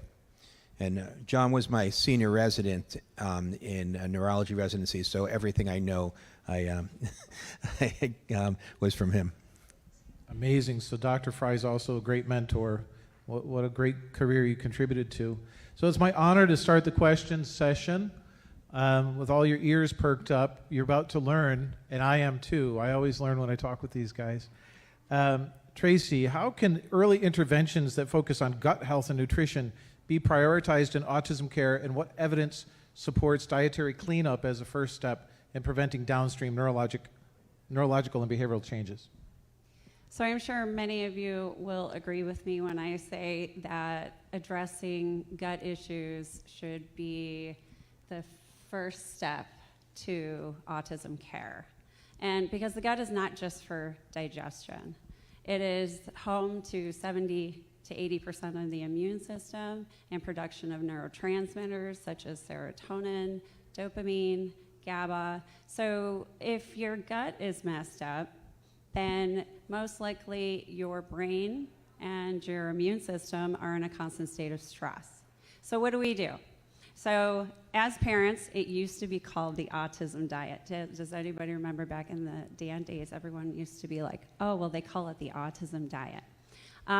So removing inflammatory foods, getting rid of gluten, dairy, casein, soy, food dyes, and preservatives from our diet. So I'm here to tell you, if it's not real food, you shouldn't be eating it, and neither should your children. And as a parent, I've had so many parents come to me and look for other options.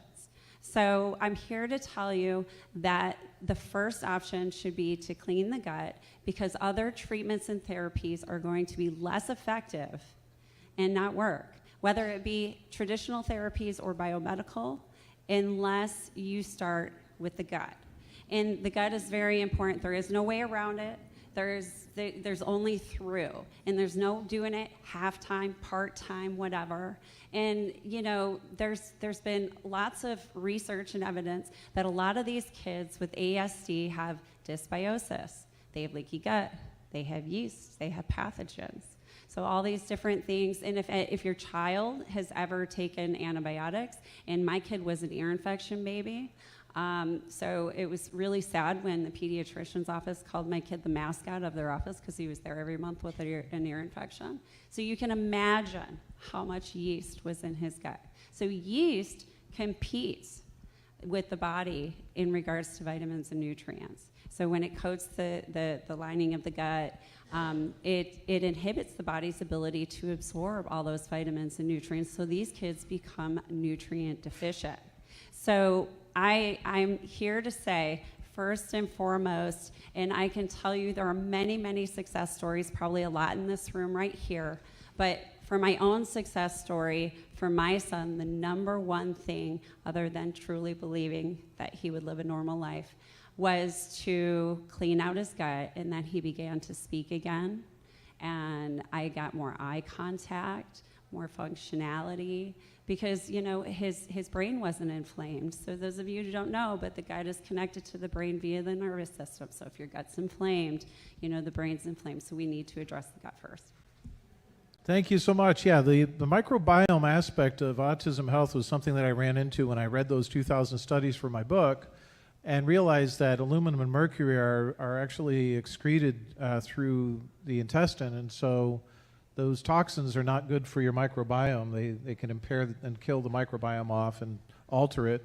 I wanted to mention someone who was supposed to be here with us today. His name Dr. Christian Bogner. He has kind of some miracle kids that are walking away from microbiome treatment, talking for the first time. Yes. After getting rid of one of the microbiome species that produces cyanide. I didn't know this. And it impairs motor neuron function. And so that's a wonderful thing. That should be a headline on the page at NIH. We need to see funding to actually, see what percentage of kids need this therapy, right? Absolutely.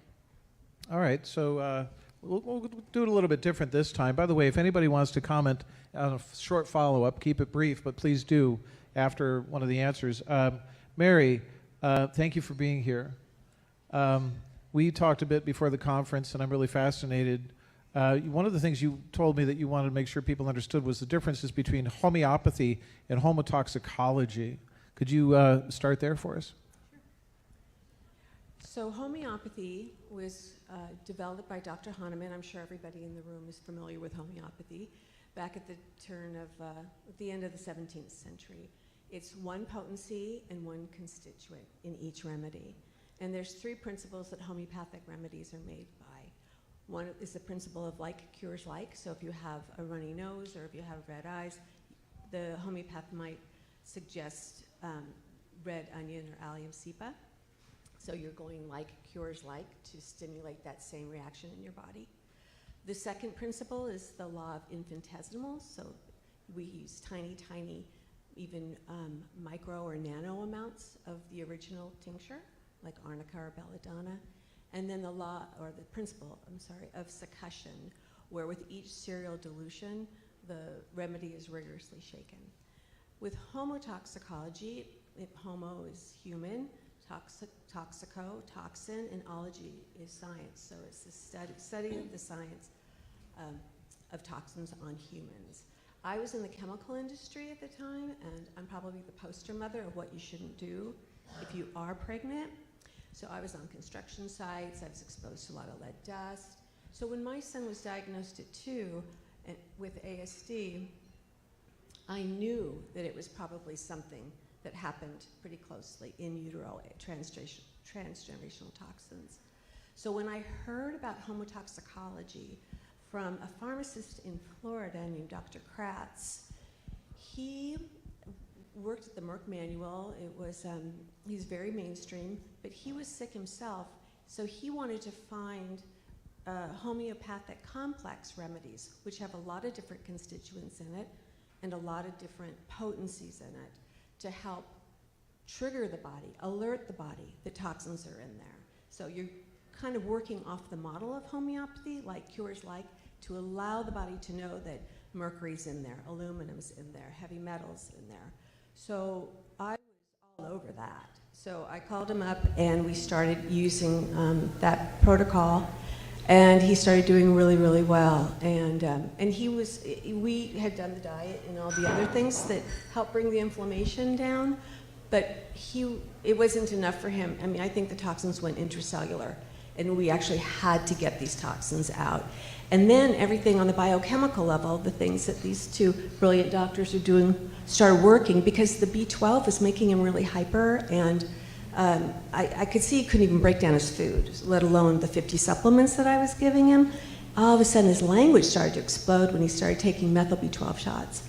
And we started putting in SAMe and the folinic acid. So it was just kind of that, getting that grease off the wall, so that everything subsequently started to stick. And then from his progress, then other parents started calling me up, and so that's when I started teaching them about it.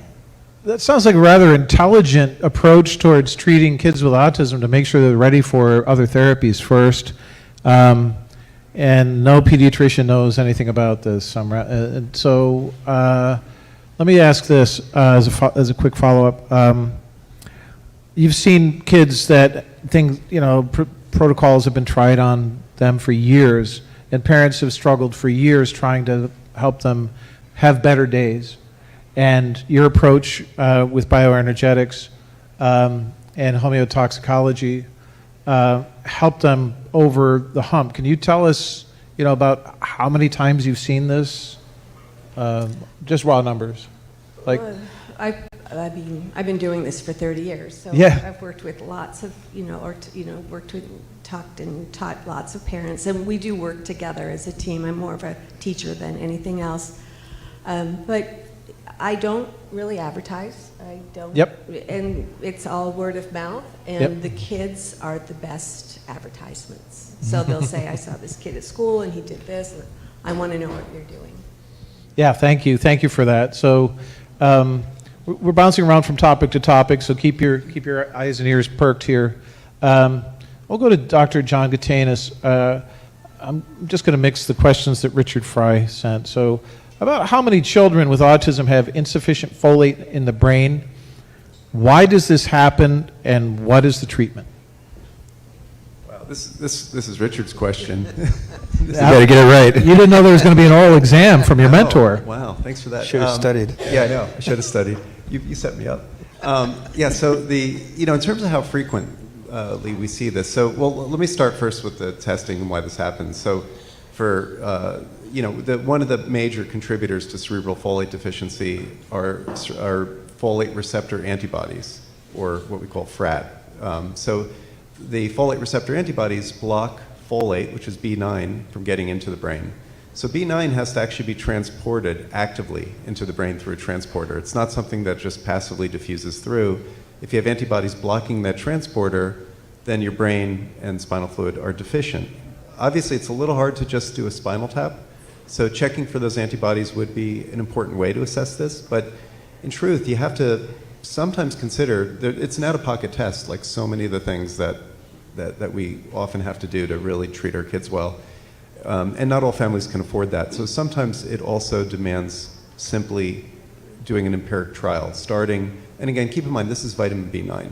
Okay, so I'll just add one piece here, though, to think about this. So we're talking about a treatment that's a vitamin-based treatment using folinic acid. Folinic acid tends to bypass that transporter, and yet we're getting a lot of resistance from our colleagues about this idea, and I've read a lot of press saying, well, we have insufficient evidence for using folinic acid. It's worth noting there have been 4 randomized double-blind controlled trials, which is the gold standard. 5. 5. Thank you. That's why I have him here. He's like ChatGPT. So we've had 5 trials, And now I might be wrong on this too, because I've counted 255 patients thus far. And it had not gotten an FDA approval until we finally had a team that really wanted to make treatments available for core symptoms in autism. Okay, so right now, until Monday, there hadn't been any FDA-approved treatments for core symptoms in autism, things that improve language or development. The only two treatments we had that were approved were both antipsychotics, and both approved really for what's called irritability in autism. Okay, so we only had two treatments available. As a physician, I only had two treatments available, both antipsychotics. The first of those that was approved was risperidone. That was FDA approved after it was trialed on 180 patients and observed over 8 weeks. Folinic acid, which is vitamin B9, 255 patients, and actually treats core symptoms. Let's go back to risperidone. Risperidone, we know it causes weight gain. We know it contributes to type 2 diabetes. It also causes breast development in young men who take it.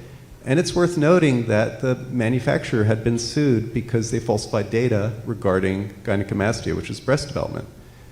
Those data were falsified because they had evidence that there was an increased risk of that, but they, after the fact, went back and removed all the kids in their data set who had gained weight and looked at those who just didn't.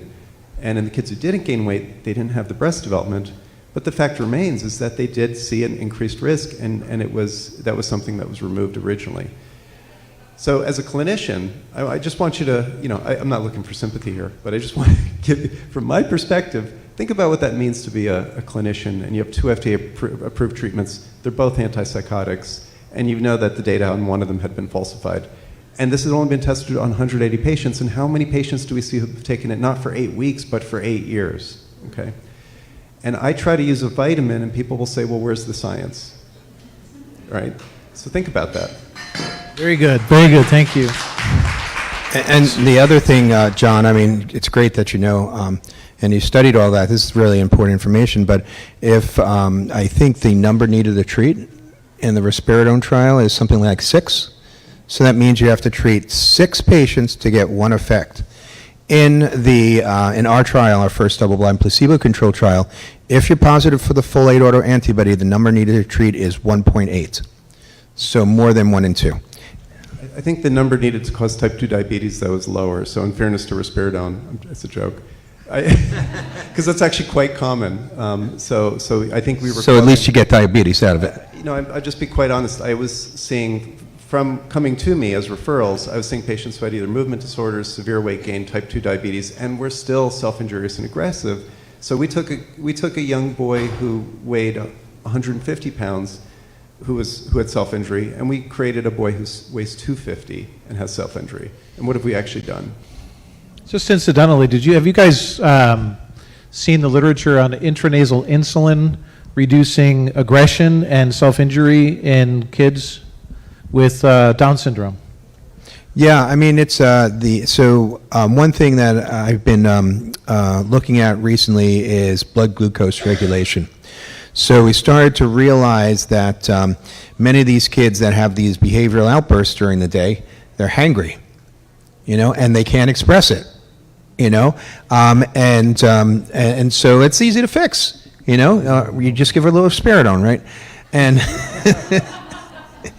so I a lot of times I will slap a blood glucose monitor if they'll keep it on.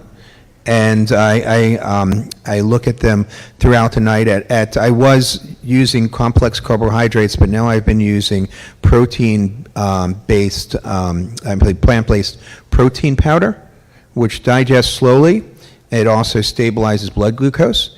Also carnitine, which we know is a treatment for autism, also stabilizes blood glucose. To the extent that if you have a diabetic, you better have them check their blood glucose if they start carnitine. So we have some really easy ways of just controlling behavior and blood glucose in some of these kids and improving their lives. Yeah, it makes sense. I mean, the kids have gut issues, so they can't get proper nutrition. Their body's not going to say, oh, because I have a gut issue, I'm not still hangry, right? It's still an issue, so healing the gut first is what I hear. So about what percentage? I mean, we heard really good news the other day. I heard Dr. Oz say that CMS was going to give guidance to the states on how to track leucovorin and for safety and efficacy over time with real-time reporting, which was really great. I think that's really cool. But what percentage of families might benefit from this leucovorin therapy? Yeah, so if you do the numbers, as John was saying, your folate autoantibody positive, and in our trial, 1.8, number needed to treat, which is about 55%. So if you times 55 times 75, and you get about 40% theoretically have a response, and that was in 12 weeks having a very significant improvement in language. We know a lot of kids also have a slower response, and some of them have this mitochondrial issue, which requires mitochondrial support first. That one reason not to just run in and try it, because you have to, get the body ready for it, and they may need higher doses. So in my practice, I think I see at least 70-80% children at least benefit somewhat with it. What do you think, John? It's high. So I don't use, well, actually this is a little bit of a segue, I apologize, and we're short on time. But I don't usually use leucovorin as an isolated treatment. So we have to build a base of health, which begins with sleep, nutrition, exercise, work on stress reduction. You have to build the base and avoiding further toxins. All of these things are necessary to begin with. That's your base. Once you've kind of established those, you don't have to wait on these things. It's not like you have to go sequentially here. You can do these all together. But then you do start to think of how can I support this child both metabolically and also help reduce inflammation. And there are many ways to approach those things. So leucovorin is one step of many, but we really have to think of offering mitochondrial support. We have to think of lowering inflammation. And we have to make sure that the diet and nutrition is correct. And it's also really important to state with leucovorin that for kids who are consuming dairy products, their folate receptor antibodies are going to be higher, and they really should come off dairy if this is going to be most effective. So we can't do these things without looking at that complete picture of health. Thank you for that. Yeah, that seems also like a rational approach. So what you're saying is that people just shouldn't rush out and ask for leucovorin from their doctor. So we're not going to see direct-to-consumer marketing for leucovorin saying, ask your doctor if leucovorin is right for you, right? So you guys are ethical physicians. Let's give them a round of applause, please. These are ethical physicians. Back to Tracy, if you don't mind. If individuals with autism suffer from neuroinflammation and demyelination of the brain, what's the best course of action to put them back on the best neurodevelopmental track?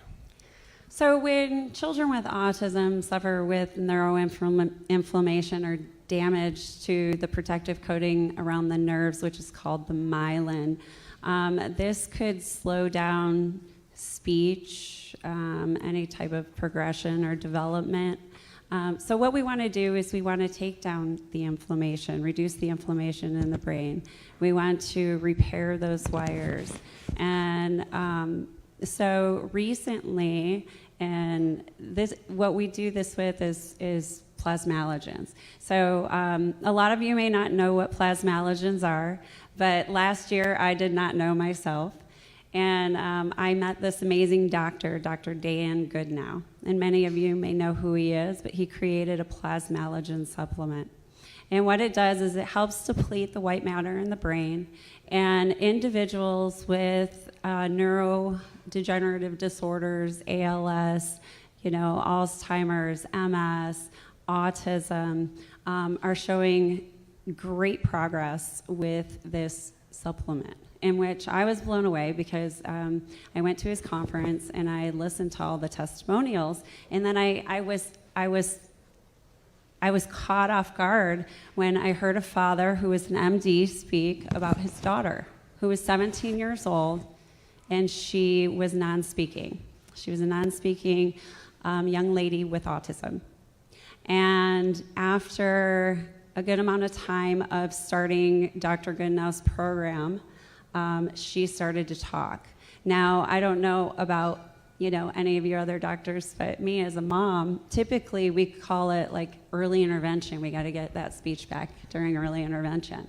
I hadn't heard about a 17-year-old regaining speech. So to me, it was pretty much unheard of.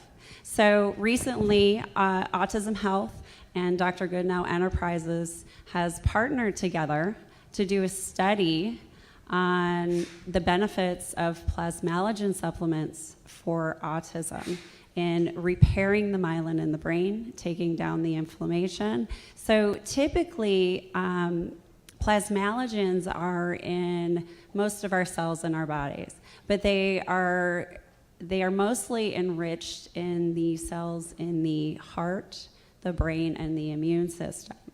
So so these plasmalogens have made a huge difference with individuals with heart issues, with immune dysfunction, which is most of these children, including myself, and so to see those testimonials and to watch the progress of what Dr. Goodnow has accomplished. We are so excited and so proud to partner with him. So what we are looking to do is we are currently raising funds, and Gina Delpaz is here representing Dr. Goodnow, and we are looking to fund this project so that we can supply those plasmalogens to families for children to be able to receive the prodrome glia. So the typical protocol for it, as he would say, is to really start off with the prodrome glia, work up to about a bottle a week, and then move over after a month or two to the prodrome neuro. So prodrome glia is it's an omega-9 supplement, and then the prodrome neuro is an omega-3. So all supporting brain function, helping to repair the myelin. So what I have seen, I'm always one who looks for other ways of treatment and healing, especially non-invasive ways. So I feel that we're really onto something with the plasmalogen supplements. I think so. So, I've read those thousands of studies, and I constantly read about autism, and, proper myelination during neurodevelopment is really key. So if you ask the question, what, genetic mutations aside, what are the environmental factors that might impair myelination processes, myelination processes during development? It's nutritional deficiencies, environmental toxins, chronic stress, but also a lack of oxygen. Earlier today we talked about aluminum depleting transferrin and kids turning blue after vaccination. If your kid's blue, they're not getting oxygen to their brain. Talk about a medical emergency. If the pediatric medicine, if emergency medicine can't clue into that, there is absolutely, just take their rose-colored glasses off and throw them into the street. It's crazy to think that you could look at a kid and say, no, go home if they're blue. I mean, that kid is suffering. But among the environmental toxins, I'm sorry, I'm cheating. I have my cheat sheet here. Triethylatin and trialkyl, I don't know what those are. I've never heard about those. But there's something that a kid can apparently run into, or a mother might. The impairments are the ones that we know, but the hypoxic ischemia demyelination seems to be a risk factor that pediatric medicine needs to learn about. So thank you for bringing like I promised, I would learn something. So thanks for. Right, and there's more information over on the table, and anybody can go talk to Gina about it, or you can go to prodrome.com, and they are doing, I think, 50% off of all their supplements till the end of the month for families with autism. Thank you. So Mary, I mentioned bioregulation before, but I didn't start with that question, the bioenergetics and so on. So could you tell me the 5 therapeutic approaches to bioregulatory medicine, and in particular of the bioenergetic therapy? Tell us about that one and why they're important. Sure. The first 4 everybody's familiar with. It's the structural level, and so we would approach that maybe with chiropractics or with physical therapy. The next one down is more informational and regulatory, so that would be the cells, organs, and tissues, how drugs or vitamins or food impacts that biochemical level. The next one down is epigenetic and genetic level, which James sort of covered actually earlier. Then the next level down is the psycho-emotional, and then the last one is the bioenergetic. And so, you know, when you think about, and I know nothing really about quantum physics, but if we drill down into the material world, past the molecules, past the atoms, past the waves and the probabilities, we really have these quantum fields. And I hope, and I think in the future, I think healing and medicine is going to go more and more in that direction. So what particularly was helpful with the bioenergetic field level of bioregulatory medicine for us is that because I was in the chemical industry and I knew that my son was very toxic, he was really constipated as an infant, and therefore his primary pathways were blocked, and he was using his ears as a secondary pathway. So he was on, like your child, on the pink stuff, like every couple months. And of course, every time I gave him an antibiotic, I'm compromising his microbiome. So we had this horrible vicious circle. So the company that really created homotoxicology was Dr. Reckeweg back in 1952. So none of this is new. This is old school stuff. There's been 1,000 studies on those remedies. So what I was particularly interested in was the extracellular matrix. And that is the mesh filled with collagen and fibrins and lymphatic vessels that support our cells in tissues and organs. So if that's dirty, then you think what's buttressing up against the cells, right? And so if the cells get dirty, then that bilipid membrane around the cell gets hard and rigid. And that means that nutrients aren't going to get in very well, and the metabolic waste that the cell produces isn't going to get out.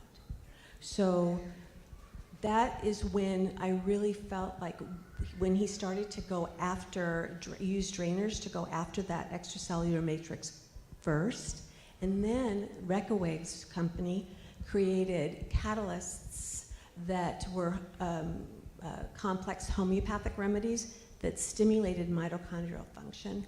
And that is, again, when I saw just a huge, progress with my son. It was really dramatic.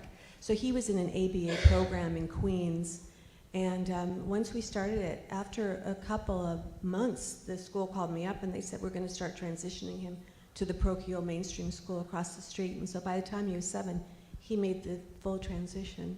And when I was talking to Dr. Kratz about this, I said, how do I know this is working? How do I know when to stop? Because I didn't have any parents to talk about this, or my father's a doctor, my grandfather's a doctor. They thought I was totally nuts. And he said, well, let's see what's coming out. The hair, blood, urine, and stool are your conduits of elimination. That should be dirty. Your organic acids test should be just loaded, heavy metals, whatever. He goes, but the most important thing, Mary, are the cells. Because if the cells are healthy, they will divide to make tissues, then they'll make organs, and then they'll make systems. He goes, and eventually the body is going to work better. And I did that. I looked at his immune panels, CBC, metabolic profile, and sure enough, things were shifting in a positive direction, but what was coming out through those conduits of elimination, I mean, they were glowing. It was so toxic. So. Thank you so much. So proper cellular health requires a fully functioning bilipid membrane. So who raise your hand if you had 10th grade biology at one time, or 9th grade? Ever had biology class? So remember the bilipid membrane with the poles and the squigglies in the middle? So that's not just true for people with autism, right? That's true for everybody, right? This wasn't, Dr. Reckeweg probably created HEAL back in the 50s because that's when the chemical revolution started. Yeah, so more man-made issues were coming up. So yeah, this was never, necessarily developed for children on the spectrum. So who wants to talk about, on the panel, anybody, the importance of avoiding the wrong kinds of phospholipids in your diet? Who's really into that? Yeah, I mean, phospholipids are so readily important, for making the brain's membranes, making the myelin, and the mitochondria. The mitochondria has its own cardiolipin, has its own special type of lipid that is needed for that inner membrane to work and for the mitochondria to work. So our lipids are so important. The constitution of our lipids right, are very important. That's why we always talk about these omega-3 fatty acids, you know, and what they do. And it's so interesting because it ends up, you are what you eat. You know, that these fatty acids, you know, we always think of them as fuels, but what they actually do is they get integrated into those membranes as a structural part of our body. And what happens is when you have a certain signal, the cell's kind of dumb. It just pulls out one of those fats and it breaks it down. And it ends up, if it's an omega-3, it's anti-inflammatory. If it's omega-6, it's inflammatory. And the cell doesn't know which one it is. So it's all regulated by what we put into our body and what those membranes are made of. So it's a numbers game. So should I eat like rancid seed oils and things like that, or should I sign up for, don't sue me, a Twinkie? Right? No, I want to find the healthy phospholipids, right? And I know that there's some that are available that you can get by the jar, and you can add it to your diet, right? Do you want to say something about plasmalogens in that context? So yes, plasmalogens are phospholipids. That's right. Okay, great. Moving right along. So what are the, Tracy, what are the benefits of umbilical cord stem cells for autism, and are there any contraindications? This is my favorite subject. So many years ago, we took Noah to the Ukraine under the Bradstreet Protocol for stem cell therapy. My son, from vaccine injury, had lost not only his speech, but a lot of his motor skills. So here was a child who could not go across monkey bars, let alone hold onto a monkey bar, climb a rock wall, balance, tie his shoes, nothing. He was 7 years old. And within 30 days, my son regained all of that and graduated from occupational therapy. So before I get into the actual, my preferred, which is umbilical cord stem cells, I'd like to discuss why I don't prefer the other ones. And so adult, which is autologous stem cells, which are derived from either your fat or your bone marrow, which is one for a child is pretty invasive, or even an adult. But they also, cells contain memory and trauma. And as you age, through oxidative stress, our stem cells start to deplete. That's why we get old. But, you know, so to me, and then also if you have a sick person and you give them back their own stem cells, so these stem cells may be more weakened, so, and less regenerative. So I try to kind of steer away from adult. Fetal and embryonic, there's some ethical things there as to how they're collected, and it is legal here in the United States, so I'm just going to leave that at that. Allogeneic is donor stem cells. Again, you still have the same issue with adult stem cells, that, you know, they are adults, but from umbilical cord stem cells, and I am not just talking about the mesenchymal, I'm talking about all the stem cells in umbilical cord stem cells. So these are what we call the breath of life. So it is what God has used to create life. You have mesenchymal stem cells, which help, you know, repair damaged tissue, take down inflammation, hematopoietic, which help build up blood cells, and then endothelial. All of these stem cells, when you use them all in conjunction, work together to, as like a team, like all of us here today, to create healing in the body. Now, can we guarantee where it is that those stem cells will go? We can't, because they have a beautiful mind of their own. They're going to go where they are needed most. And the number one thing is, in regards to contraindications, there are, for umbilical cord stem cells, as long as they are, you know, properly extracted, and is what they're cryogenically frozen with. So to me, what I've found in my research is that kids who have a high level of histamine reactions can have a reaction to DMSO. So the lab that I've worked with here in the United States uses trehalose, which is a naturally derived sugar, and has had 0 reactions from, you know, any, you know, stem cells. So you have to be very careful in regards to you know, what lab that you choose, where you get them from, you know, what are their viability testing? You know, the lab I work with is their viability testing is 96% or better upon administration. That's pretty high. And then when I think to myself, the first thing that parents ask me is they're like, well, I can't afford this. And so this is the best question. And they even tell me this with diet. This is pretty sad. Is I'll tell you that when my son was diagnosed with autism, my husband, who fights big insurance companies, was smeared all over the front page of the LA Times. And he lost his business of 20 years. Our house went into foreclosure. I negotiated for treatments. I bartered for treatments. I sold everything I owned, and I did everything that I could to make sure that my son got every single treatment that he needed. And it didn't take money. It took determination, and it took a very clear intention. And that is why I earned the title of Warrior Mom. So big hand, big hand. There's no force more powerful in this world than a mother's love for their children. None. We're going to wrap up here in a little bit, but I want to go to Dr. John and Dr. Richard and say, you know, the history of autism has this habit of cycling around to blaming the moms. Refrigerator moms, stress at home, too much screen time, you're not being disciplined enough, as if there's nothing happening prenatally and perinatally. But we also know that, you know, healthy moms, if they can become healthy pre-conception, as healthy as possible, are more likely to have a successful, non-complicated, healthy pregnancy. So I wanted to ask you about metabolic disorder during pregnancy, its causes, how to avoid it, and what you guys know about that. Yeah, I mean, so some of the data is kind of interesting.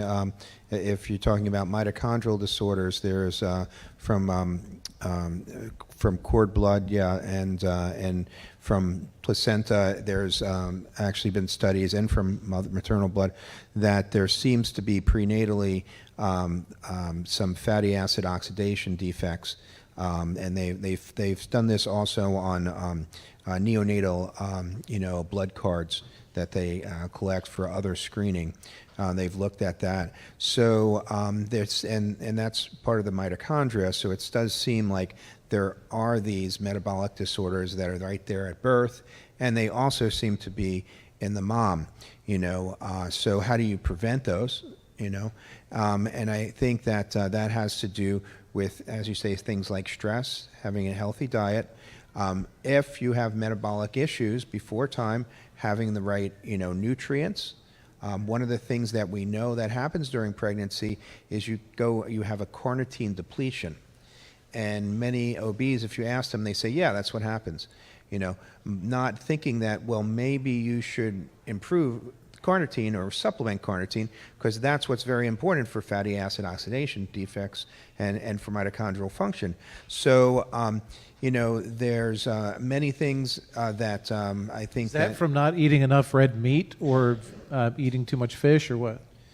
Yeah, I think it's more than that. It's more than the type of, well, it probably has to do with the type of fats. One more inflammatory, one less inflammatory, that eventually gets you there. But it's not so much that you're eating the wrong thing at any particular time.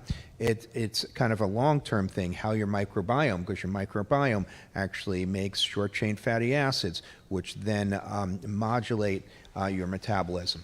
So this is a long-term thing. Pre-conception, you should be making sure your body and your metabolism is working optimally, because we can see that, we talk about these possibly transgeneration metabolic defects. How do they happen without genes, right?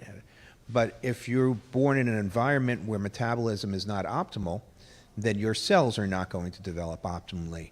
And so we can see that we don't need the genes. We can use that environment of the fetal environment that can change things. Can I take this in a completely different direction? Yeah, please do. Okay. So, you know, I mean, let's go back to mom blaming for a second. Like, so Leo Kanner was operating at a time post-Freudian when the whole world boiled down to psychology. So if you read Kanner's original paper, those patients he described, he went into a lot of detail, but he used the term emotionally refrigerated mothers, and he also described the fathers as bigamists. They were married more to their work than to their families. That was in an age of psychology, and we allowed psychologists to define autism. Now, the autism, the term, was really based on aloneness. That's what it translates to. I've never met more caring and empathetic human beings in my life than a lot of these young adults I know with autism. I mean, they're just wonderfully connected. So the term itself is completely a false term.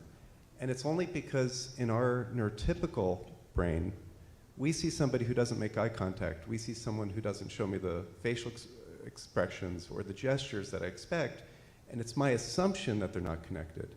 But the reality is they're deeply connected, right? And they're deeply caring. And so the term itself is completely false. But we've allowed psychology and that psychological model to take hold. And what we're left with is this DSM-5 criteria, which is, you know, if you have 3 from category A and 2 from category B and 1 from category C, then, you know, you have autism. I mean, it's ridiculous. It's not a scientifically based anything. It's not based on pathophysiology. We don't diagnose anything else in the world based on that. And yet we're expected to run clinical trials on that. And think of the holdover from psychology. So we have ABA is a holdover from psychology. It's B.F. Skinner, right? Take that to an extreme, and you have, there's a school in Boston where they actually give electric shocks to kids when they don't behave well. That's an extreme, but they still have that school. So to these wonderfully empathic and caring people who simply can't communicate. I'm gonna jump ahead real quick, but like we've done the same mistake with the age of genetics, the church of genetics that's taken hold, because now we have papers that come out saying advanced paternal age, you know, predisposes. Well, that is the father that Kanner described, who's a bigamist. And then you have, you know, you have papers too that really relate maternal anxiety to the child's autism as well, based on serotonin transporter genes, et cetera. But it's very similar. It's like essentially saying the same thing. We're making the same mistake. We've repeated the same mistake again. And how many decades have gone by, and we've wasted our time on a definition that makes no sense. So I would just, I guess my only thing, and I apologize for going on with this, but one thing I would leave this with is like to say, let's get rid of the term autism. Because we have a subgroup of kids that truly have a movement disorder, a brilliant mind, trapped inside a body that just doesn't work for them. They can't coordinate the movements. I'm a neurologist. I can see that. It's obvious. Why can't my colleagues see that? And why do I have to hear somebody interviewed on TV who's, you know, really mild on the spectrum, communicates really well, does not have a movement disorder, and yet is somehow speaking for the kids that I see who are trapped inside a body that doesn't work? Excellent, excellent. So I want to thank you, Dr. Gatanis, for bringing that up. There's 2 points I want to make that are related to that, and then we'll close. Mark Blaxell and Dan Olmsted did a deep dive on the original cases of autism and found that every single one of them had an environmental exposure to mercury, either through the dad's work or so on. And this is completely unknown to modern medicine. It's just buried, right? It's at the age of autism. You can go read about it there. In the Detroit area, there's this wonderful bookstore called King's downtown. Well, it's not downtown Detroit, but it's in the Detroit area. And everywhere I go in these old books, I just have a habit of going to the old medical books. Did you know I found a chapter by messing up Skinner with the Kanner? Okay, so the man who coined the term autism in the age of phenomenology. And I have it in writing from him in this chapter, and I'll send you guys a copy of it, that he could find no evidence that it was genetic. Yeah. He actually, the guy who named it, said there's no evidence whatsoever in these families that it's genetic. And that's completely buried too. So I feel very fortunate to be among you guys. And, you know, I agree, let's move beyond the phenomenology. I think for tracking purposes, to see what we're doing with autism, with reducing chronic illness, improving human health, we better track it, at least diagnostically, that they would have qualified for autism and count and stay track on our counts. So I wanted to close here quick because we're going to lose the room in a minute, but If anybody has a brief final thing that they want to close with, please let me know. I just wanted to kind of follow up on what John was saying, because it is the way that we approach these kids. And in medicine, we approach them as presumed incompetence. And this is the problem. We know now what spell to communicate and other things. These kids are in there. So that's where we have to change our view that just because they have a movement disorder does not mean that they're not a bright, empathetic individual inside there, and it's our job to get them out. And we have to move towards presumed competence, not presumed incompetence. 100%, probably the most important point made. Thank you very much. You're all experts. Thank you for sharing your time. And thank you, and be sure to share this with your doctor. Share the video with any doctor from any walk of life. Thank you so much. Thank you.